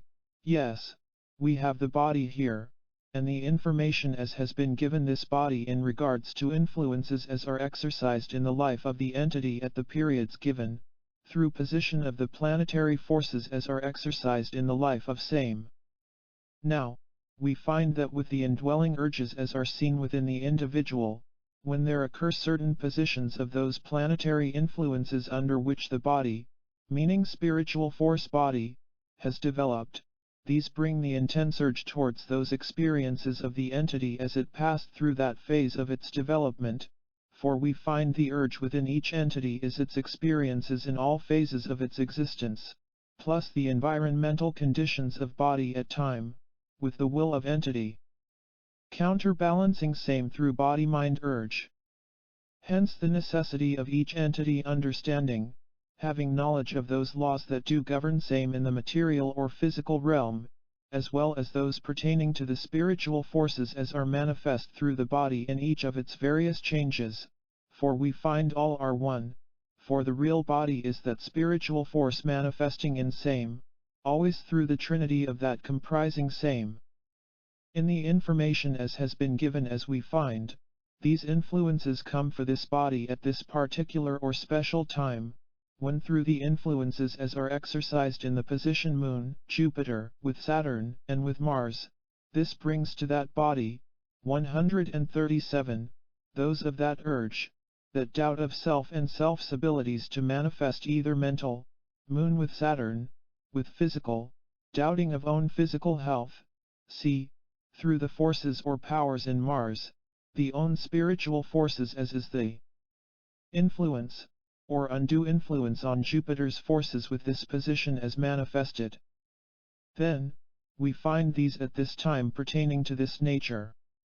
The body-mind, the spiritual mind, has reached at this period, especially, and during week of August 13, 1925, that place where the doubts of every nature, pertaining to this threefold force as is given here, come to the body. Hence, we will find, will be easily aggravated through any mental association, whether in business relation, moral relations socially or marital relations, for, seemingly, at this time would occur all of these combining with one to bring the detrimental forces to the mind. With the condition of mind comes that condition where the physical forces, apparently, respond more to these of the conditions wherein weaknesses are shown or manifested in same. Then the combination of all would bring us to that, well, I don't care. What difference does it make? Let it go to pot, see? Then, to overcome this, rather place those forces as are manifest through will forces, knowing that these do appear. That, get thee behind me Saturn, Satan, that I will serve the living God, with my body, my mind, my money, my spirit, my soul, for I am his, and through me, my body, my mind, do I manifest my impression, my interpretation of my God. This does, not, as we see, relate to physical accidents, physical conditions, physical things, pertaining to the material things of life, save as would be affected by same through, well, I don't care. We are through for the present. Communicating with the spirit realm. Editor's note, from Cayce's perspective, communicating with people who were not incarnate, spirits or ghosts, was simply another aspect of the psychic sense. However, he was not a supporter of Ouija boards and seances, preferring communications that he considered more healthy, ones that did not lead to confusion about and distraction from a soul's incarnate purposes and relationships. Yet, as the following discourses will show, he taught that these spirit communications have a place in the full spectrum of life and the psychic sense. Text of GC. You will have before you all the information that has been given in psychic readings by Edgar Cayce concerning communication with those who have passed into the spirit plane. You will correlate all of this information in a systematic way and manner, that this may be understood by the conscious mind of any individual studying the subject, and you will answer all questions that I will ask you concerning this subject that should be answered. You will continue with such information which was begun yesterday. EC, after having the first suggestion repeated and being told to continue, yes. Now, we have the information here, and that as has been given. Continuing. First, let it be understood there is the pattern in the material or physical plane of every condition as exists in the cosmic or spiritual plane, for things spiritual and things material are but those same conditions raised to a different condition of the same element, for all forces as of one force. In that period when the spirit, or when the soul, best that these be classified, that these be not misunderstood, then, in their relations one to another, is in the material, the body physically composed of the physical body, the mind, and the soul, add the subconscious mind, and the superconscious mind, or the spirit. In the makeup of the active forces of the physical body, the body, is constituted of many cells, each with its individual world within itself, controlled by the spirit that is everlasting, and guided by that of the soul, which is a counterpart, or the breath that makes that body individual, and when the body is changed, and this is the soul body, the elements as are patterned are of the same. That is, that builded by thought and deed becomes the active particles, atoms, that make up that soul body, see?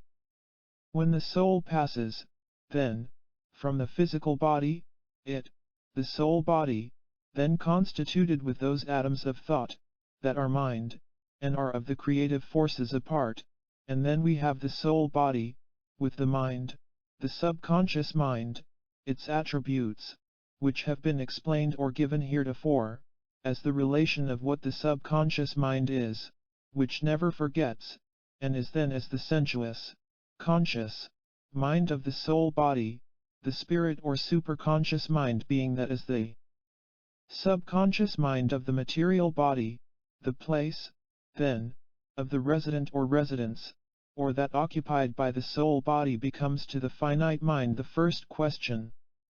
The occupancy is at once, as is seen here, there are about us many soul bodies, those upon whom the thought of an individual, the whole being of an individual is attracted to, by that element of thought, just the same as the action in the material body, for remember, we are patterned, see? One as of another. In the next, then, we find that is builded by that soul is as the residence of that soul, the companion with that as has been builded by that soul, either of the earthbound or of that element or sphere, or plane, that has its attraction through that created in that soul being in the actions, by the thoughts, of that as an individual. Hence we find there are presented the same conditions in the astral or cosmic world, or cosmic consciousness, as is present in the material plane, until the consciousness of that soul has reached that development wherein such a soul is raised to that consciousness above the Earth's sphere, or Earth's attractive forces, until it reaches up, outward, until included in the all, see? In the next step, then, we find, as regarding information given, the ability of such a body, or entity, to communicate with those in the material plane. Question and answers are often confusing, by those that give or supply information concerning such experiences, for each experience is as individual as the individual that receives same, or the entity that transmits same, and the possibility, probability, the ability, of individuals to so communicate, or so draw on those forces, is raised, limited, or gained, by the act of the individual seeking its ability to so communicate, for, remembering, conditions are not changed. We find individuals at times communicative, at other times uncommunicative. There are moods, and there are moods. There are conditions in which such conditions are easily attained. There are others that are hard, as it were, to meet or cope with. The same condition remains in that distant sphere, as is felt by many, when it is the same sphere, unless the individual, or the entity, has passed on. Then the next question that arises is, how are such communications brought about? Just as given. When the body, material, attunes self to that plane wherein the sensuous consciousness is in obeisance to the laws of physical or material, and the spiritual or astral laws are effective, those of the astral plane may communicate, in thought, in power, in form. What form, then, do such bodies assume? The desired form as is built and made by that individual in its experience through the material plane. Remembering our pattern, we find bodies are made by the action of cell units in the material body. Some to beauty, some to distress by that merited for the physical experience. Hence a necessity of a physical experience, that the desires that build may be made, changed, or acted upon. Again we return to the astral or the soul body. In the various forms of communication, why is such communication so often of seemingly an unnecessary nature, or seemingly inadequate to the mind of the soul entity, as understood by the mind of one hearing, seeing, or experiencing such a communication? As may be illustrated in the message as may be received from the boy just passed into the spirit world, and able through mediumistic forces of someone to communicate to mother, all is well. Do not grieve. Do not long for the change. Such seems to be in the nature of rebuke to a sensuous mind when momentous questions as might be propounded, could be, or would be, as some mind would say, given. Remember the pattern as is set before. Is the greeting of some profound questions the first meeting? Rather cultivate that of such communications, and receive the answer to that of the most profound that may be propounded in any way and manner to those seeking such information. Is such information always true? Always true, so far as the individual has brought self into that attunement as is necessary for the perfect understanding of same. Do not attempt to govern information, or judge information, by the incorrect law. See? When force is taken, what is the impelling force such as is seen in the movement of material objects? When under stress, the communication or the appearance of the soul body is in contact with the individual mind, such as we have seen and experienced through that of the information as has been given. Such impelling forces, we find, are the combination of that in the individual receiving and in the abilities of the individual so communicating, that is, we find that in the various experiences of individuals, levitation, or objects that are of material nature, are moved about by the active principle of the individual through whom such manifestations are being made, and not by spirit action, or soul action. Yet controlled by that cosmic consciousness. Don't leave that out, see? Controlled, for, as given, the body must be subjugated that such force may manifest. Then we see undue strength, undue power, is seen exercised at such periods. True, for things that are controlled by spirit alone are of a great deal greater active force than of the sensuous mind, as a trained mind is more active than one untrained. Now many questions have been given. Many various forms of the active forces of communicative energies, or of soul forces, as are manifested in the spirit world and in the material world, have been given, but these as we have given here are set forth that those who would study may have the basis of an understanding that will give each and every one that knowledge that the physical world, and the cosmic world, or the astral world, are one, for the consciousness, the sensuous consciousness, is as the growth from the subconsciousness into the material world. The growth in the astral world is the growth, or the digesting and the building of that same oneness in the spirit, the conscious, the subconscious, the cosmic, or the astral world. We find, from one to another, individuals, retained in that oneness, until each is made one in the great whole, the creative energy of the universal forces as are ever manifest in the material plane. We are ready for the questions that may be asked, as we see here, concerning various conditions, for many are gathered about to give their various experiences as have been passed through in this transition period. Q. Is it possible for those that have passed into the spirit plane to at all times communicate with those in the earth plane? A. Yes and no, for these conditions are as has been described, that the necessary way or mode must be prepared, for as this, ever has that vibration as is attracted and thrown off been active in the world as is exercised through that called the telephone, but without proper connection, without shorts, without any disturbance, may proper communication be made. These have not always been active to the physical body. These are not always in proper accord to be used by the physical body. Just the same in that pattern. Those in the astral plane are not always ready. Those in the physical plane are not always ready.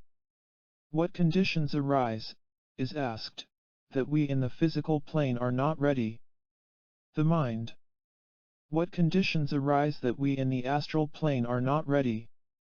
There are those same elements as has been outlined, of that of the development going on, and the willingness of that individual to communicate, as given, see?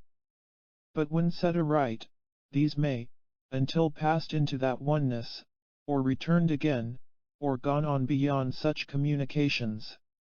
Q. What physical thing may an individual do to be able to communicate with those that have passed into the spirit plane? A. Lay aside the carnal or sensuous mind and desire that those who would use that mentality, that soul, for its vehicle of expression, do so in the manner chosen by that soul, for some communicate in act, in sight, in movement, in voice, in writing, in drawing, in speaking, and in the various forces as are manifest, for force is one force. Q. What form or body does the spirit entity assume upon leaving the earth or material body? A. Just as given. That builded by the body in its experience. We illustrate, would one of a uniform body desire a change? Would one of a crippled body desire a change? The answer, as has oft been given, act that way, it, the result, the change, comes about. Q. Where is the dwelling place of such spirit entities? A. That such entity has builded, and as it, the entity, draws about it, or desires same shall be. In the earth's plane many are attracted by those conditions and are held by many loved ones, when their desires to be on the way, as it were. Building in that way and manner as is in its heart of hearts, soul of soul, to be about. See? Now, the dwelling place is as builded by that entity, and in that place about the earth and the earth's sphere, time is no time, space no space, to such entities. Q. Is the effort for spirit communication as much effort on the part of the spirit entity as the effort that should be made on the part of the material or physical entity? A. The force should never be applied, and may never be applied and be real, in either case. The willingness and the desire from both is necessary for the perfect communication, see? Illustrate this same condition by that physical condition as is seen in attunement of either that called radio, or of that called phone, or that of any of that vibratory force as is set by the electron in the material plane. Necessary for the perfect union that each be in accord. In other words, we find many in the astral plane seeking to give force active in the material. Many in the material seeking to delve into the astral. They must be made one, would they bring the better. Q. What form of consciousness does the spirit entity assume? A. That of the subconscious consciousness, as known in the material plane, or the acts and deeds, and thoughts, done in the body, are ever present before that being. Then consider what a hell digged by some, and what a haven and heaven builded by many. Q. What are the powers of the spirit entity? A. Raised to the highest power as is developed in that plane, and are, as outlined, as varying as individuals' power or ability to manifest, or to exercise that manifestation, in the material. We have not changed, see? For as we would say, what is the power of an individual in the physical plane? Not as it enters. Not until it reaches that ability to give of self in service. Yet, as we find, there is in all the world nothing that offers so much possibility as when the body of the human is born into the material plane. In the minds of every other, nothing offers more beautiful condition, raised to its same power, as the birth into that of the astral plane. Hence, how oft, is such seen in this entering. How expectant becomes both, Does it become a wonder at that vision as Stephen sees, when my Lord, standing ready to receive me, see? Q. Is it possible for those passing into the spiritual plane to be conscious of both the material and the spiritual plane? A. Just as given. Just as is seen in the various experiences of those who are spiritually minded, yet many carnal minds have passed from the body for days before they realized they were past. Sensuousness. Q. Describe to me what Mrs. 3776 saw as she entered the spirit plane, when she said Mrs. 139 says she will guide me over. A. Just that same experience as has just been described.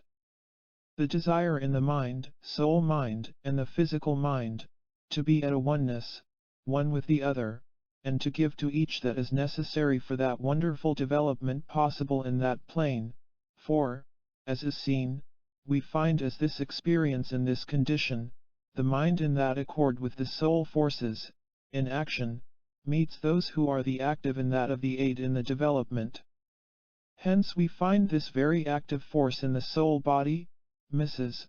139, ready, and with that consciousness of the conditions in action going on, guiding and meeting the soul body in its transition, and the spirit body, mind, soul, attuned in that of the physical body, Mrs. 3776, so it answers one with another, and is capable of being hearkened back or to such condition. C. Q. How may force act in unmaterialized form, i.e. without matter to embrace in itself the many individual self-consciousness separated by space in the material form, i.e. man, but all one inner self in the cosmic or fourth dimension? A. Just in the manner as has been described and given, in how that the transition of one force becomes as the portion of the whole force. As is, that each is the pattern, one of another, or as may be illustrated, how does the force or power transmitted from the powerhouse light each individual globe in the city? Each have their connection. Each have their various forms, or their various powers, according to that as has been set. Now, applying same in the illustrative forces, we find each being in accord, each being in the direct connection, each apply, manifest, according to that as is builded in the individual in its transition, or in its experience, and as the various forces are manifested each give off that as is taken on. We are through for the present. Q. In regard to the educational work in my connection with the association, I am now entering upon that phase of the phenomena called spirit communication. I have experienced this myself quite frequently of late, in a very natural and pronounced manner. Will you give any special kind of reading that I may ask for in relation to these particular and personal experiences? A. As has been given as respecting spirit communication, these are of the individual nature, and are of rather the individual interpretation, and when such are presented through, of, for, or on any other way or manner, there may be the suspect of their entering in other force than that of individual importance of individual understanding. In the matter of spirit communication, as is seen, as has been given, there are ever about those in the flesh in the earth's plane those desiring to communicate with those in the earth plane, attracted by the act, intent, and purport of the individual, or by the act, intent, purport, of that entity in the spirit plane. In these as have been, as are being presented to this body, 900, these are above the ordinary experiences, and are of the definite position, condition, and represent definite phases in the understanding of the entity. Study same, then, with that same knowledge as was given of old, that God the Father speaks to himself through man and man's activities in the earth. The Spirit is of the Father, and all force is of God. Study these from this phase. As to information concerning definite or specific instances of communication, these may receive, through these sources, the interpretation, either of the giver, or of those associated in the spirit plane with such entities, c. For various phases of such communication present themselves much as the various phases of the development of entities, and those intents, those purports as were once set forth by Saul of Tarsus, are as near the correct interpretation of spirit communication as may be attained in any literature or writings that may be attained at the present period. Prepare that thou art preparing concerning such conditions, and these will equal, or even be better understood than that as was given by him in those passages concerning the gifts of the Spirit. Read same. Q. What part of the Bible? A. Paul, in the Epistle to the Corinthians. 900.363. That of the correct understanding will give the better understanding of spirit communication, or the activity of the forces from cosmic plane activity in the material forces, remembering, then, first there must be proper attunement for the correct understanding of any condition presented to a sensuous mind. From the present then, we find that given of seek and ye shall find, in its broadened sense is answered in that experienced here. That is, when self desires, and puts desire in action, with self in attunement in the spiritual sense, that same reasoning as spoken of self's subconscious self gives answer from within, and accorded to by cosmic forces in attunement with that desired. Hence the feeling of innate action separated from cosmic forces, or urge, or push. This then gives one the understanding that though there may be many urges from without and within, unless self has lost through inactivity the power of self, then self's action accorded by will is ever the stronger force, whether related to those urges from the physical surroundings and all its elements of urge, or from spiritual surroundings with its urge from developed or from cosmic entities' action on same, for self remains ever the portion of the whole, irrespective of those elements that have to do with either the mental materialness or the spiritual activity actualities of that plane. Hence like begets like, and man, or the being itself, is the pilot, director, and keeper of self. Prayers for the dead. Q. Please give a prayer for those who have passed on. A. Father, in thy love, thy mercy, be thou near those who are in, and have recently entered, the borderland. May I aid, when thou seest that thou canst use me. Q. Can you tell me if my older son, who passed away last May, died of natural causes or was he killed? A. An accident. Q. Can I be of any help to my sons now? If so, how? A. Prayer for those who are seeking a way, the way to the light, aids ever. As ye meditate, as ye pray, for as thy body is indeed the temple of the living God, there he hath promised to meet thee, then as ye meet him, thy Maker, thy Lord, pray that there may be the light, the help needed, that they may be guided in that way and manner which will bring all together in the way as he, thy Lord, would have it. Q. Can you tell me how they are developing, and what is happening to them? A. This ye may find the better within thyself. For as ye seek, as ye speak with life, the Lord, there ye may know as to what, as to how they each are developing. Q. Will the forces please give us information regarding 5546, male child mentally retarded, passing on? Did we aid him? If so, how? A. Here we find a physical condition of a nature that was of prenatal conditions, where a physical being was in existence with only half an awareness of the conditions about same. The releasing of that force into the ability to become aware, or a birth into the spiritual sources. Not only aiding the individual but those so responsible for same, as to bring a consciousness of the universal or creative spiritual forces in the lives of all. Aid, then, not only to the body but to those so vitally interested in the same. Q. Were we able to help CHH before he passed on? And why did I feel so confident that he would recover? May some enlightenment be given? A.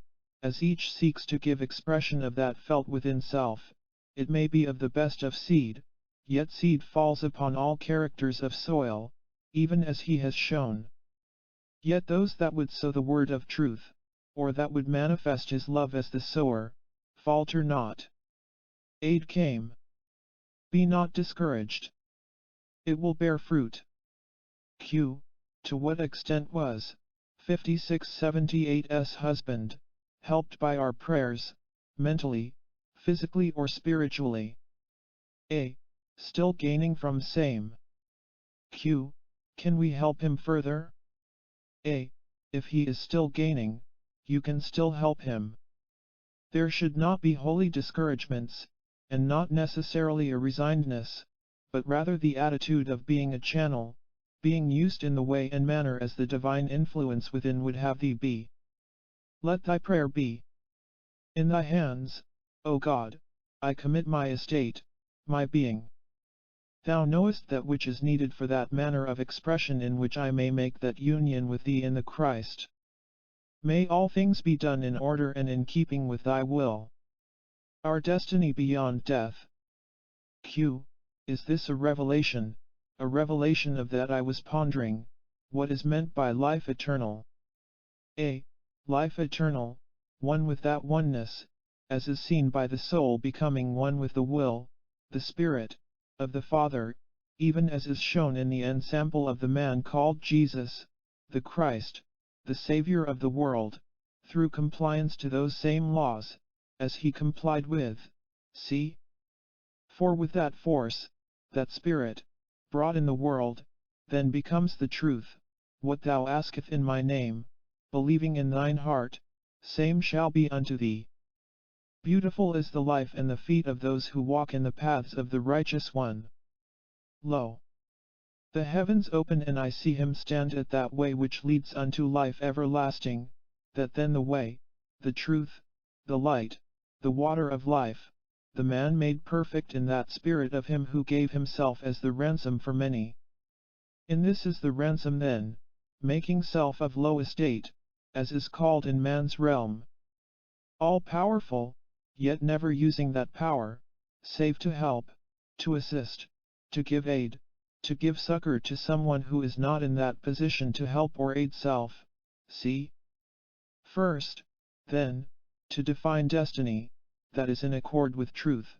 Destiny is of the next three lessons that would be given through here. Then, destiny is of what? Mind, body, soul. The next three lessons, mind, body, soul. Destiny is, then, a law, an immutable law, that is as lasting as that which brought all into being, that is manifested in all the varied spheres of materialization or manifestation, and that of which man has seen the signs here, there, written in those experiences of the travelers along the varied spheres of experience. Man in the interpretation of those signs has often mistaken the sign for the law. Hence to those that hold to this or that theory, then, this group would present, in reference to the destiny of mind, of body, of soul, that which may become as a light to many who have stumbled upon those signs in their activities, in their efforts here and there. Then, in giving that from which and upon which yet as individuals have applied and may apply as a group in giving an aid to others, in making their paths straight, look yet to the law that is destiny, destined, in the word of him. For he gave that though the heavens and the earth pass away, his word shall not pass away. What is the gospel? What is the truth? What is the judgment? What is the law? As a man thinketh in his heart, so is he. Yet ask. As ye do it unto the least of these, my little ones, ye do it unto me? Another asks. As ye would that men should do unto you, do ye even so to them, says another. What gave he as the last command? A new commandment I give unto you, love one another. What is thy lesson on love? How many live same in their daily experience? But yet ask again, what of destiny? He hath not willed that any soul should perish but that every soul shall know the will of God to do it. Then, ye wonder, can such be possible in 70 years in the earth? Also ye wonder, doth the time of birth, the place of the environment, make or have a part in destiny? Do the days or the years, or the numbers, all have their part? Yet, more than that. Yet, as has been given, all these are but signs along the way, they are but omens, they are but the marks that have indicated, for, as given, he has set his mark, and these are signs, not the destinies. For the destiny of the mind, of the body, of the soul, is with him. For not that man may do maketh for the righteousness, but the mercy of the Father as exemplified in the Son makes for the destinies of that Trinity of the mind, the body, the soul, in its effort, in its endeavor, in any environ, in any experience, to mark the way, yet, even so clearly that there may not be longer the stumbling, the wandering, for the day of the Lord draweth nigh for many. While ye wander, search thine own heart and know as of old that faith is counted as righteousness to those that love the Lord. Those of ye study that ye show yourselves approved unto him that giveth life, that would direct the mind, that manifests in the body, that would have thy soul as a companion with him, thy elder brother. Who hath opened the gates of heaven, who hath closed, to you that manifest love, the gates of hell? For he hath given. And he that confesseth that Jesus is the Christ, the Son of the living God, hath life eternal, and the gates of hell shall not prevail against him. What, then, is thy destiny? It is made in that thou pervertest not that thou knowest to do in thine heart respecting thy fellow man. For ye look to him who is the author and the finisher of faith. He is faith, and truth, and light, and in no other is there comeliness at all. For he is the rock of salvation, the bright, the morning star, the rose of Sharon, the wonderful counselor. In him is thy destiny. Turn ye not away from him. As to those things that are marks, signs, omens along the way, understand them for what they are. Put not thy trust in them. For he has given, and remember he gave, heavens and the earth may pass, but my word shall not. He that seeks shall find, he that knocketh, to him shall be opened. For he hath spoken, and his word is, that though ye wander far afield, though ye become beset by the doubts and the fears, though ye even turn thy back upon me, if ye will remember the promises and turn, I will hear, speedily, and will forgive thy trespasses, even as you forgive those that trespass against you. Let love be without dissimulation. Look not upon that which may bring only joy to thee, yet even peace to thee, for he is thy light and thy guide.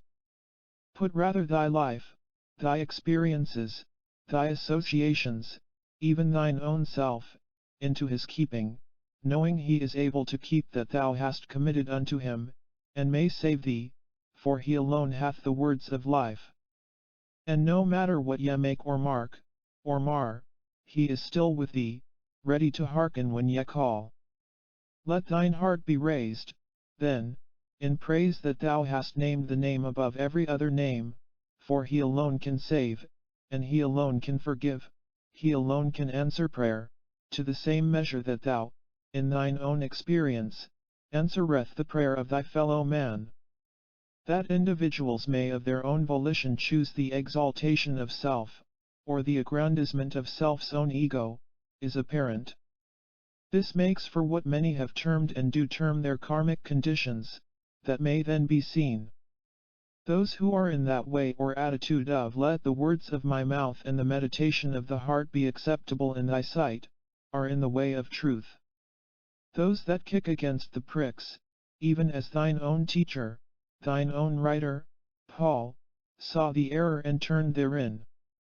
Was it destiny that he was to be called? Or that the gift of the Son set away, a vine, a water, living water, and that he chose to meditate and thus give that destined to work upon? For, as given, this material life is of those energies that make for the adherence to the laws that pertain to this material plane. And the spiritual laws are interpenetrable with those activities that make for the will of the Father, that no soul should perish, but that there may be the burning of the dross, that it may be sifted as wheat, that it may be purified even as He through suffering in the material things that are for the soul's edification. Then, in this may each be enabled to look only to Him, knowing that He is the light, He is the way. Those things which come to bear in the experience are that there may be known those things necessary for those who seek, for only those who seek may find. For, as has been given, there be nothing in earth, in hell, in heaven, that may separate the soul from God save the individual soul. Then, what is destiny?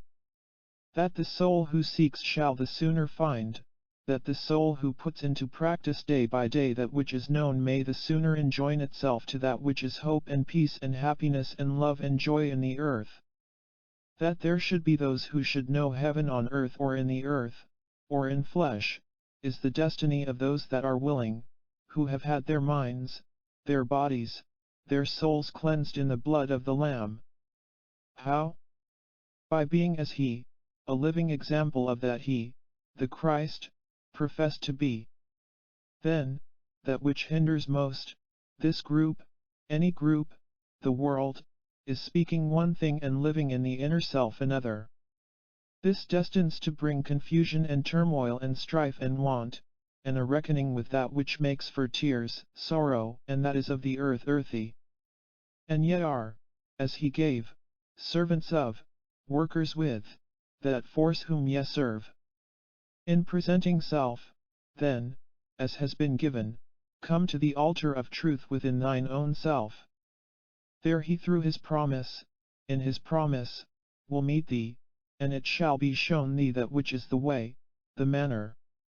Individuals in their understanding falter here and there, for they have been told and have listened from their own observation, rather than experience, that this way, that way, the prayer at this period or at that period, the stars at this period have meant or do indicate or do mean that this number from the name, this day means this or that, and in the application comes confusion. These, as has been given, are signs, are omens, but how gavest He? The heavens and the earth will pass away, but my word shall not pass away. The signs, the omens then, are to be used as stepping stones for an understanding, not to be confused with nor given, through that gift in thee of constructive forces from the Father God Himself, other power than they contain within themselves. For each soul that meets and encounters and accredits receives the same in return. How gave He on this? He that receiveth a prophet in the name of a prophet hath a prophet's reward. This does not indicate that the prophet received is of God, an angel of heaven or of hell, but in the name, in the manner, in the way as received so cometh the reward that is destined. Why? In the seed of thought, whether of body, mind, or soul, is the seed thereof, and it bears fruit which is of its own kind and nature. Said He, Ye do not gather grapes from thistles, neither may ye expect to do evil looking for good. For the destiny is in that which has set the world, yet, the earth and all that is therein, in motion. And yet in thy blindness, thy foolishness, thy desire for self, look for some easy way, when all the ease, all the hope, all the life there is in Him. Then, His way is the easy way. What is His way? He that would force thee to go 1 mile, go with him 2. He that would sue thee and take away thy coat, give him thy cloak also. Did He say whether justly or unjustly? Who did He say is the judge? Judge not that ye be not judged. For, as ye do it unto the least in the earth, ye do it unto me. Then, when ye seek to do His biddings and do otherwise than thou would have Him do unto thee, thou alone makest the way harder for thyself. For the will of the Father is life. It is life eternal to as many as will accept, as many as will view that which they hear from the still small voice as they meet him within. For ye are made up of mind, body, soul. The soul is the God part in thee, the living God. The manifestations that ye make in thy mind make for that growth which is manifested in the body in the earth and in thy soul in the everlasting. So, know ye the way, pointed out. For, as he has given, though ye come to the altar or to thine church or to thine group or to thine neighbor pleading not for self but for others, and it is that ye may be exalted, that ye may be honored, that ye may be spoken well of, for others, he cannot hear thy petition. Why? Because there has another entered with thee into thy chamber, thy closet, and he thy God, that answers prayer, that forgives through his Son, is shut out. In his name, then, only, for, as he gave, they that climb up some other way are thieves and robbers. Then, today, will ye not rededicate thyself, thy body, thy soul, to the service of thy God? And he that came has promised, when ye ask in my name, that will be given thee in the earth. Then, do not become impatient that ye are counted in this day as a servant, as an humble worker, as one that is troubled as to food, shelter, or those things that would make thy temporal surroundings the better. For ye grow weary in waiting, but the Lord will not tarry, eternity is long, and in that ye may spend it in those things that are joy and peace and harmony, make thyself sure in him. How? As ye do it unto these, my brethren, ye do it unto me. Just being kind. Thy destiny is in him. Are ye taking him with thee in love into thy associations with thy fellow man, or art thou seeking thy own glorification, exaltation, or thine own fame, or that ye may even be well spoken of? When ye do, ye shut him away. Enter thou into thy chamber not made with hands, but eternal, for there he has promised to meet thee. There alone may ye meet him and be guided to those things that will make this life, now, happiness, joy and understanding. As ye have received, love ye one another even as he has loved you, who gave up heaven and all its power, all its glory, that thine mind can conceive, and came into the earth in flesh that ye through him might have the access to the Father, God. In him there is no variableness or shadow made by turning. Then, neither must thy thoughts or thy acts cause a frown or a shadow upon thy brother, even as he. For he gave, be ye perfect, even as thy heavenly Father is perfect. Ye say, this cannot be done in this house of clay. Did he? Ye say, this is too hard for me. Did he grumble, did he falter? To be sure, he cried, Father, if it be possible, let this cup pass. Yet, oft will ye cry aloud, even as he. Ye cannot bear the burden alone, but he has promised and he is faithful, if ye put thy yoke upon me, I will guide you. Then, when we come in our sorrows alone and there comes the peace, the quiet, and then those periods of joy and gladness when we forget, we carry the thought of others, of those that would make merry, and wonder why the joy has passed. It is because we have left him outside. Take him, then, in thy joys, in thy sorrows, in all of thyself, for he alone hath the words of life. Q. Along what lines should entities study to prepare for entities' destiny in the cosmic plane? A. Study to show thyself approved unto that thou hast set as thy ideal in the spiritual plane, rightly divining the words of truth. For truth is life is light, and he is life, he is light, he is the creative force in thine experience. And keep self unspotted from condemnation of the world. Q. Give guidance how to bring this idea into material manifestation. A. Work it same as ye would the seam upon a garment. Ye do not stitch the whole seam at a flash, but one stitch at a time. Hence as has been given, it is precept upon precept, here a little, there a little, making practical application. If ye would be happy, it is the law, ye must make others happy. Ye cannot know happiness unless ye experience that ye have brought happiness, hope, joy, into the experience of another. This does not mean, then, becoming long-faced, melancholy, but rather joyous, glad, hopeful.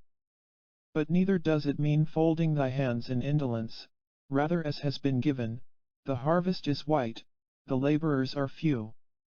If ye would know him, be up and doing. For as it was said, he went about doing good. Not being good but doing good, which is the being good for something, mentally, spiritually. Mind is the builder. Then, if ye would have less strife and more harmony, build same in thy daily relationships. For when ye complain of the faults of others, do ye not build such barriers that you cannot speak kindly or gently to those whom ye have felt or do feel have defrauded or would defraud thee? How spoke the Master? It is indeed necessary that offences come, but woe unto him by whom they come. But if thine enemy smite thee, turn the other cheek. Living that, being that, is to know the life eternal, and only in the manifesting of same, and bringing into materiality such experiences, may ye indeed know the joy even of living. For how gave he? Ye would not have known, had I not come. And his promises are sure. For though the heavens, yea, and the earth, pass, his words will not pass away. Then in him ye can, ye may, believe.